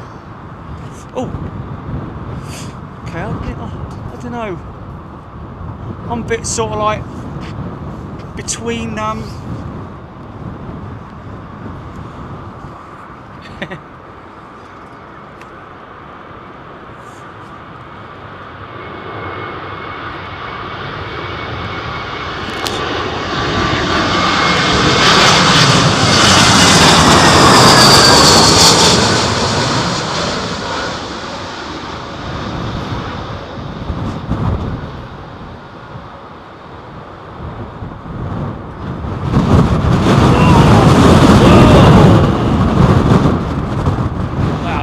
crazy, man.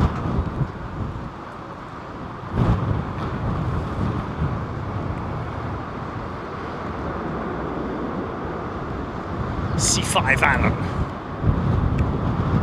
Galaxy Man. M. Sanders. I think this is the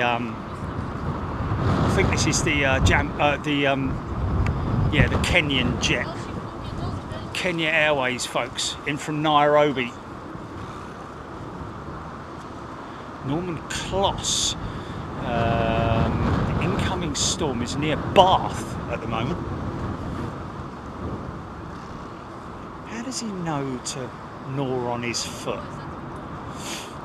Well, there we go.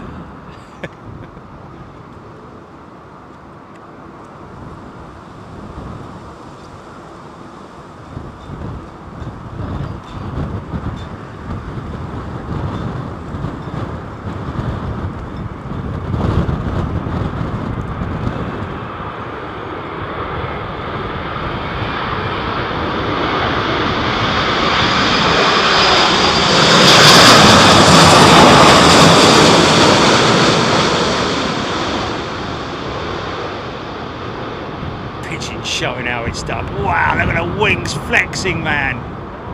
Wow.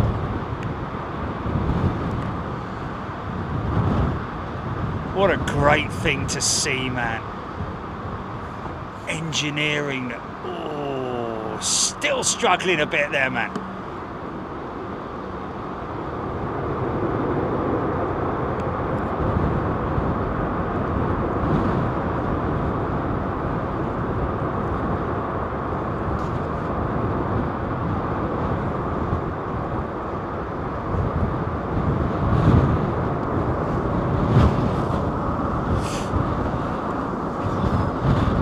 Horses.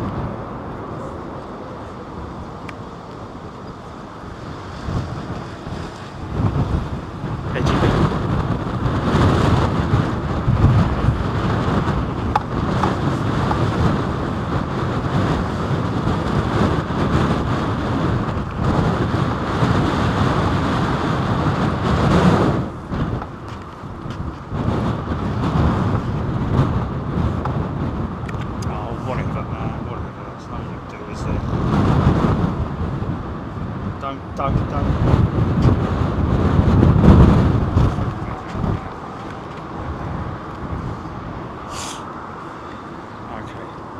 Yeah.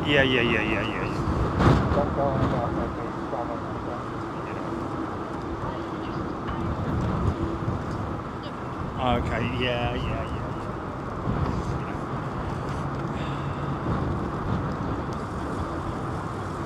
K-pop lover. Happy horses. To see some, I'd like to get some kind of a structure for that over there. I mean, can you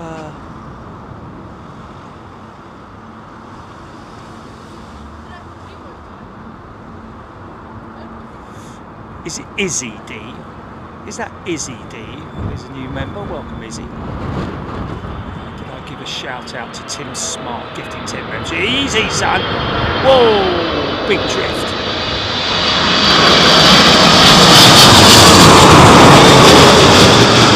All Nippon Airlines. Wow, big wing flex, man. Whoa, easy. They know a few things about landing in winds. Bosh! Wow! Just goes to show how strong that undercarriage is, man, doesn't it? Built tough. Not a tremendous amount of travel on it, but it's not exactly made for off-roading, is it?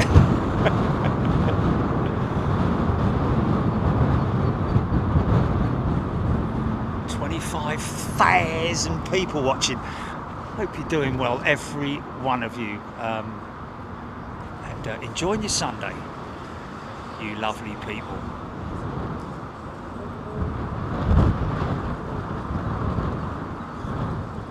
Sarah Bacon is a new member. Welcome, Sarah.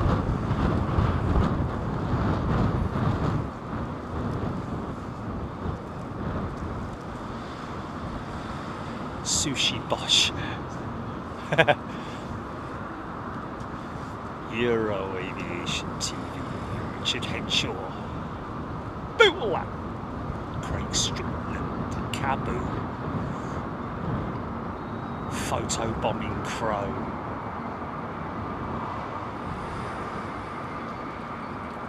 Bit of a power up there. Looks like Virgin. Got the flag on the front of it.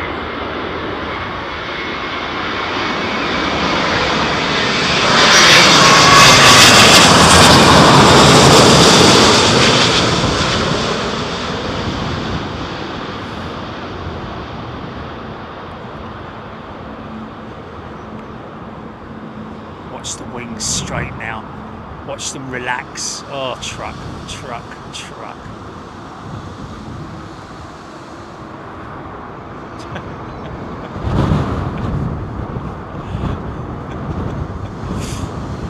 Yeah, we got you, mate. Now look at your phone, son.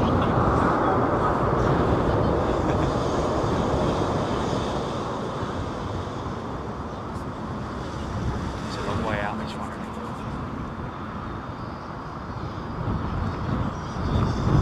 Okay, where's my... Have they put the... I'll put the 380 in the hold.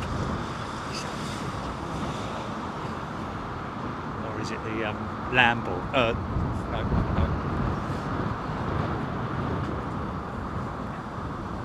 It's in the Lamborn hold, yeah. Doing the Lamborn walk. Oi! Do.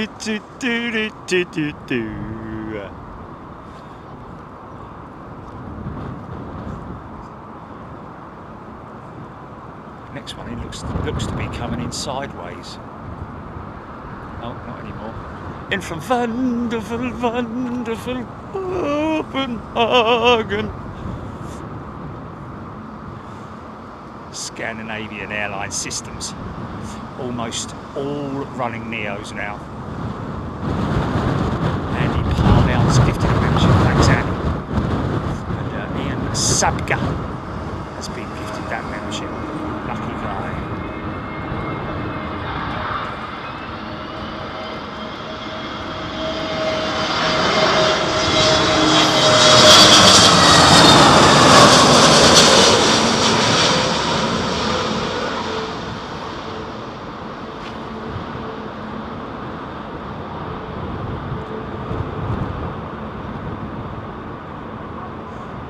synchrony.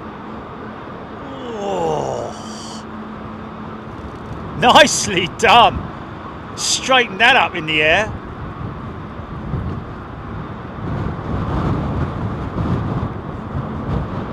Ninsy Niffy, I think it is, isn't it? Ninsy Niffy is a new member. Welcome, Ninsy. Simon Lippett, you're on BBC website saying how many are watching.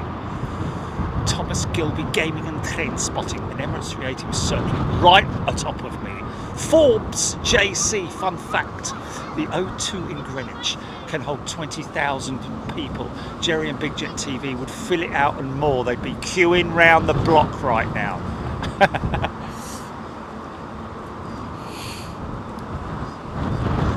James Robinson.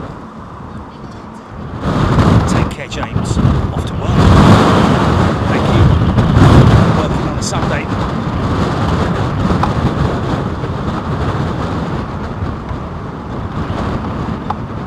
Oh, we've got a loose strap. Stand by. I'll deal with it after this one.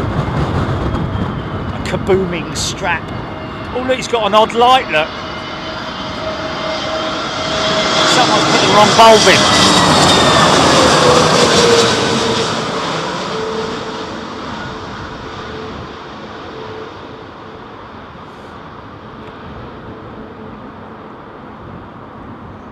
See the ground spoilers being used as directional, almost like the ailerons also being used. Almost being used like some. I'll get there in the end. Like ailerons. Molly Simmons is a new member. Molly? Oh, sorry, Molly's returning. Sorry, my apologies. Welcome back, Molly.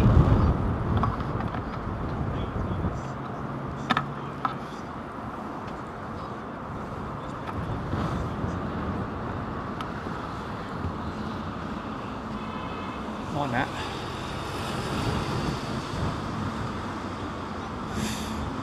Well, this looks like it's either United or Aero Mexico or Jeffrey Kirk.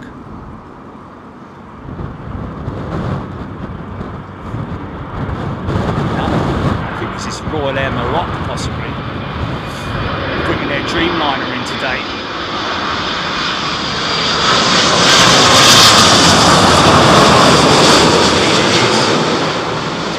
Jet now, isn't it? The old Ram. See the flapperons behind the wing, behind the engines there, stabilising the aircraft's left and right pitch.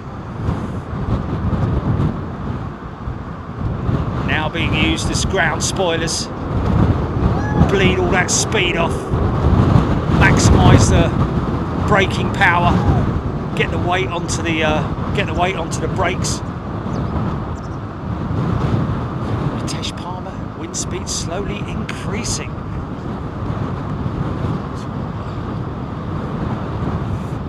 Andrew S, good afternoon to you. Spywalks.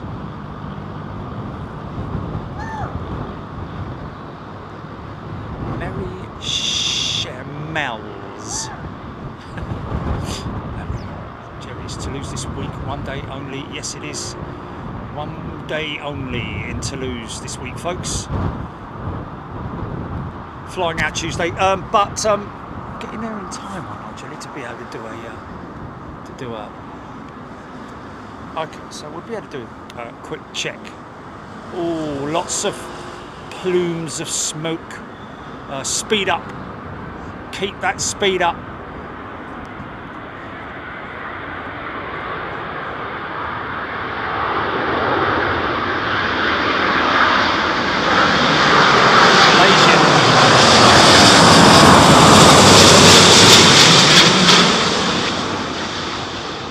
Love the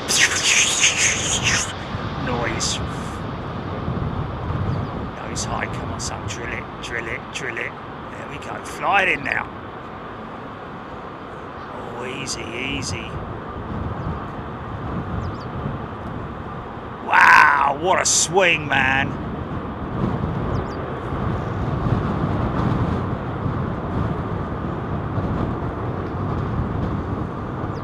Josh Manchester. Well, guys, you know, it is people if they want to nick the stream, then you know. Some people have the decency, in fact 99% of people have the decency to ask, the common decency to ask, whilst others just pick it up and oh okay, they've distributed it actually. Reuters, okay, so maybe a Reuters thing, yeah, okay. JC 01 Trev Lyon. Louise Cummings, a returning member. Welcome back, Louise. Drone Hunter, Judith Johnston. Big Jet, BBC live feed has just mentioned Big Jet TV. It happens. We're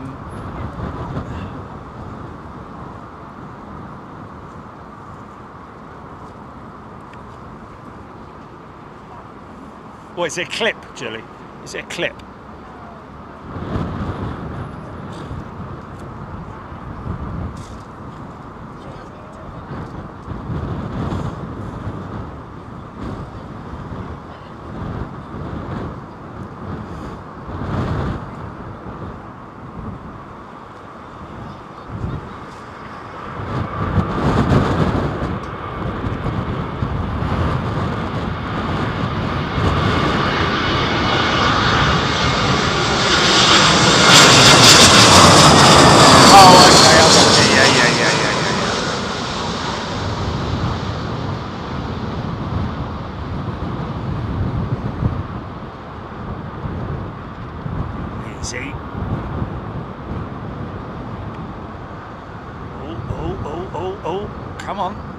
Get it down. You need to get it down quick. Hey, there you go. Little bit messy, shall we say, but you got it down in the end. The passengers are going to be. Had a crazy thing on yesterday morning when we arrived. Arrived about 6, whatever it was, in the morning, and waiting at the carousel for the bags to arrive. Old Chris from McLaren, who I met at Miami, he just wanders in. There's 3 bags on the carousel when I come out. He wanders in, it's the first one on the carousel, picks it up, off he goes. Thanks for that. All the rest of the bags delayed. For what reason? The doors on the plane go round and round. No, the doors on the cargo, the baggage, or the doors were frozen stuck. They were frozen shut, because obviously the passenger access doors were okay, because it's obviously the cabin heat from inside keeping the seals relatively warmish, or not really, but you know, warmer than down below in the hold where there's no pressure. And it's bleeding freezing, so obviously the condensation as we landed rolled down and froze the doors shut.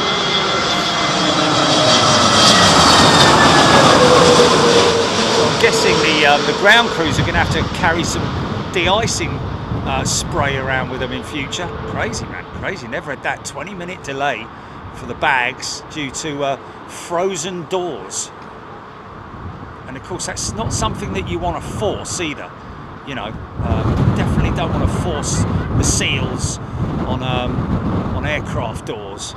You've got to give them time to defrost, literally. Or, but you know, I mean, even it may be that even applying de-icing fluid would possibly do something, because it's hot, obviously, usually applied hot, but you know, even then the seals, the door seals, are so effective that you know, it'd be difficult to get that fluid past the main front seal, if you see what I mean.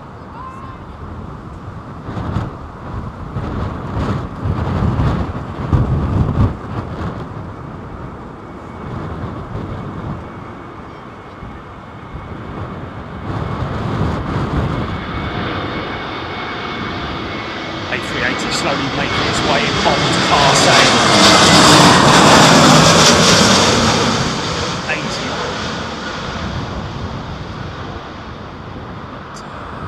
Astana, Air Astana in it.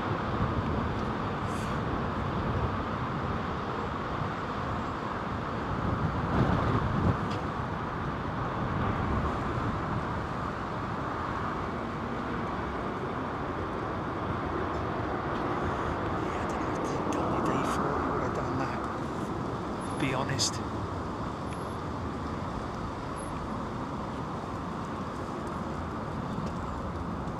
Martin, after 4 or 5 Airbus 3XX planes, the 787, the 380 will follow. Thank you, Thomas Gilby, Gaming and Planespotting.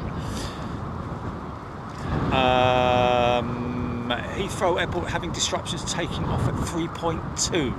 Is that the disruption index, Jenny? I think, isn't it? 3.2. Heathrow are very good at trying their best to keep their flying passengers up to date with. This looks like a retro Aer Lingus jet.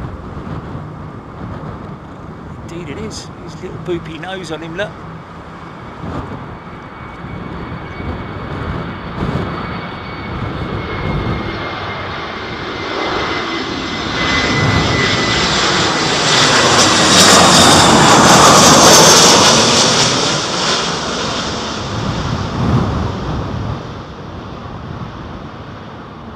Get ready for the 380, folks. Not that far out now.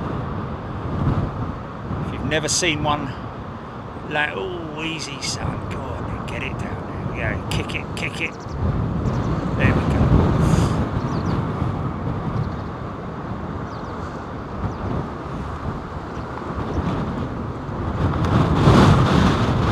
Just don't forget, everything has a knock-on effect, doesn't it? So, Heathrow themselves have to be vigilant,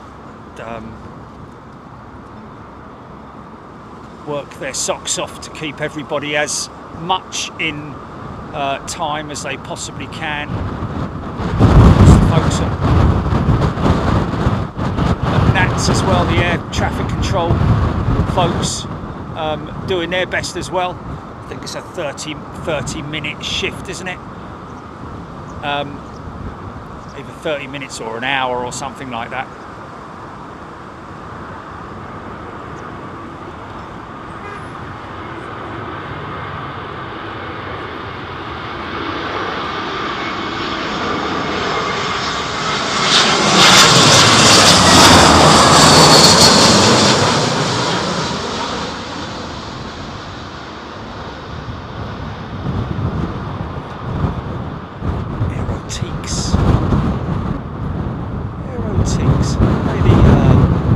Folks that make the parts from dismantled aircraft, I think. I'm not sure. I'm sure I've heard of their name before. Wow, look at that steep climb, straight into the winds, man. Bouncing around. We don't see it. God knows how deep the cloud base was that we flew through on Friday night, but I tell you, you see the stack there.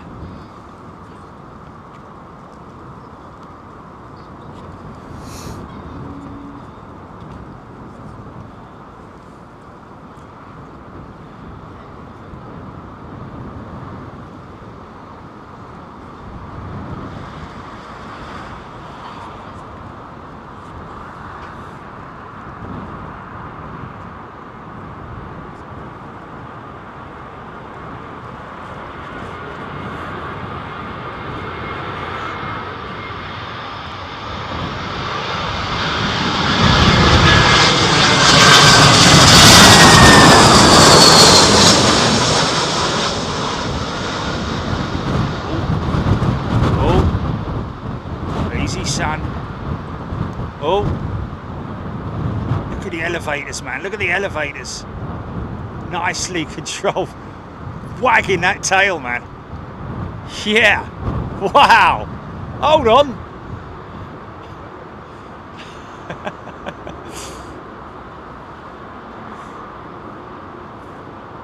Jedi Master Joe. Big Jet TV is live on BBC. Well, make it so.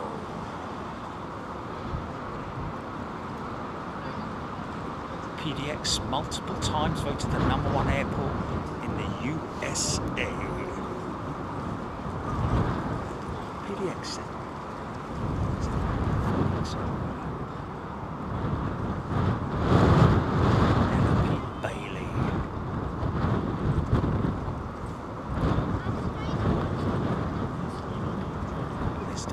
Rain battering off the windows. Les Dons and say Logan Beach 4. Lights and planes.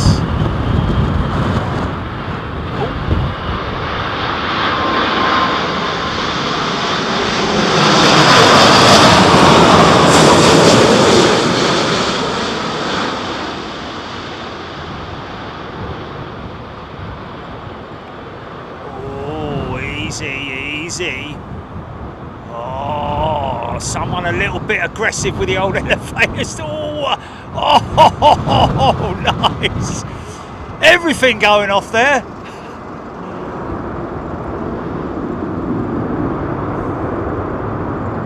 Look at the wings still flapping away, man.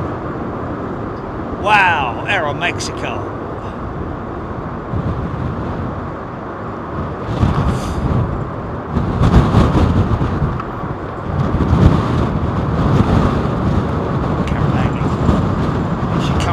Here she comes. The public await the boost from the east. Here we go.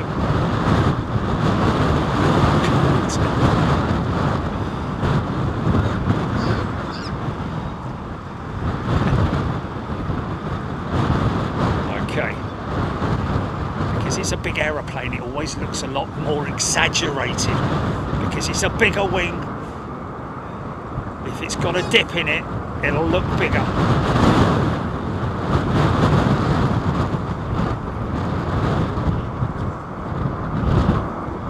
Now listen to the engine spool up.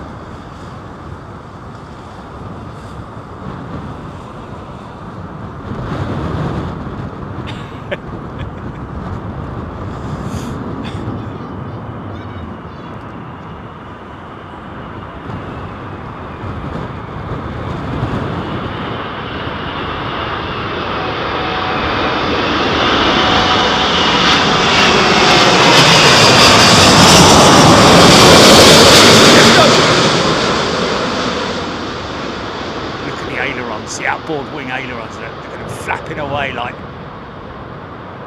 a piano. Boom! There she goes. Nice. Wow. It's a big lump in it.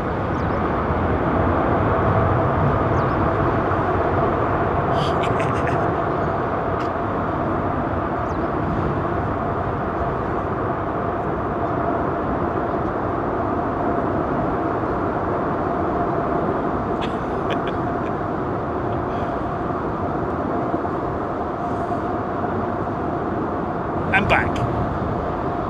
Still going. Wow. Still going. Wow, that's a lot of runway, man. That's a hell of a lot of inertia as well. Awesome. Oh, that's 600 tons of paint. Yeah. Alone, on its own.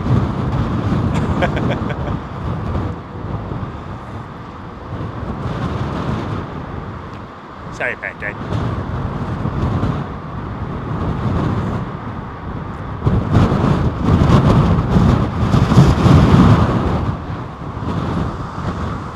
Wow. Pretty gnarly, man. pretty gnarly. Decent separation between the 380 and the next jet in.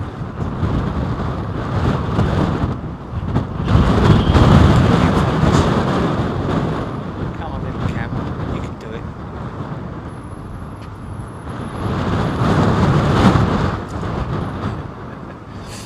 Bram's Rock Hopper. Wind speeds. I don't know. Yeah, on that GP, any feedback on that? Wind speeds.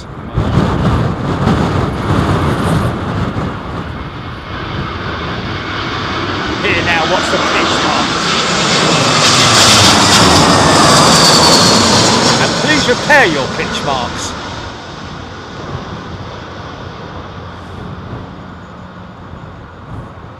Thomas Leary. Welcome, Thomas.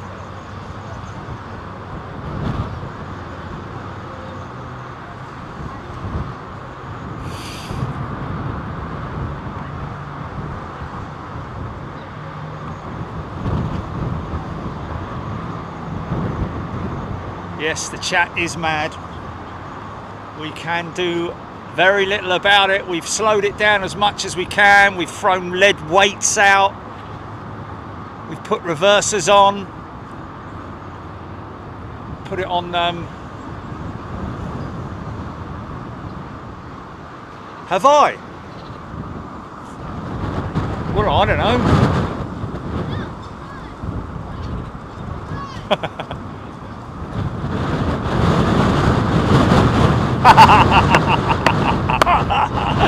Oh, Paddy Power, man, thank you. Oh, that's funny, man.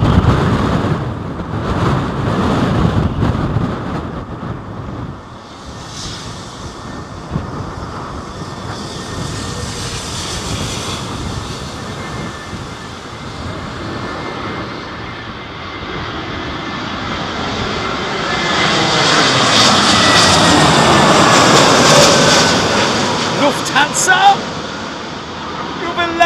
Plan.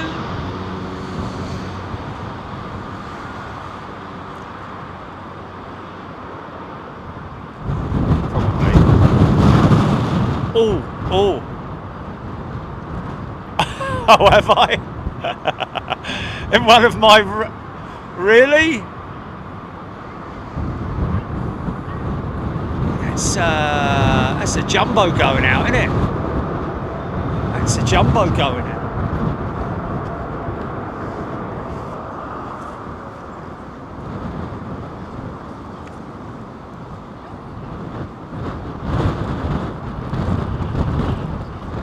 Korean.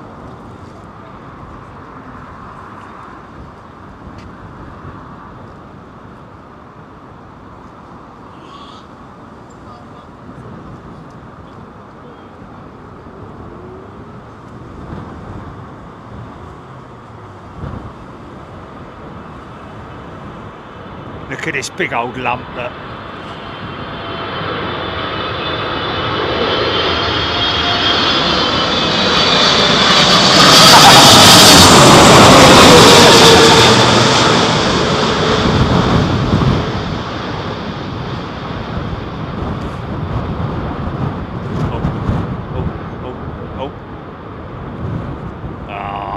very nice. All those spoilers going up, man. Fire it up! Wow, look at that.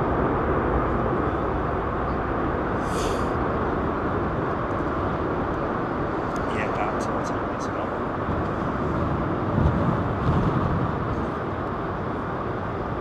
Oh, it was a very sort of like wobbly, you know, like a bit of an oscillation landing, should I say, almost American styly, you know.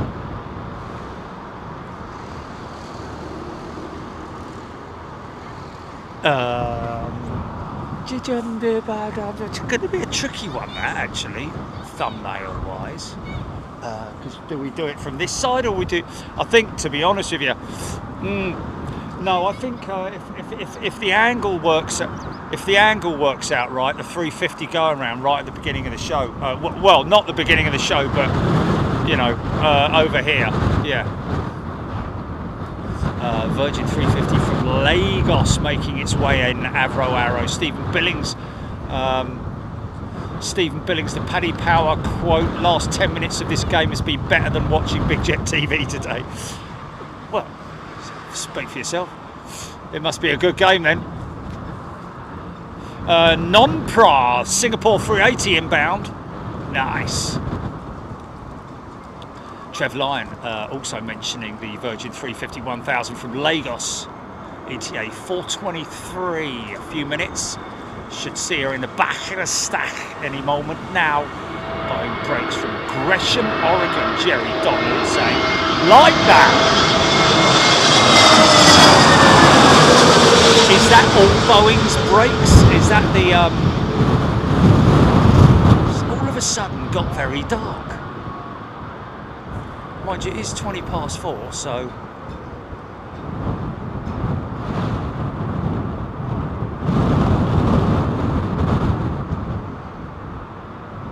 in your own time, son. Oh, hold on a minute. James Dayton's gifted 10 memberships, sorry. And Jedi Master Joe has gifted 5. Thanks, Jedi Master. Welshie 2903 is a returning member. It has suddenly got dark. You know, ridiculously dark. It's just suddenly, look, all the lights are on and everything. Yeah. Raskas looks like Qatar 777 is waiting to cross. Yeah, there she is. I'm surprised that 747 is. Oh, hold on a minute. No, maybe she's. I think she may be being pushed for loading. I don't know. John Davies, heavy wind and rain in Birmingham. David Mead.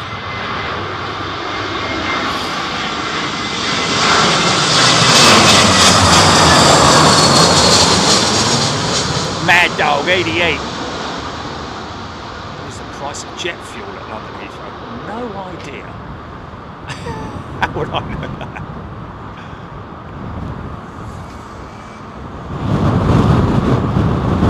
Cheaper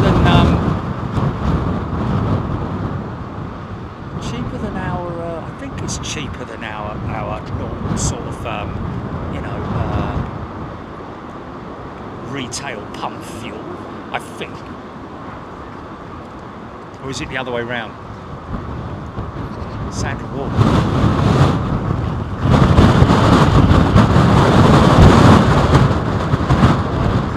This is the Lagos 350. Paresh, yes, indeed.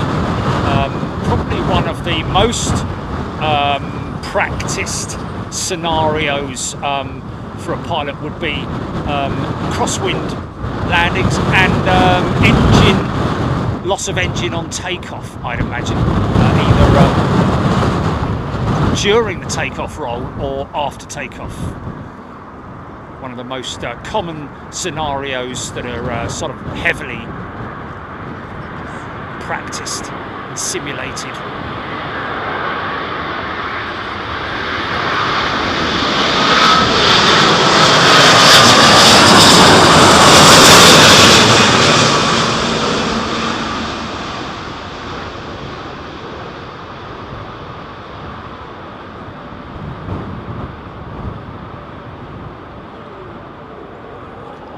Drop, then he's straightened it up.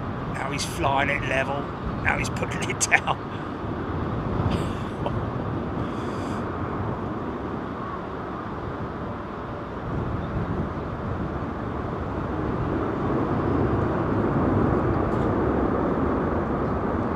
Oh, it's getting a bit gloomy, isn't it? Raskas loving the noise. Hillary Butterbeans. Chrissy, Thomas, can we train the pills?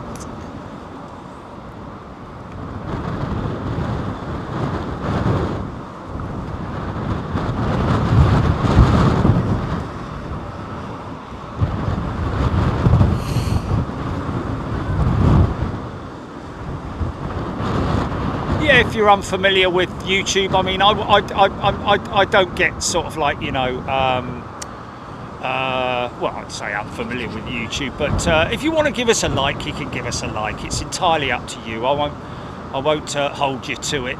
But thank you for anybody who has given us a like. Planespotting Pro is a brand new member. Welcome to Planespotting Pro. Lots of new members joining today. Lots of gifted memberships. Thank you so much to all those who've gifted. And wonder if we would. What time is? Wonder what time darkness befalls us. We'll get Scotty. Whoa, easy, son, easy.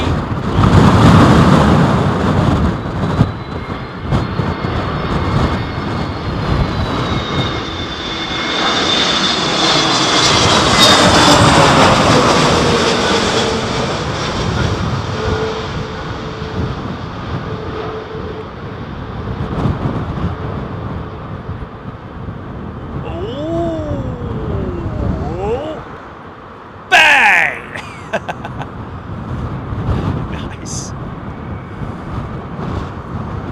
Let's just see if Scotty's on there. I think it might have been a message actually. Scotty Bateman. 256 from Delhi at 5:15. Is it dark then, Jilly? We get Mr. Bateman.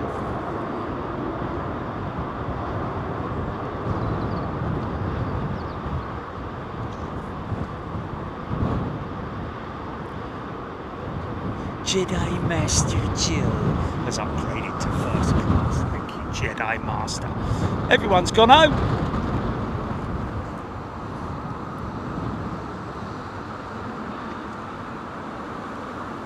Anthony Mansell, thank you. He's in from Delhi, yeah. He's on the 256.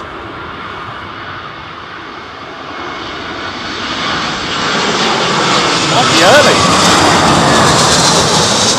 Oh, okay, 5:08. So we got a message from Scott Bateman, British Airways senior first officer on the A350. Jeremy. Melody B. Calpan. Trevor Line, Annie Orba, Gary S. There we go, Gary S. Thanks for the membership. He's saying Scotty Ambrose. Scotty Ambrose saying about the Miami show. Don't know when we're in Boston again. A330 CEO. Now is this Turkish? I think it's Turkish, isn't it? Liu Dahan. Thank you everybody for your kind words. Really appreciate it. We have a great family here at Big Jet TV. Very lucky to have some lovely people.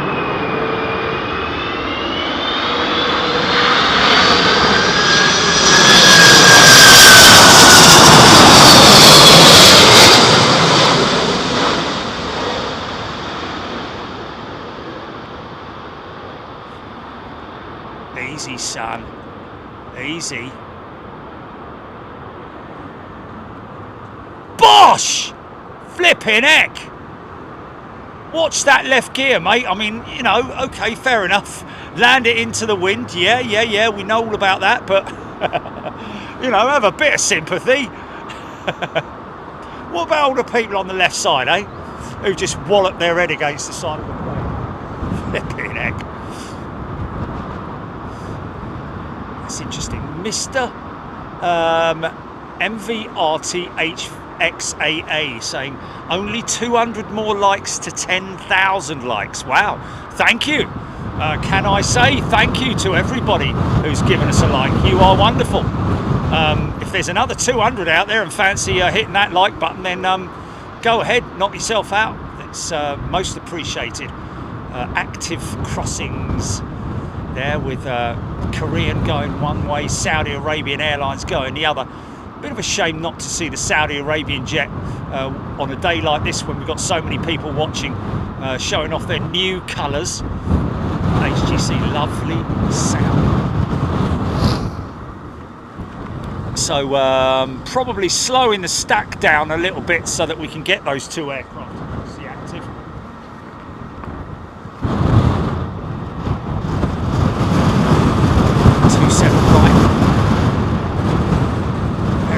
At the moment, apparently there's a big queue lined up. Neil's gifted a membership. Thanks, Neil. Is that a new member there? No, we've got Jedi Master Joe upgrading. Oh, Captain Manny, there's 10 grand. There's 10,000 likes. Thank you, everybody. Really appreciate it. We're not sort of like, you know,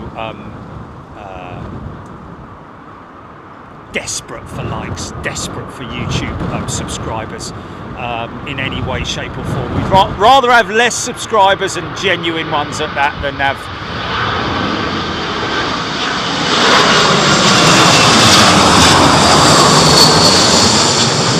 So if you want to subscribe to the channel, you fancy a little bit of this, who knows? Subscribe to the channel. We're live twice a week. Roller coaster ride there. We're live twice a week, folks, Sundays and Wednesdays, and we do travel overseas as well, to Europe, and at least one trip a month to the United States of America or anywhere else in the world where it takes us. We don't know. We never make our decisions until quite late in the day, should I say, or the month. We don't know where we're going in February yet. We know that we're going to Toulouse next week, and we just got back from Miami, which was absolutely fantastic, I've got to say. Thank you, Miami. Thank you to all our fans out there as well for making us so welcome. All the folks that came up and said hello, ES amongst others. Thank you so much.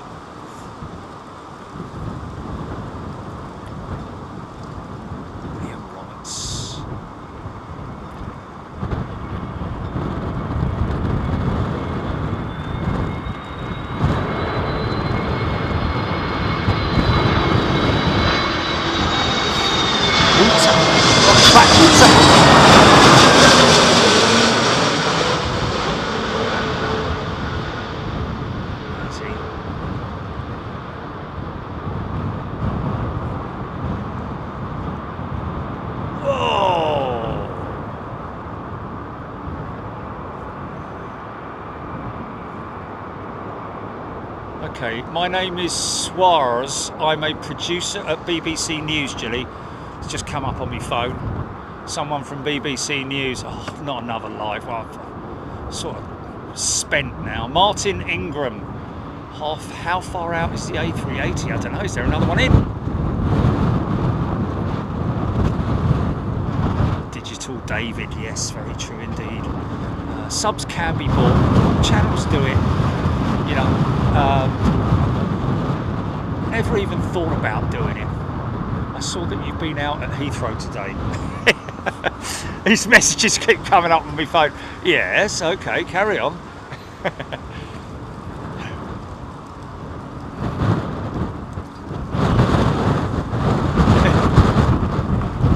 Next.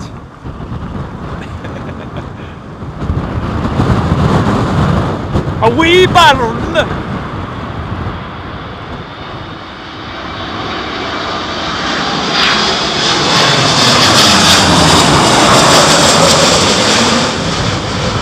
Two Turkish jets in a day. Oh my god. BBC want to talk to me, Jilly.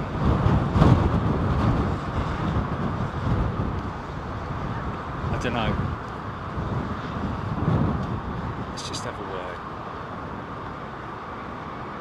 Is that WhatsApp? Okay, so what we know, we're on if we're about to later to talk about your channel and the possible air travel disruption with the oncoming storm. Do I have to warn you? It could be at 11 o'clock. Nah, mate, nah, I'm not doing that. I want to be sleepy none-eyes by 11 o'clock, son. Back to YouTube. back to the fans. Later than that, wouldn't it? This is Lufthansa. Yeah. BA, sorry. Sorry, BA. Trick in the light. Looked like a grey belly. How very dare you?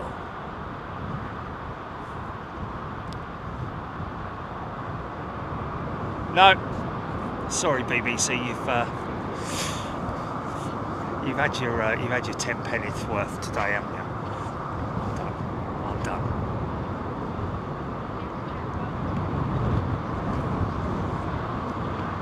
Here now, Slinger due in. Well, we're waiting for. We are waiting for our good friend Scott Bateman, ladies and gentlemen, senior first officer with British Airways, flying the A350, ex-747 captain.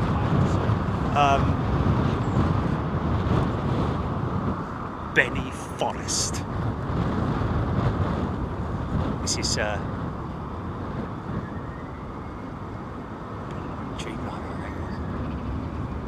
Dreamliner, yeah. 787-10 I'm going to call this. Listen to the engines.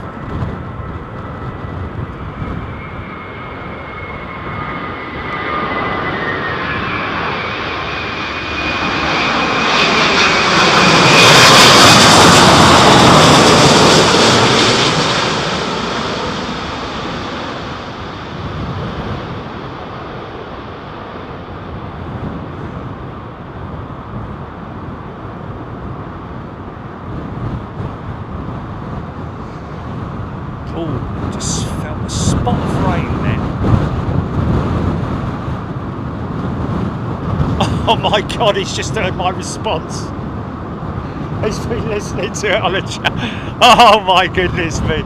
I'm sorry, man, I'm sorry, but you know, he's laughing. Oh dear. Oh, I'm sorry, man, it's a bit embarrassing that, isn't it? Oh. I'm sure he's a very nice man. Beverly George, Captain Manny. 12,000 likes before the Slinger, he's saying. Nigel Macy. Oh dear, I'm very embarrassed now. Gareth Sunset Shepherd. Big up at Squopy. All these folks that I'm shouting out, folks, by the way, are all my amazing members on the channel. We of course put subscriber chat on as well, so if you're a subscriber you can of course talk to the animals. No, you can talk to the audience, and oh, I'm really embarrassed about that BBC freelance list. Oh. SQ308 on final approach, fourth to land, Aidan Campbell.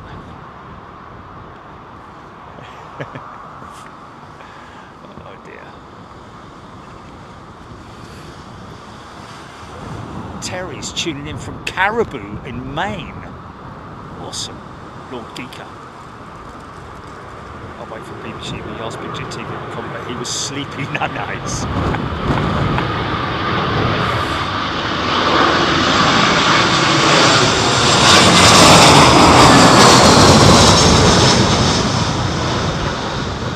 Another big beast from the east inbound, folks.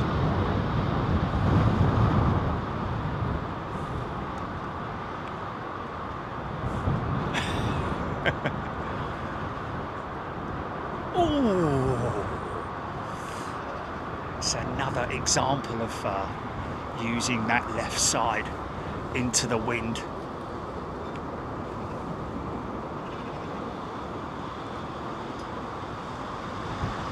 James Moss, thank you very much indeed. Nick Gray, Margie Ann, Digital David, fishing with Mr. W. Here now.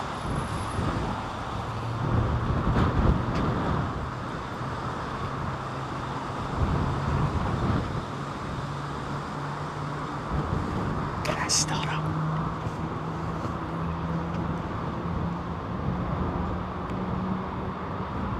That's so Turkish.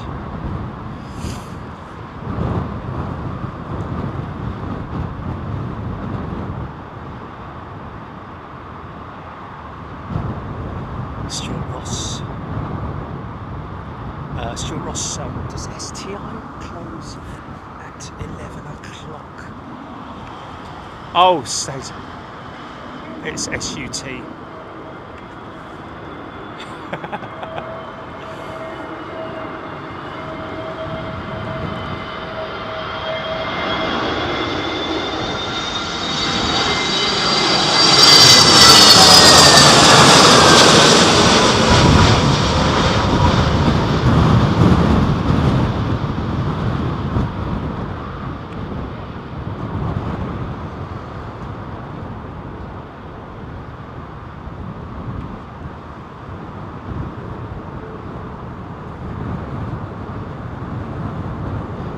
Butterbeans, Toby riding. Just seeing names, difficult to get your. There's a slinger. 2 out. Kevin N. Welcome back, Kevin.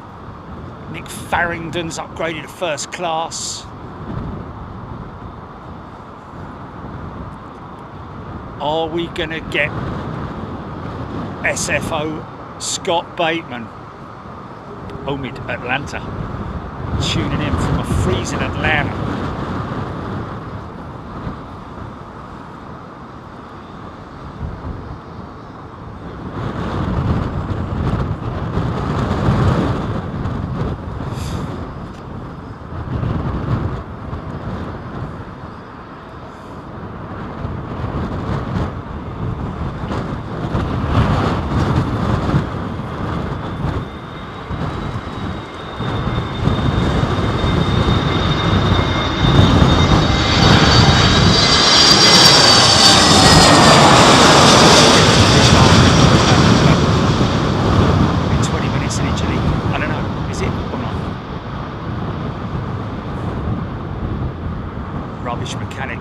Always a big thank you to Jilly. I think we've had Trish in today, haven't we? Helping us out, thank you Trish. Chunderbus, Darren Jones, Brahms Rockhopper, Raskas, Singapore Sling, I think is the name of the cocktail, but I've just nicknamed this the Singapore Slinger since the early days, since the inception of Big Jet TV. Dimitri, yeah, SFO, most definitely. Gotta get back to SFO. Robert Burr, welcome Robert. Plumes of smoke.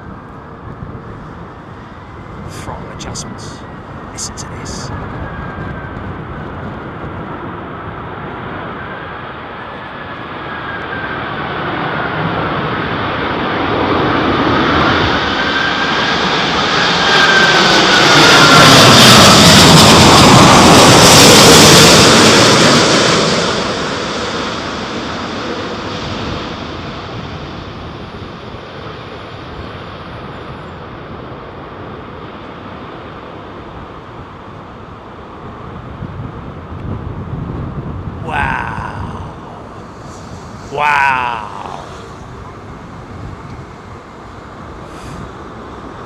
Wow, man. Still looks a bit left heavy down, doesn't it? Wow, that was nuts, man. Seeing all that stuff going on.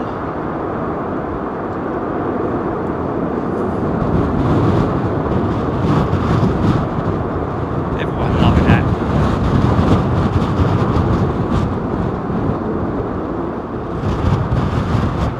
Yeah. Wow, got a big downwash from it and all.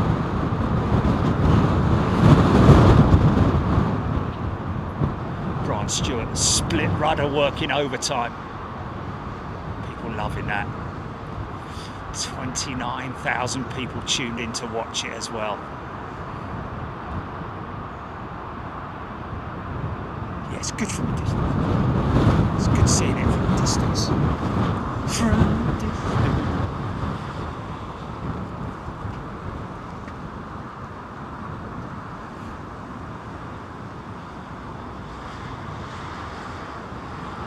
LA Singapore Airlines, beautiful airline fleet.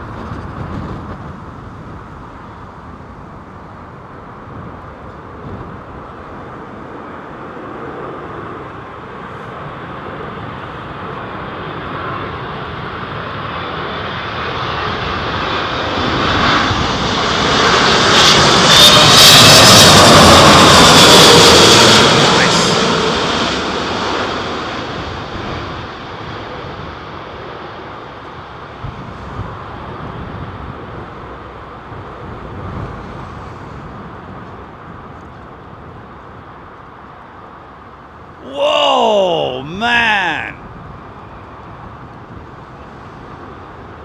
Crazy rudder change, direction change.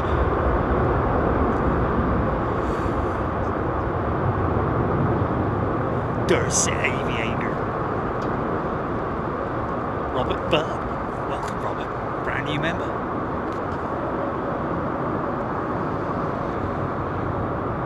Chris Breezy. Diane 78, let's track Scotty Bateman's BA256 flight radar 24 if you want to. Rascas, thank you. Kenny PJs.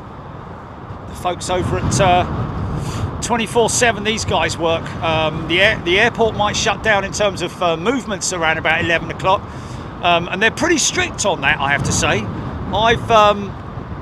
I remember once I was coming back from, where was I coming back from, Julie? It was, I think it was Germany. And we were the last to land, and the Emirates 380 behind us actually had to divert to Manchester. Crazy.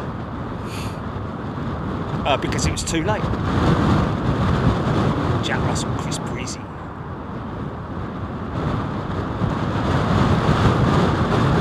TCC Geek.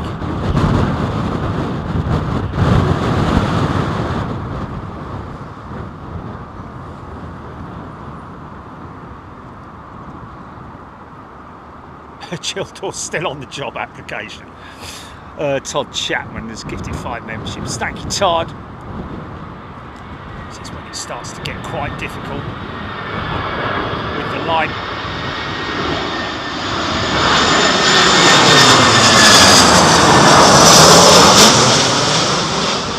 Air France with a little 320 this time. Not bringing their 220 in.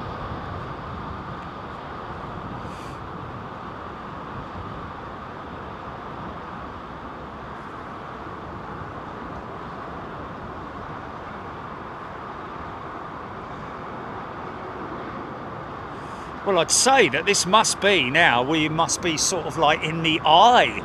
I don't think we are, but we must be sort of like at a point in time where the winds have, well, I say the winds have dropped. It's quite still here on the ground, but you know, when you're 100 feet up, it makes a whole big difference, doesn't it?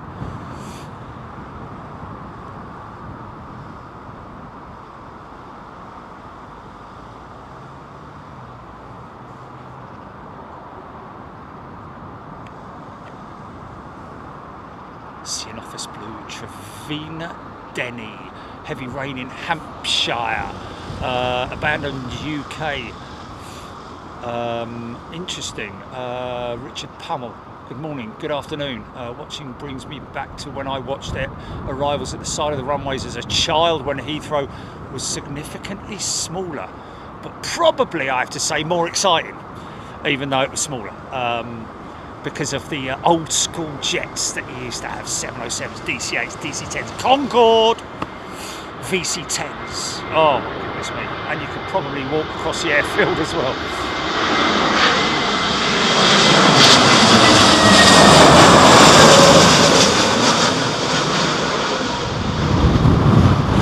Whoa, big gust of wind there, flipping there, hold on a minute. Let's be talking about the winds.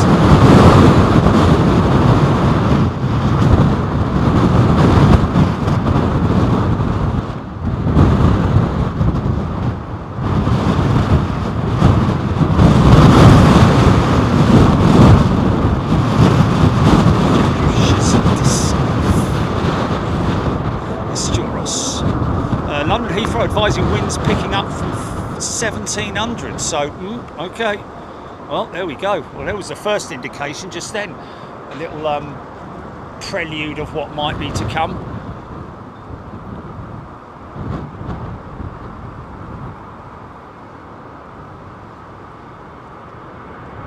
Angie. Is it Angie or Angie? Or Angie. Angie.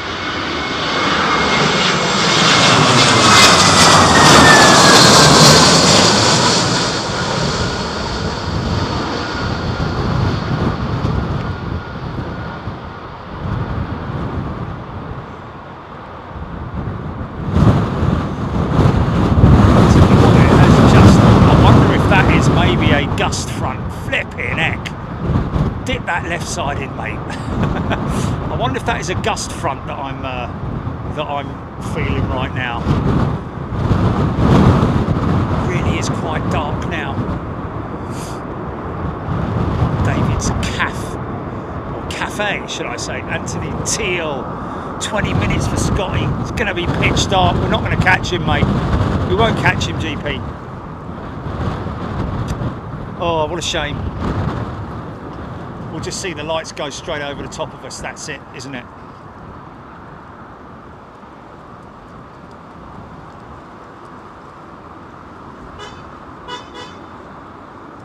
Yeah. It's going to be tricky, mate. It's going to be tricky.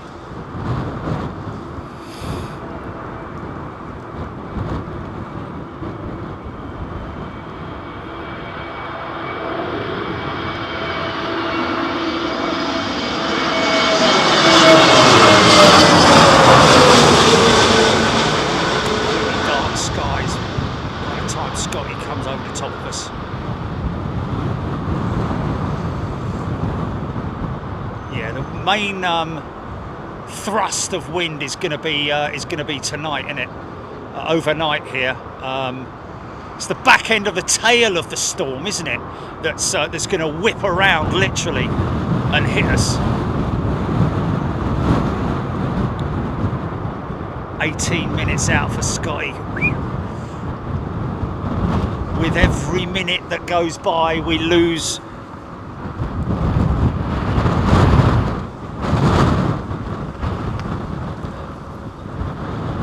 Still got 26,000 people watching, so must be doing something right.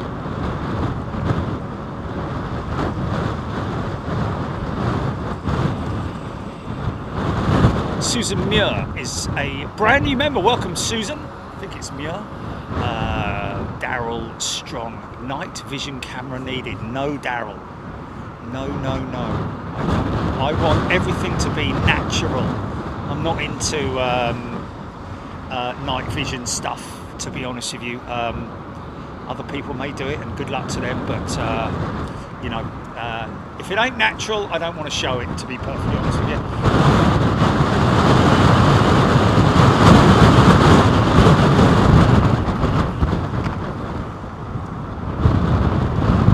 Where's that?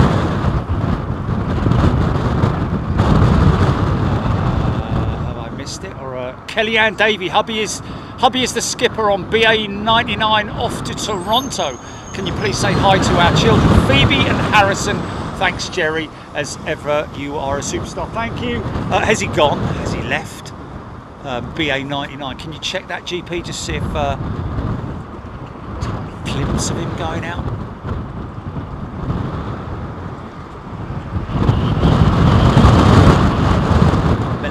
Melanie Munro. Good afternoon to you, Simon Harding. Were you in the Junior Jet Club? No, sir. Should I?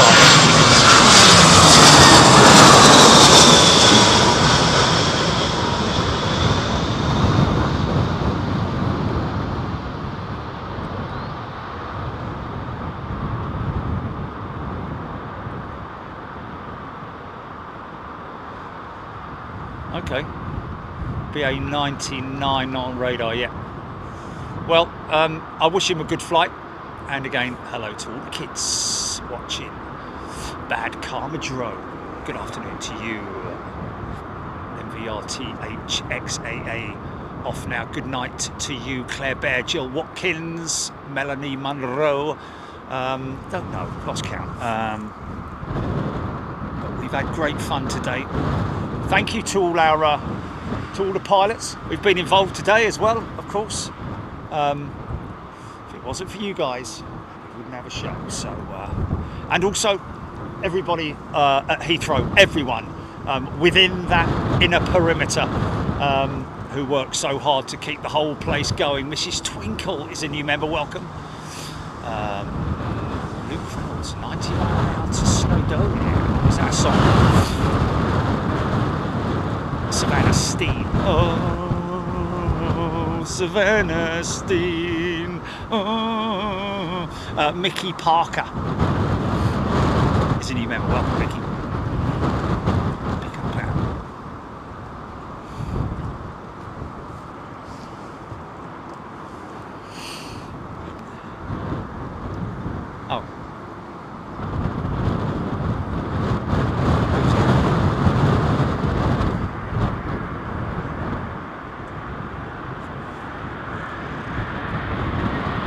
Closer to the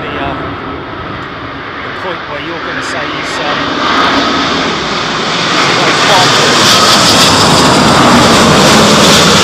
yeah, beautiful jet, man. Don't put him in a hold.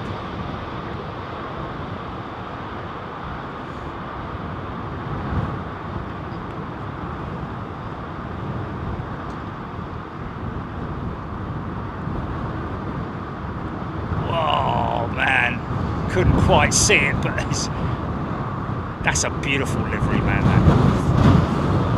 It's China Airlines, I think it is, isn't it? Is it China Airlines? China Southern Adams. Thank you very much, Adam. Absolutely brilliant steam today. Thank you, sir. Captain Manny. Always fun times. Thank you, sir. Chrissy, Daniel Burns. Yeah, very difficult to keep up, I understand. Sorry, everybody. Free Range Chicken is a brand new member. Welcome. Gareth Dixon has upgraded to first class. Thank you, Gareth James Cridland. Thank you for the likes, folks. We don't have to worry about... we've got quite enough. Thank you so much. Here now.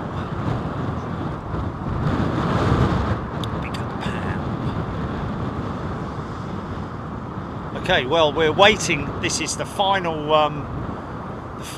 jet of the day is going to be Senior First Officer Scott Bateman, ladies and gentlemen.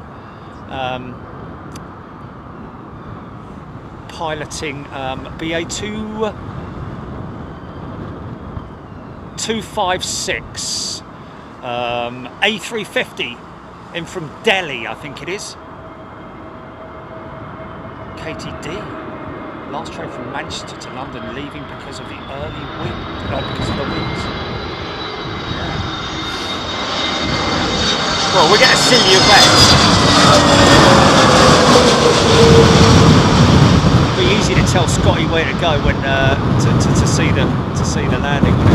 Yeah, right at the end, mate.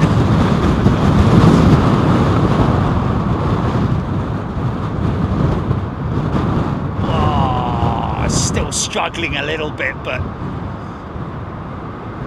skills.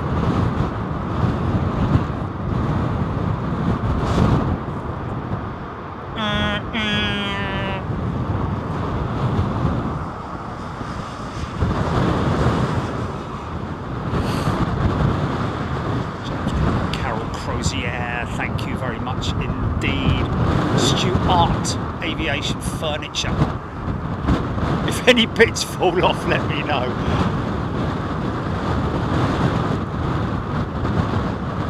That's another thing.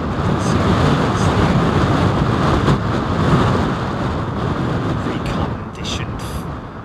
Yeah, I've seen some of the things he does, like engine cowls, seats, and things like that.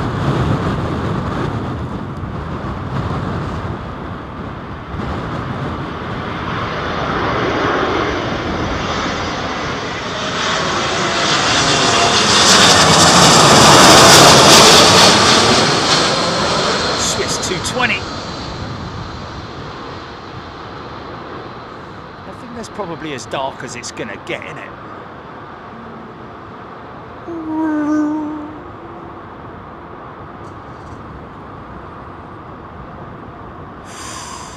Yeah, struggling now, mate. Struggling now. Violet F. Fredio. Doug Marshburn. J Wall 86.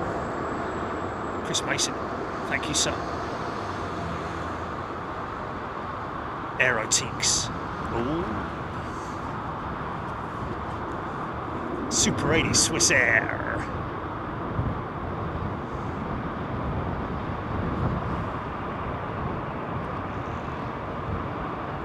Joshi Yoshi. Chris Breezy. Yeah, the Dublin have got it bad. John G United. Logan H04GG. Sarah Lancaster. Oh, are we alright, gentlemen? Are we alright? Yeah, straight there. Feel good. 6-4.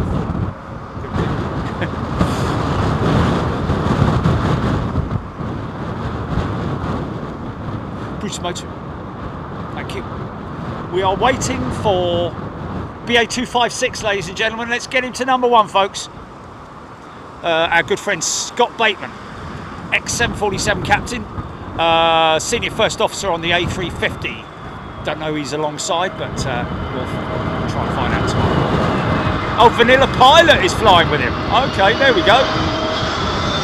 She's also a Twitter. Vanilla Pilot on Twitter.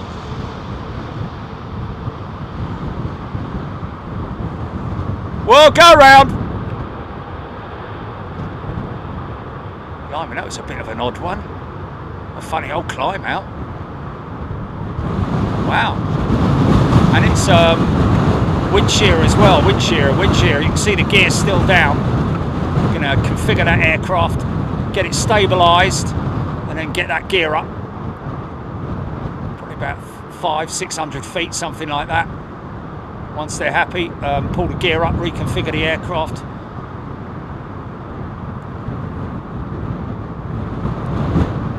We'll go round right at the end of the show. How about that? Come on, Scotty.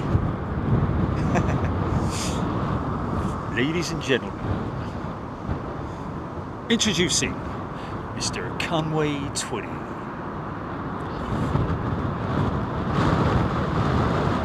Oh, it's not Vanilla Pilot then. Okay. Melanie Munro, that was a quick one, wasn't it? It was right at the last seconds as well.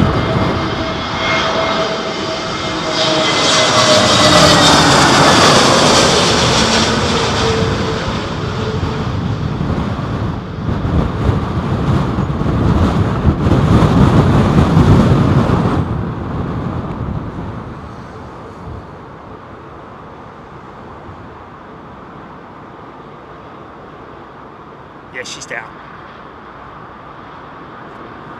Cool. Top Dog is a brand new member. Welcome, Top Dog. She's at number 9. Well, he's at number 9. Sorry. Scott is at number 9. How long we got, Jilly? Is he making his way in? Is he? Oh, Kieran the pilot, Vanilla Pilot, is with Captain Dave on another 350. Nicola Carling. She was on the Phoenix flight with Captain Dave. Capo Dave. Think my son is going to sneak in before Scott. He's on BA 108. Nicola Carling saying. Okay, there we go. Emma Scissorhands. Oh, BA have just cancelled tons of flights leaving Heathrow. Well, they've got to do what they've got to do, I guess. Bobo nailed it. Adam the Great. 74 right now. 74 knots. Is that crosswinds? Trevina Denny. 7 minutes for Captain... for Scotty Bateman. Let's just see if I can see him on the... Oh, is that him turning on now, is it? No. No, is that him there? Oh, there he is. He's going to be in after the I think is going to be in after the 108, I think, from Dubai, by the looks of it.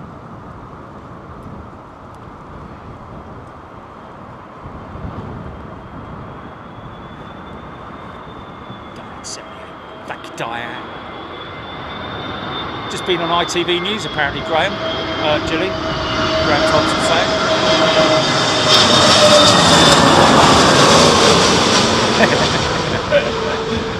Another crazy day. Be prepared for the backwash as well, GP. The flood of stuff that's going to be coming in tomorrow, man. Bang! 108 is first. Okay, there she is. Okay, next in from Jersey, BA 1345. Behind that is beautiful Qatar One World liveried A350 1000. Behind that is BA 108 from Dubai, and then behind that is good old Scotty in from Delhi. So 4 out, Scotty.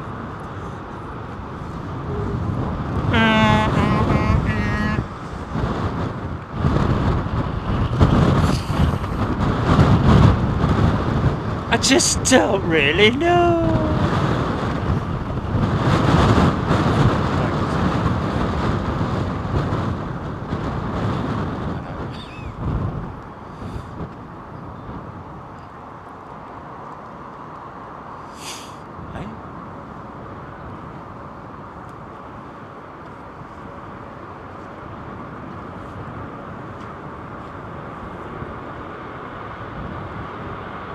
Somebody else saying that to see this on the news, so I'm missing all of this.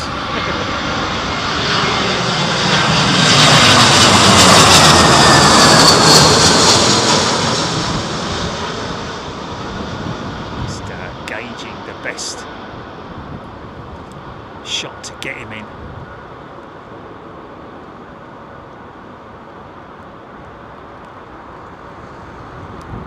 Oh, mate, no, not now, not now. Oh, no, we don't need that now. Oh, mate, really? It's raining, mate, it's raining and it's coming down hard and all. Oh, mate, hold on a minute, let me get my other coat on, let me get my coat on. Oh, really? Oh, come on.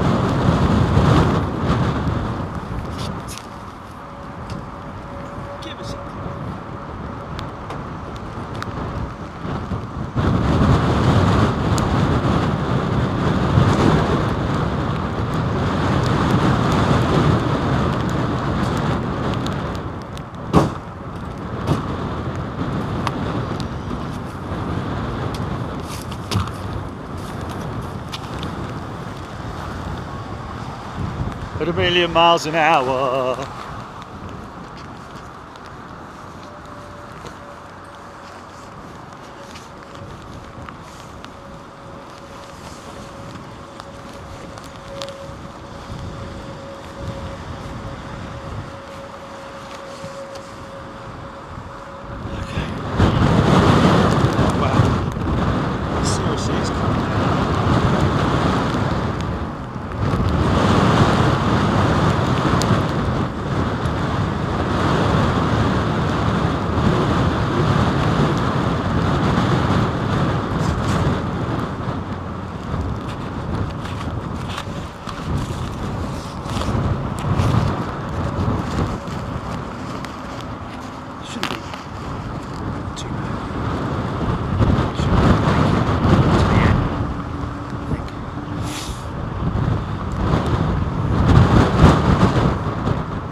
Wow, this guy's low, man. Whoa! Really?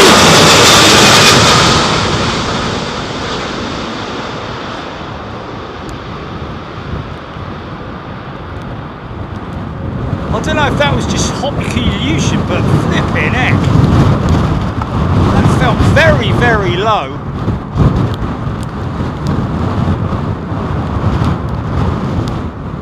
We're waiting for you, Scotty. Come on, mate. Come on, son. Scotland. Scotty's from Scotland.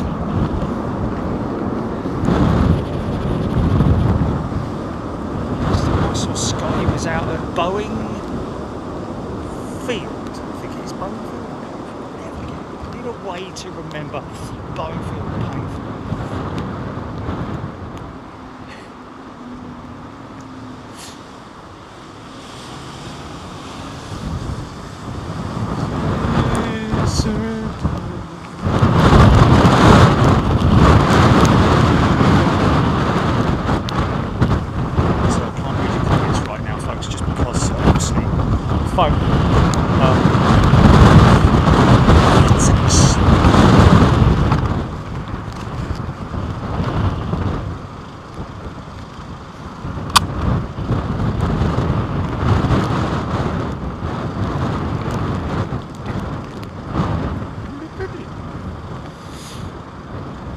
Own time.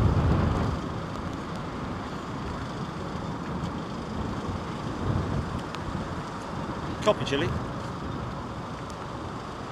Uh-oh.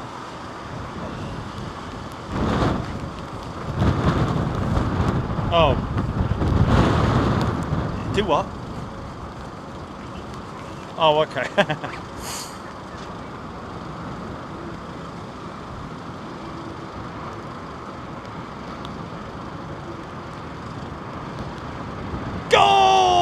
Sorry.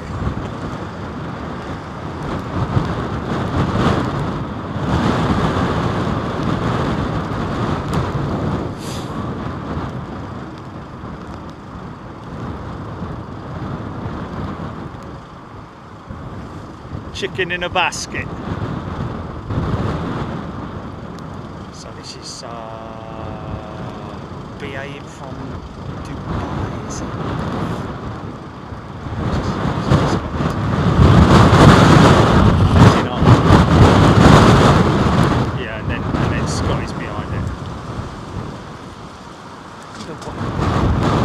Number 2. Scotty's number 2. Come on, let's get it to number 1. Okay. Come on, folks. Let's get it.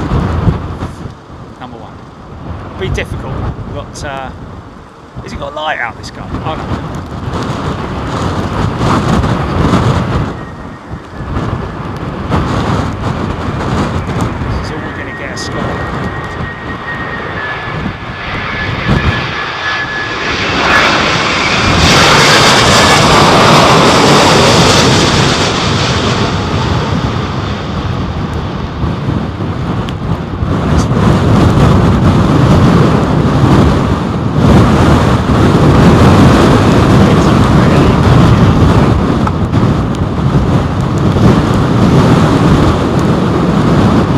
Scotty, said we wouldn't get you, but we have.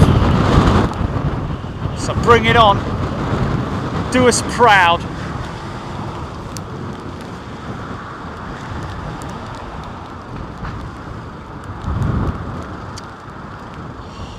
Oh, okay. I'm gonna wipe the screen for you, Scotty. Oh. Because I've flim-flommed it. Sorry, mate.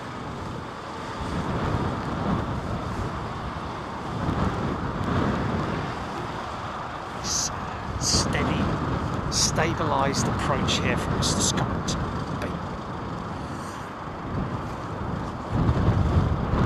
BA 256.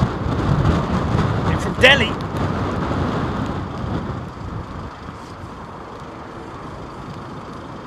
And then, if you don't mind, I'm going to go to put my feet up for 5 minutes.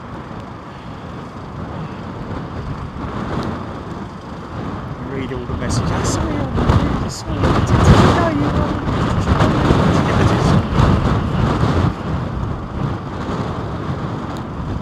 did you know that you were interviewed live on the TV today?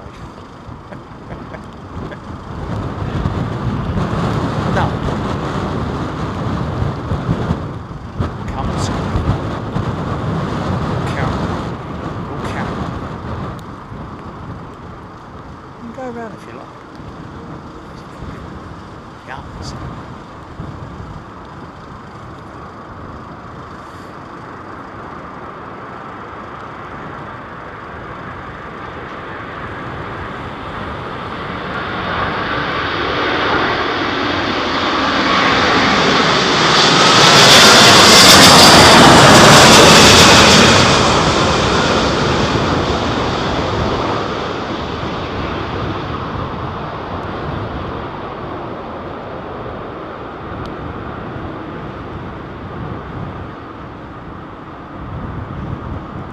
Yeah, nicely done, mate. Big round of applause for Mr. Bateman, ladies and gentlemen. And that's me done. Better if I go this side because you can see me from the light, I guess. From the lights. The street light. Can't see a thing. Folks, thank you so much. Wow, what a day. Thank you to everybody who's been with us throughout the day.